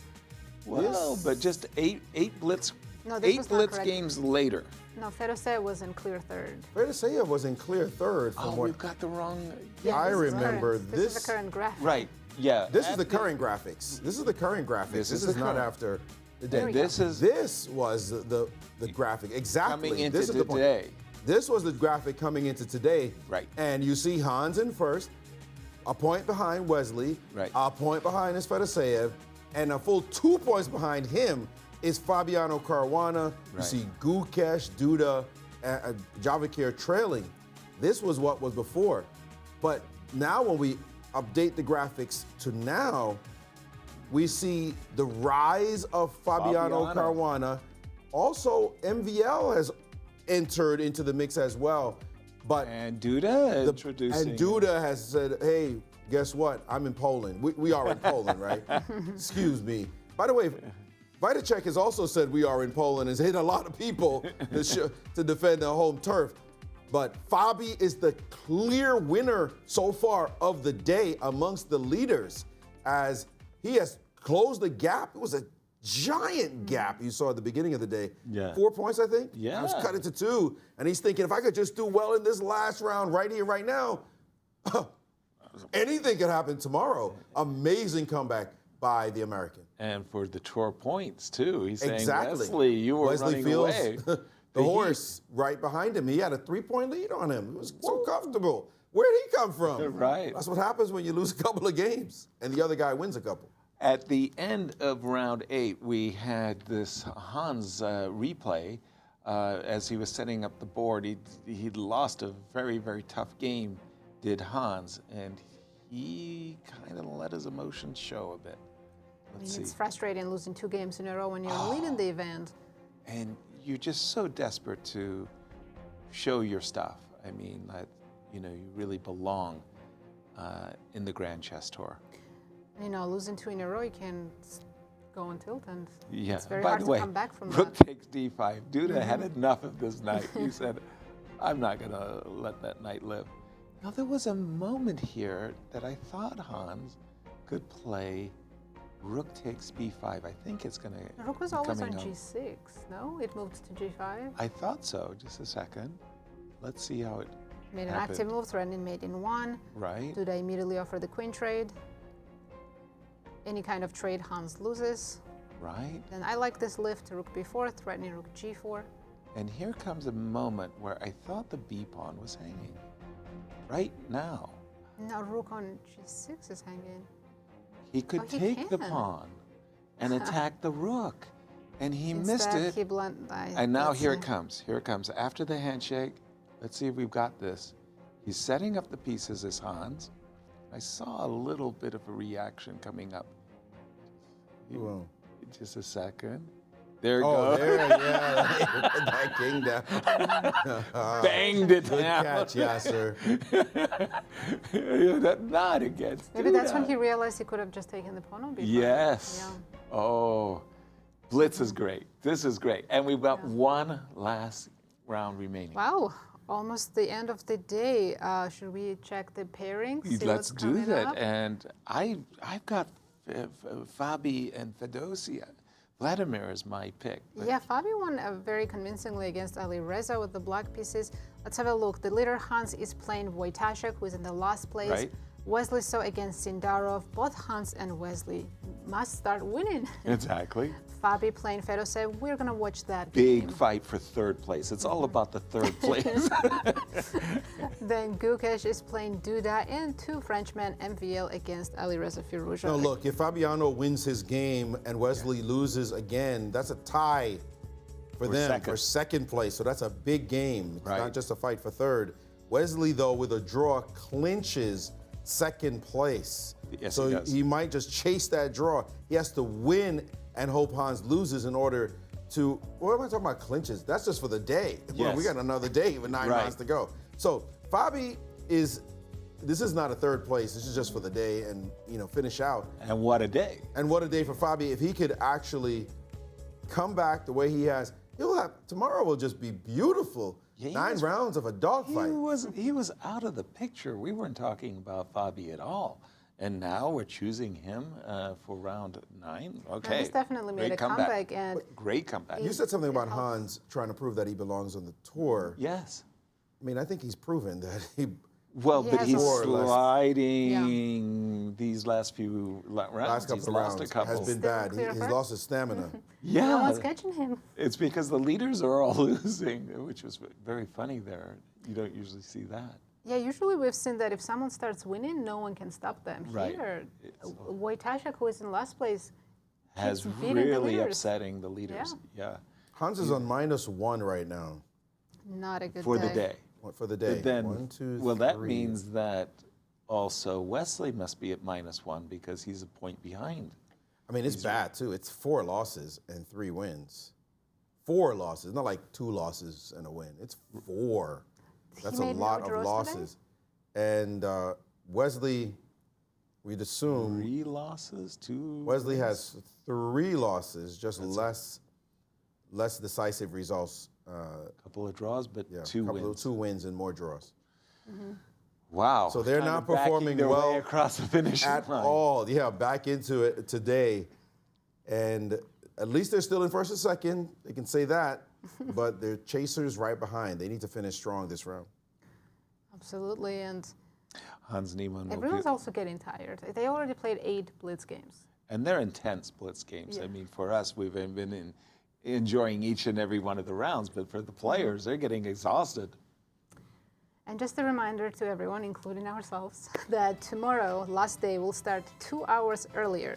Why did you have to remind me that it started 2 hours So earlier? I think coverage will begin at 4:50 a.m. Yeah, that's at 6:50. I was hoping that it starts at 6:50 again. 6:50, I'm in. Central Time. Yeah, sure.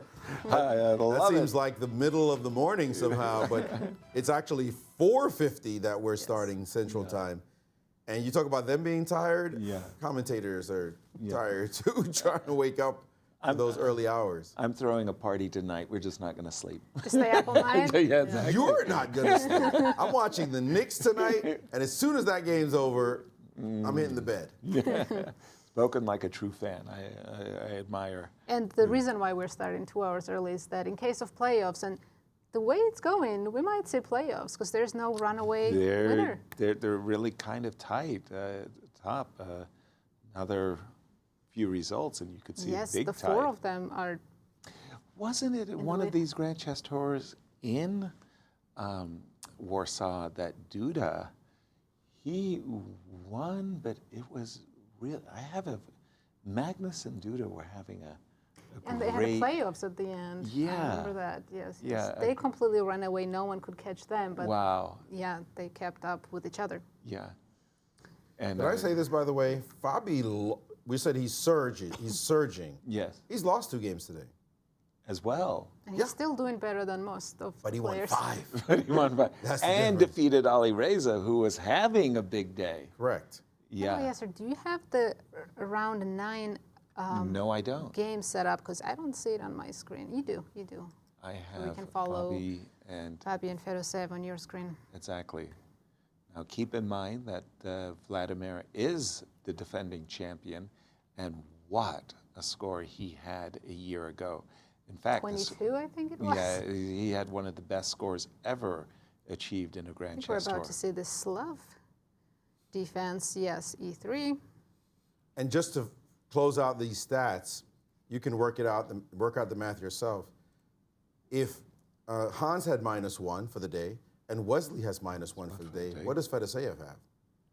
-2 for the day? He's in the same position as he was before. Oh, so -1 for So him he also as has well. -1. The 3 leaders have scored -1 for the day. Collective. Collectively. He did it with only losing 2 games, though, or 3 games, excuse me, and winning 2. So he had the least bad of the scores, I guess you might call it, something like that. Whatever the case, none of them right now is happy of what the day has been like. And Fabi's the one who's thinking, all right, let me get this win and make you all very upset. What is Vladimir doing? He played the C6 Slav with and then C6. C5. He played bishop b4 check, which is kind of a helpful move from Fabi's point of view, helps him develop, I mean to say. And then he played c5, takes d4. I mean... I haven't seen this setup before, have you? No, and from White's perspective, if you're going to play the hanging pawn structure, you've always... Go c5 right away. Well, you got that as an option, but usually your hanging pawns, you have development. So you've actually gotten extra moves in as well for the development. c5, excellent move. Not taking anything away from that, but bishop d3, castles, queen e2. Keeping all the options open. He's going for a3. Now a3 tells me he is looking to play the move c5, because you go a3 and then the next move c5 and b4, right?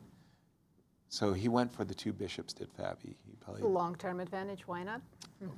Yeah, just the question was bishop d3 castles. And I'm kind of tempted to consider knight e4 f5 for black, like have a stone wall set up. Yeah, but in the stone wall, the bishop would be on d6 and covering some squares. True, the dark square bishop is missing. And this matchup is so important for the standings. But these players are tied for 3rd place, and they're hoping they can catch Wesley and Hans. Yeah, it's all about the fight for the 3rd. No, we still have another day of 9 blitz games. Knight a5, okay.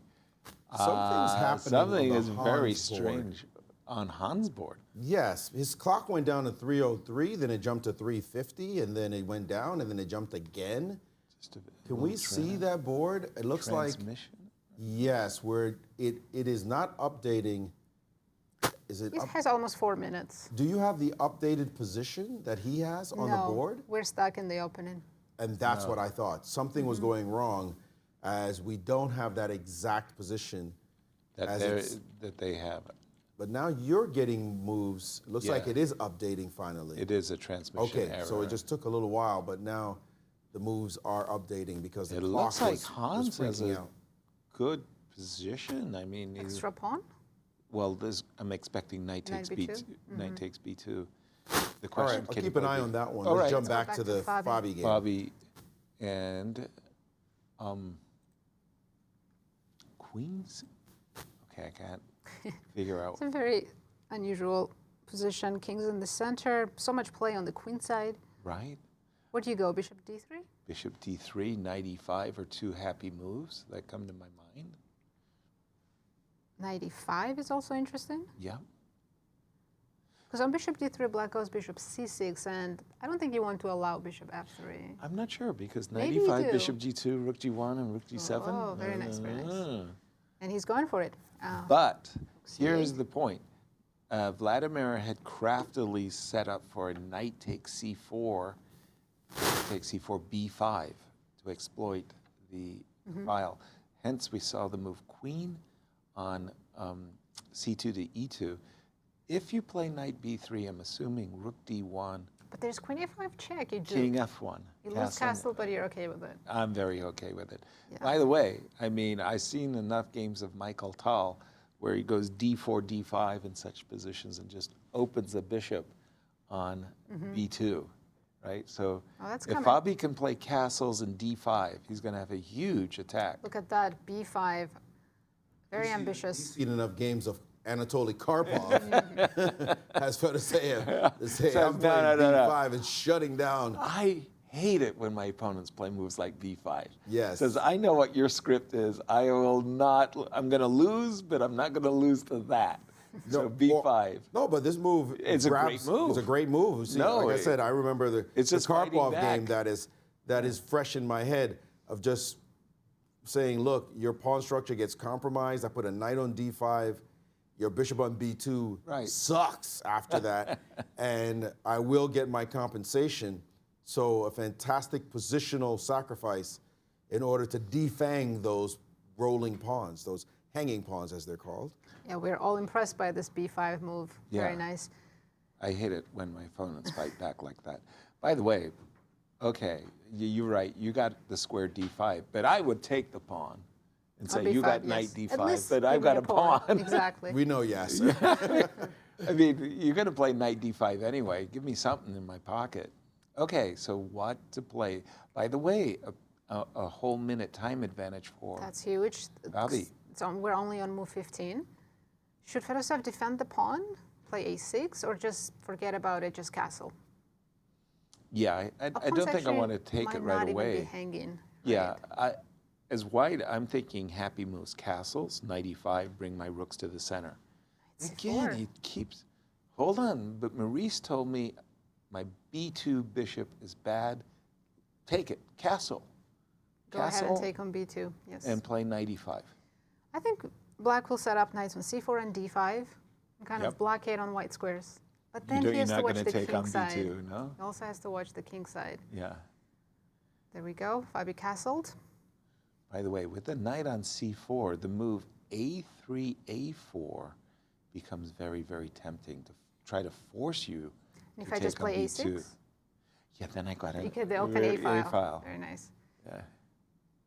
Maybe you should play bishop C6 here. By the way, we're still, and then he's done it. We're still in the opening, and he's all the way down to 136. He has been playing very slowly, has Vladimir. Very deliberate chess. We should point out that the two leaders, the actual two leaders with Hans and Wesley, so they're both in what currently look like more or less equal positions. Wesley may have a small edge right now against Sindarov, while Hans doesn't have much, if anything, actually, against Wojtaszek.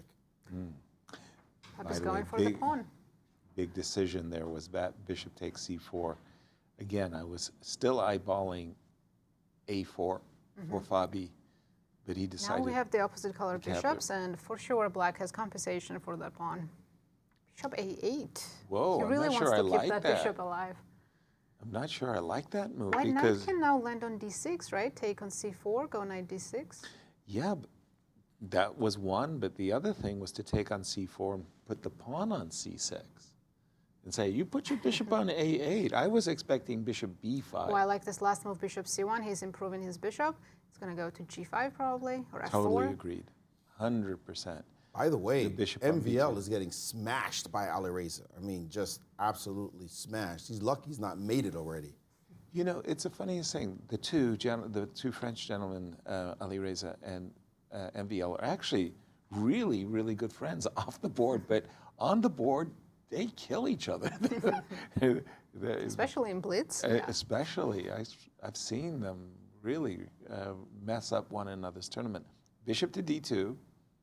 I would have probably put my bishop on e3, by the way, not for nothing. h4, threatening d4 pawn, also creating some kind of idea side. Yeah, but why didn't you defend the pawn? Oh, queen to d3. Uh-oh, uh-oh. Uh-oh. By the way, getting breaking news from Vachier, telling me that, guess what? Wesley. We're going to wait on that. It's not clear yet. Wesley suddenly it still looks equal to me, but bounced to life. Queen to d3. Okay, Fabi obviously wants to challenge the b file and say, do your worst on the king side. Maybe put the pawn on f3 to blunt the bishop on a8. Wesley has blown the win in his game. Oh. Big chance. Is Hans worse? Because I'm seeing his position and I think he's in trouble as well. Rook b2. Rook b1. Yes, Hans is in trouble. How should White continue here? I'm having trouble finding good moves. I would love to play the move c5, c6.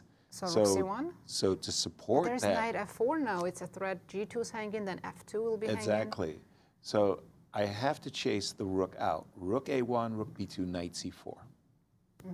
Chase that. That rook on a2 is disturbing. There's a disturbance in the force. Papi's taking a long think here, down to 40 seconds. By the way, he's trying to trap the rook. He's not trying to trade the rook. Are we not worried about some queen g4 moves now? Queen g4 threatening a bunch of discovery moves with the knight. f3. Queen takes queen g2. takes and knight f4. Knight f4 check because the rook on a2 is But it put wasn't to played. work. Fedoseev went knight f6. Now I think f3 is just forced. Oh, but it forced and good. It's very good. Because that blunts bishop e4. It just The rook on a2 now kind of trapped. With bishop d5 Yes. right on time to try to save that. Okay, Only 11 seconds for Fedoseev. This is not an easy position. Anything could happen. I think I would just park the knight on one of those beautiful e5 or d6 squares. No, he's chosen knight e3. And bishop went back to c6. No trades. No trades for you. He's still trying to trap the rook. Queen b3 is on his agenda. But Maybe no, he's trying there's to rook trap the e2. queen. There's h4 move. Ooh. Has he Engine overlooked really rook didn't love this e2? last move, queen b3. Now after rook e2, is black coming back in the game? Bishop f3 is Bishop playable. f3 is hanging. Oh my good. Bishop f3. He didn't see it. Missed it. Vladimir H5, was better. But it also looks good. Knight f4. Black is And- suddenly overtaken. h5. Oh my gosh, things have turned around completely. Complete disaster. The position is Oh, collapsing for Fabi. Goodness. Knight takes d4. Maybe that was not the best, but both players playing on just 2-second increment. Hold on, there's a check. There's another check. Queen f5, the rook's hanging on b1, knight's hanging on g4. Oh, it's It's all collapsing. a Donnybrook. He's just up a piece now. Rook takes b5. Oh, bishop was hanging, but Whoa, Fabi's whoa, back whoa, in the whoa, game. whoa. Return the favor. return to sender. It's all equal again. Wow. Unbelievable. What's going on in this game? C6. The whole game I've been trying to play Rook C6. E4, he's about to win a pawn. Oh my gosh. This game has had more adventures. The defibrillator. Right. Because we're all having heart attacks here. He and now, Queen C5 though. Now it's even again. I'll play A4. Just say draw. G6 only move. No, now H4, H5. By the way, to update our audience, Hans has lost again. No. And Total collapse for Wojtaszek who Hans. took him down. Talk about the giant slayer. Radoslaw is really leaving a mark on these top players. And Wesley has limped ahead with a draw, so Hans will actually still remain in first place despite losing 3 in a row. World champion Gukesh has won his game against Duda, and this is the only game remaining. It's objectively a draw, but players are still trying to trick each other, but queens come off, and now it should be an easy draw. Whew. For a moment there, I didn't know who was. I thought Vladimir had just turned the game and was winning. And then I thought for a moment there that Fabi righted the ship and he was suddenly in the driver's seat. It kept going back and forth with every move. A hot potato kind of game. But now G5. it should be a very easy draw. Just they're going to find the through move repetition and end this game peacefully. Please. C8 checks. End this game peacefully. K1. Is there still a way to blunder something? I don't think so. Rook C4. They're going to trade A pawn for the G pawn. Oh no, this is easy. Finally. D4. Whew. It's the last game of the day, right? Thank goodness. I mean, smiles all around, but that was a crazy, crazy game. And bishop takes F3. He played knight H4, knight H5 to F4, but bishop takes F3. Looks like Black was completely winning there, yeah. Wow. We've got to jump to some decisive moments and very important. The game between Hans and Wojtaszek. We said Wojtaszek is trying to be a giant killer. Bing, bang, boom. He just started hitting everybody, including the guy in first place. Wow. Was able to win this game. And the game was going fine for Hans until this moment where he was actually struggling to maintain equality. And here he played the move knight to d4 and allowed this move, bishop to d5. And suddenly the rook and the bishop and some problems on that side. He played bishop to b4, rook to d2, taking this into an endgame. It doesn't look so bad, but it's very hard to deal with this a-pawn. And he was able to just reposition things, grab a pawn in the meantime, and that dominant, it looks like opposite colored bishop position, but slowly but surely, he brought his pieces over to that side, picked off another pawn, and this position, this extra pawn proved to be decisive in the game. And let's take a look at a replay of the end of this game. And this game is signaling the third loss in a row for the leader, and yet he still is in first. How is that possible?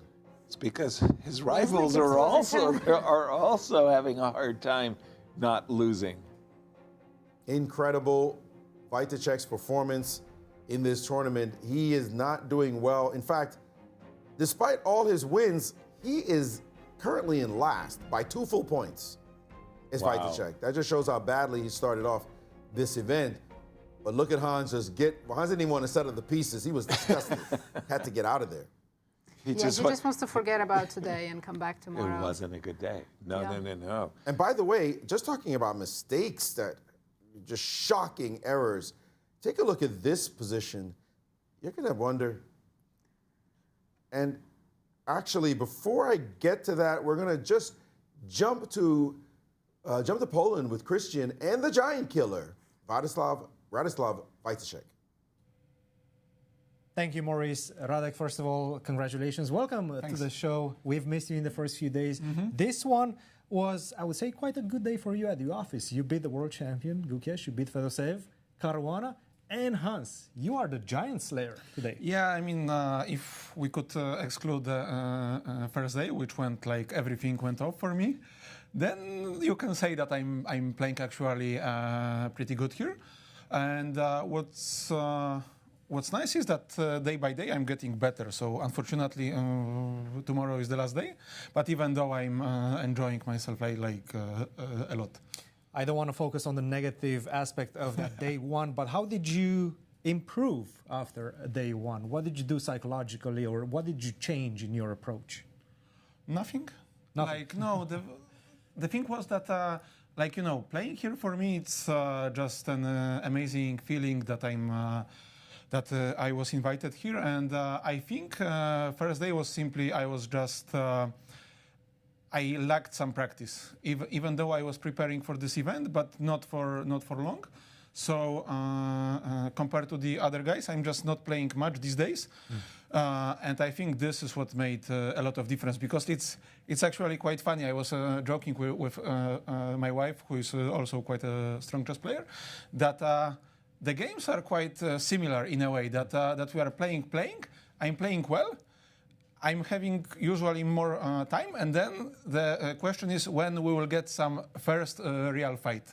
If I will get it when I'm way ahead of time and I'm better, then I can fight. But the thing is that sometimes I was getting this when objectively it was unclear. Then I was gone. Well, you've made the adjustments, and right now the results are speaking for themselves.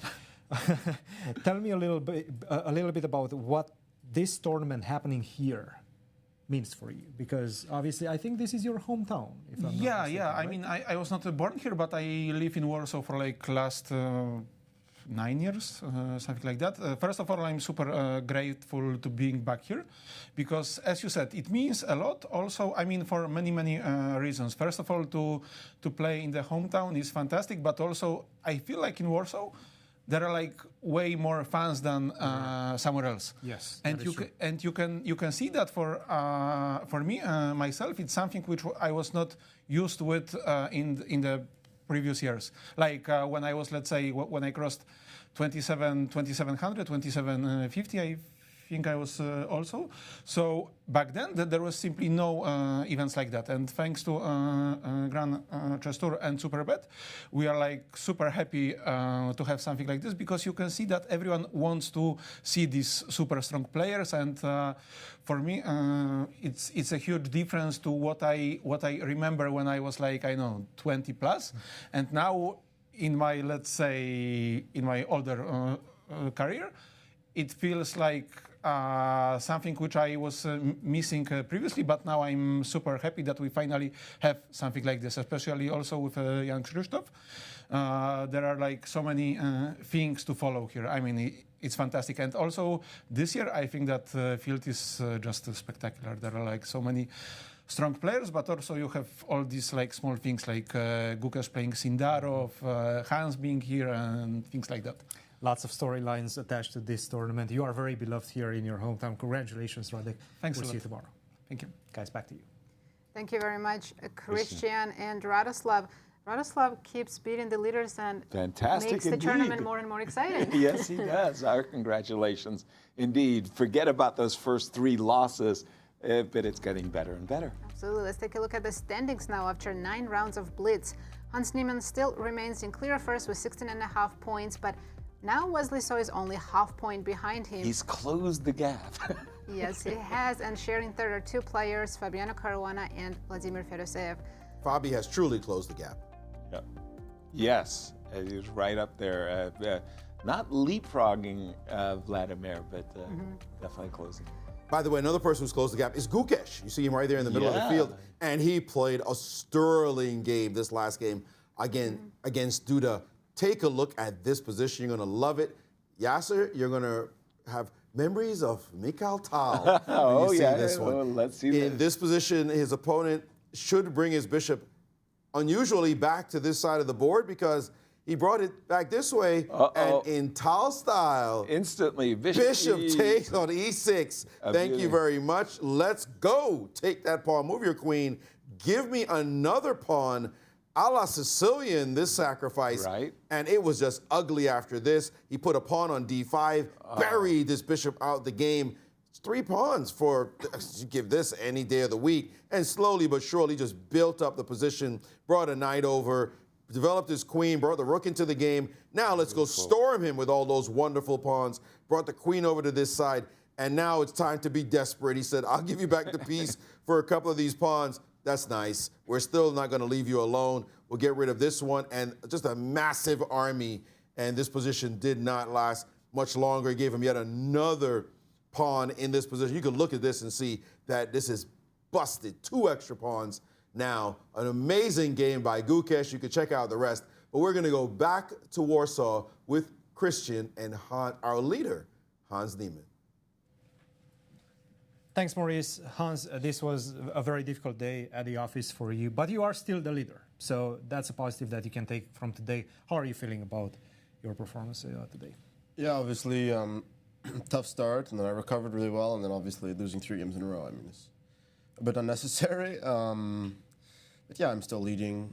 I just have to return to my normal level tomorrow. I think that I was just a bit too ambitious in some games and took an unnecessary risk, but I'm still leading, which is nice. I have to thank Wesley for just matching my losses. And obviously you came into today's rounds a point ahead. Now you're only half a point ahead, but with less rounds to play. How do you view this race between you and Wesley? And do you feel like Fabi is also getting close right now? Yeah, Fabi and Fedoseev are closer. They were, 3 points behind? So, I mean, 9 games, 1.5 points over them. I mean, it's quite large, but I did beat Fedoseev and Fabi today. So those direct encounters are always very important because as long as you don't really lose to the person who's chasing you, then, they have to sort of catch you step by step. So it puts a lot of pressure on them. So I feel okay. I mean, I just have to play normally, and I feel confident. What are some of the positive factors that you found today that you're going to take into tomorrow's rounds to make the difference and win the championship? Yeah, my win against Maxime was really nice. Very clean technical game. I feel I'm playing well. I just I'm mismanaging my time and getting the time pressure, and then anything could really happen. So I'll just be a bit calmer tomorrow. Hans, thank you for stopping by, and we'll see you tomorrow. Good luck. Thank you. Guys, back to you. Thank you, Cristian, and congratulations to Hans for staying in place. I feel like it's a 2-horse race, as he did mention Wesley, but I'm used to 2 players galloping ahead with victories. What do you call it when our 2 leaders are losing and matching one another in losses, but still maintaining first and second? I don't think we've ever had that before, so exactly. we have to come up with a term for that. This is not a 2-horse race. I mean, with Fabi and Fedoseev where they are, these 2 have been backing up, trying their best to back up, to join the pack. Right. And all you need is a surge by Fedoseev or Fabi. Another surge by Fabi. He overtakes everyone. Right. If Fabi plays today like he did yesterday and all stays the same, I don't think all's going to stay the same. Fabi wins the tournament, which you would not have suspected when he was 4 points back at one point in the tournament. Coming into today, also, he was only in 4th. Yeah. Yeah. 9 amazing rounds of Blitz today. Another 9 games of Blitz tomorrow, but it's starting early. Let's just remind everybody. Yes, tomorrow coverage begins at 4:50 a.m. Central Time, just in case for playoffs, which looks very likely. Guys, in case I'm late, go ahead, start without me.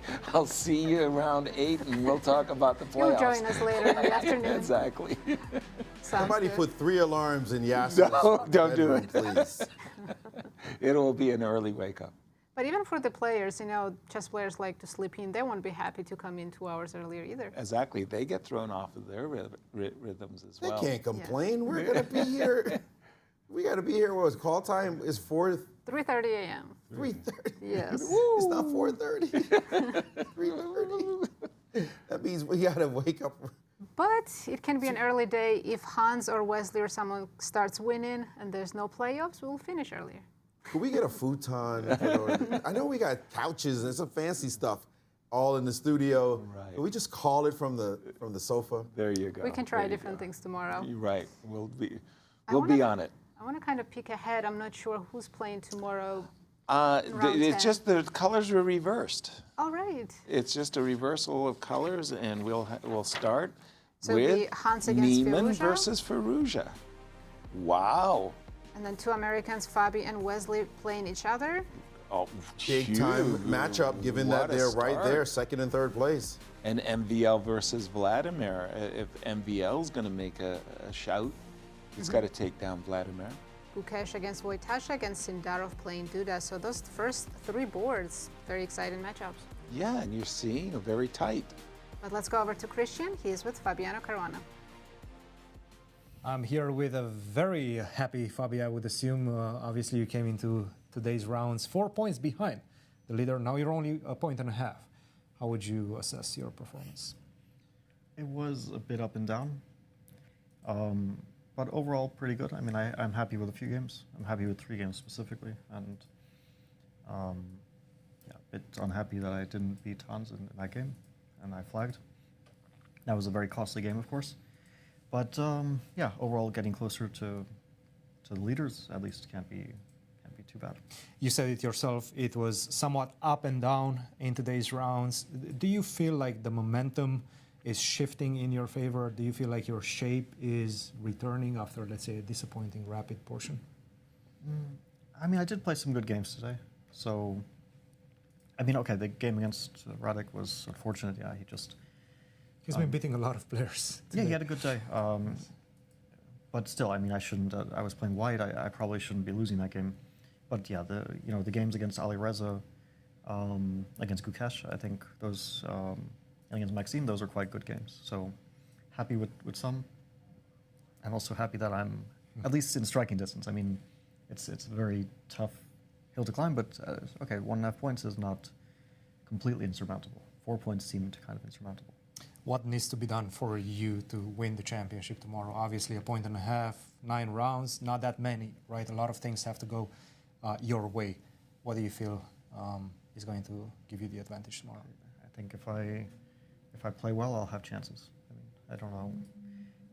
I actually think it's usually like in your hands in this. If you play well, it's usually in your hands. It's not a guarantee, but players rarely run away with it. A few players have. Mostly Magnus has run away with the blitz portion at times, but rarely, you see the leaders like cleaning up very, very convincingly. So they give some chances, and you have to try to take them. You've been in the lead as well, going into the final round quite a few times. Do you remember the type of pressure coming from the people chasing you? And do you try to take some motivation from that? I remember I once had this very good. I had a very good rapid portion in St. Louis Rapid and Blitz, and Levon also did well, but I had like 7 out of 9, something very, very good. And then Blitz was bad for me. It doesn't often happen that I have both good Rapid and Blitz. There was one time in Zagreb in 24 that I had very good Rapid. You almost matched the record, I think. Or? Yeah, I matched the record. Yes. I had a very good Rapid, and then I had a pretty good first day of Blitz, and then basically I could chill the second day of Blitz because it was pretty much locked up. But that's a rare privilege that you have. Fabi, 9 rounds to go. We'll see you tomorrow. Good luck. Guys, back to you. Thank you, Cristian. And congratulations for Fabi for having a very good performance. But Maurice, you get the final word of the day. Well, it's been tough, obviously, for the leaders. We see that. But I'm looking at one leader in particular, the leader, Hans Niemann, and he gets Alireza Firouzja, blitz specialist, right off the gate. And then he faces Vladimir Fedoseev in third place, Wesley So in second place, and Fabiano Caruana right there. That could be his whole tournament. Right. If he can weather Gangsters Row in those 4 games, those are super tough games, he may really get a lock if he gets confident and sees he's in flow. Otherwise, he could blow his whole tournament from the very get-go, and the others are shark. What Cristian called them, a pool of sharks. He'll be in trouble. So anything literally could happen tomorrow. Fans, you got to be around to see that. Absolutely. Final thoughts, Warsaw. Well, once again, another incredible day of Blitz here in Warsaw. And Anastasiya, you were spending some time in the playing hall, taking a lot of very cool shots and some memorable moments today. Absolutely, Cristian. I didn't know actually what to publish. There were so many nice games, nice moments, like Wesley game against Duda when he started to do like counting the moves. I mean, also it was of course interesting to follow the game between Javokhir and Gukesh. We were mentioning it before the start of the round. I followed Javokhir later after the game. I was trying to catch some emotions after this big victory, but no emotions. You know, he kept calm. You know, just one of the games. Let's continue playing. So. It was really fun day for everyone, and I think social media is booming right now. And I invite everyone to follow Grand Chess Tour Instagram, Twitter, and Facebook accounts. We have lots of videos there and behind-the-scene materials. Quite a few fun ones, I have to say. I was scrolling through Instagram. Also, a lot of intriguing storylines going into tomorrow's final 9 rounds. I cannot wait, guys. Back to you for the moment in St. Louis. We'll see you tomorrow. Thank you, Cristian and Anastasiya. We had a very fun first day of Blitz. Can't wait for the second day tomorrow.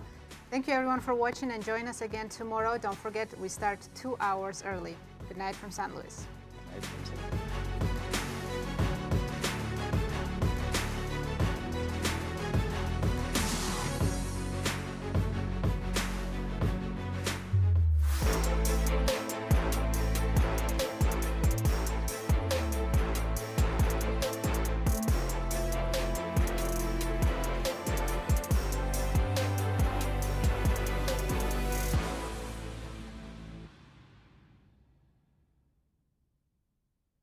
This has been a presentation of the St. Louis Chess Club.